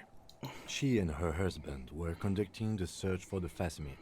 It's their discovery, in part. They should know as soon as possible. It would do you good to deliver some positive news for a change. Watch out, or she'll faint. Well, first I will go back to my station and write the most detailed report anyone has ever seen. It will have to be good to cover all these. Then I will have a serious talk with my captain. Detective, we just stopped a small-scale war. Something is happening to Revachol. I don't know what yet, but it's going to be a hard spring for the RCM. We need to get ready, infiltrate, investigate. Oh, Ken's gonna have to brush up on pinball.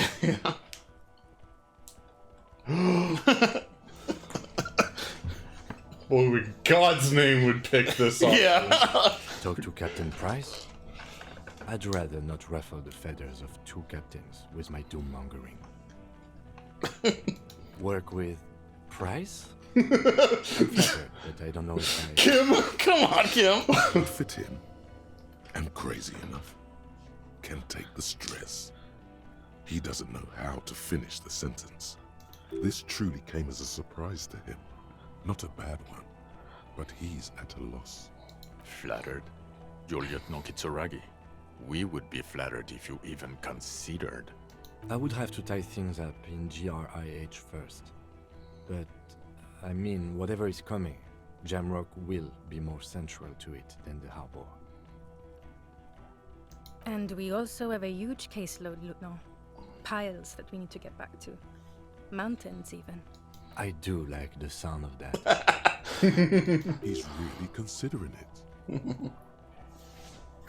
Good.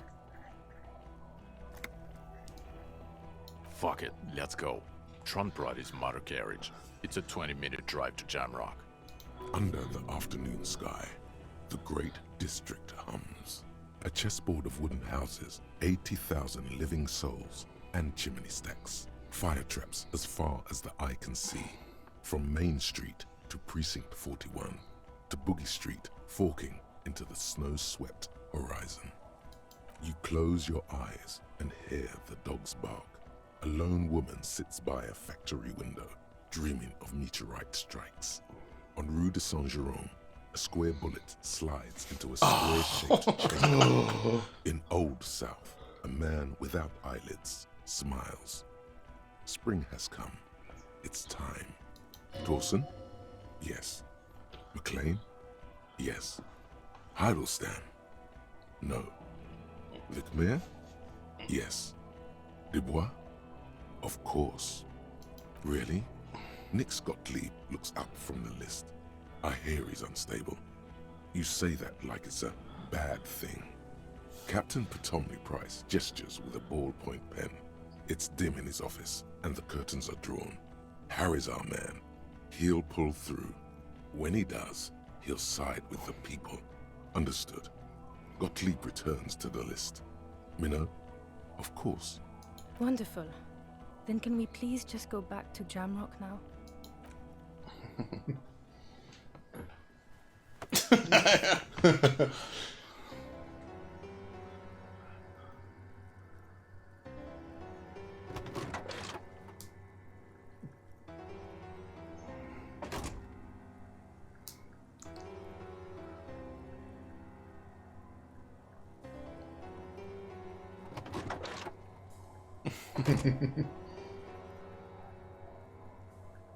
I am limping, that's Yeah. right.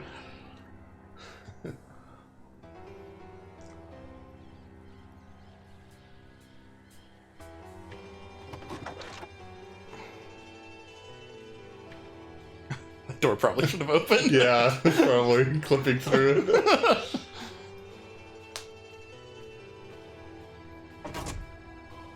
There you go. Wow.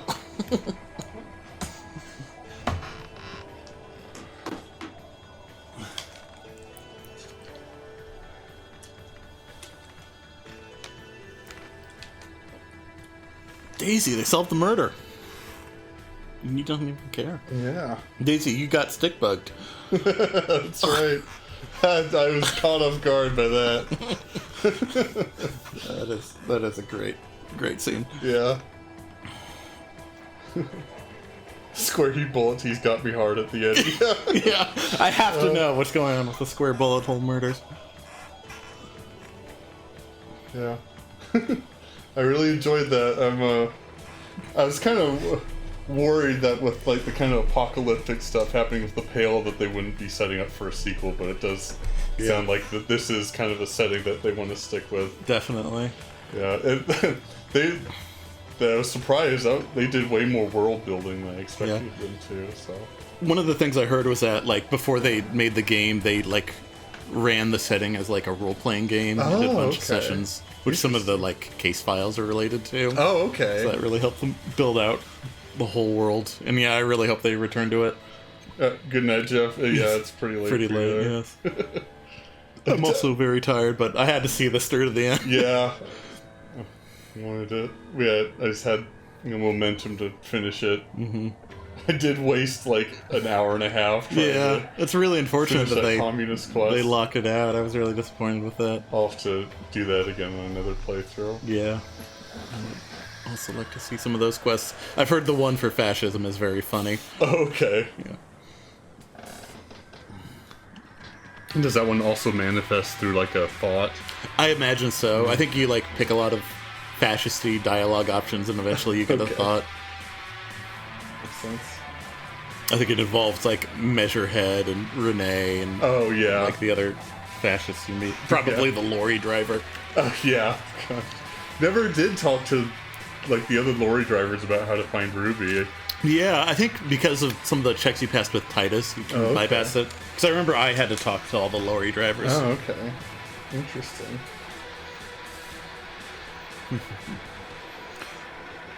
But yeah, I'm really interested in kind of seeing where things branch off with different choices and stuff. Yeah. I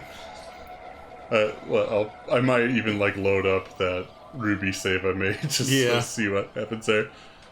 I definitely wanted to, but I felt like I shouldn't just from like streaming it and destroying that device and getting the upper hand on her. It like what happens next feels like an appropriate result of that choice. So I think that's a good call. Yeah.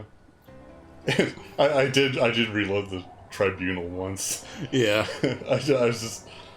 It felt like everything I was doing was just making things worse. I got frustrated. Yeah, definitely. That's a really tough scene. I think I also reloaded the tribunal once or twice. Oh, okay. I'll probably try and do that again and see if I can get Lizzie to survive. Yeah. I did like her character a lot. I see. I know when I did it, Lizzie survived, but that one guy never ran away. Shanky, I think. Oh, so okay. he died. Oh, interesting. I wonder if that's... Yeah, I wonder Yeah. how the body count changes. Yeah. Based on how you do there. I don't think you can save everyone, but you can definitely affect things. I did like that I saved Titus and got to talk to him afterwards. He's one of my favorite characters. Yeah, that's a really nice scene afterwards. But there are a lot of great characters in this. It's one of the best written games I've ever played, I think. Yeah, it's so good. I think it does like a really good job of like humanizing everybody. Like Renee was another one of my favorite characters. Yeah, he's a really interesting character. Yeah, just well written all around. Mm-hmm.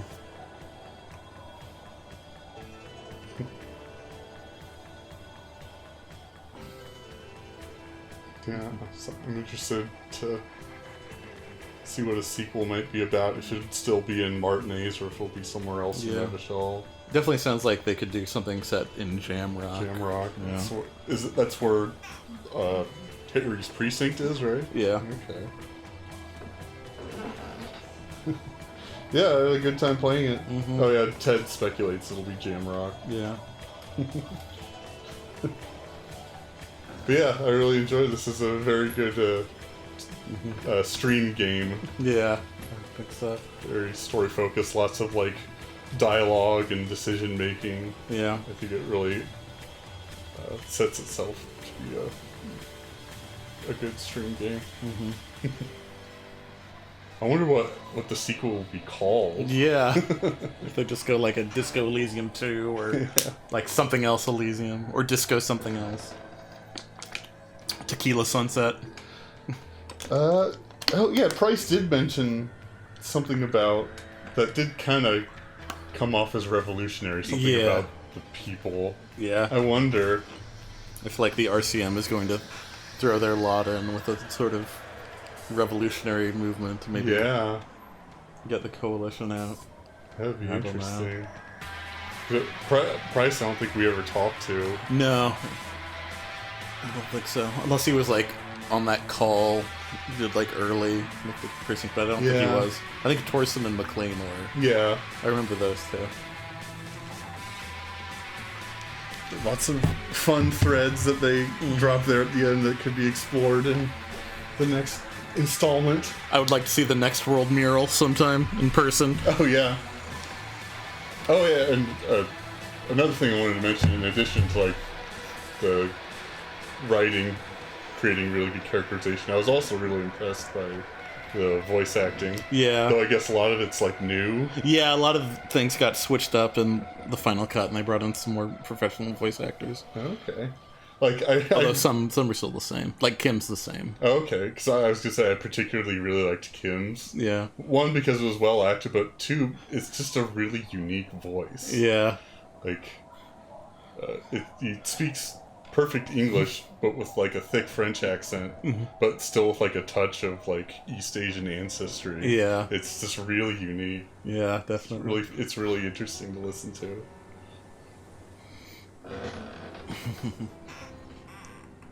Oh, there's the Russian team. How did you guys read the Phasmid as a metaphor if you did? I don't know. That's a good question. Yeah. Daisy's pawing at my headphone cord. I'd have to think about that. It sort of like, I think works as like a counterpoint, sort of the tone of the rest of the game. The game's kind of like cynical and fatalistic in a way, and the Phasmid really feels like this like sense of possibility that there's still that's true. wondrous things out there and things can change and be better. Yeah, because they have this sort of fatalistic tone, both inward with like the politics of the city and outward with the stuff, the phenomena of the Pale. Yeah. And then he dropped this big old Phasmid right at the end. To just completely throw you off. Yes, the way it just towers above you. Yeah, that was a really cool moment. That definitely. I feel like it was set up as skillfully as like meeting what's her name, the alien in Outer Wilds. Oh yeah, Solanum. Yeah, meeting her for the first time. I really I really like when games are able to set up moments like that, because not only are they really fun and interesting, they're also like unique to the medium. That's really cool. Yeah. Yeah, Solanum is also like very similar. Just I think when you first like see her, you're both like kind of terrified, but also like it's wondrous in a way. Yeah. Ted says, I remember feeling so buoyed by the revelation of the Phasmid. Yeah, it definitely really feels like this like injection of dopamine. Yeah. Just an unexpected sugar treat or whatever. Yeah. Like, it's just to kind of punctuate the kind of dirge that the rest of the game was. Yeah. But yeah, like, let's just go Elysium. Yeah. And this is like part 13 or something. Yeah, what a game. I can't believe how long I played this game. Yeah. I thought it was going to be much shorter. But, I definitely played it for like a feature length game length. Yeah. And I really enjoyed it. I'm glad we played it. Yeah, I'm glad to finish it. I need to pick something else to play. I do have something in mind that is admittedly kind of similar. Okay. So, we'll see if I settle on that. But until then, I'll let everybody go to sleep. Yes. Thanks for watching, Ted and Jeff, and everybody else.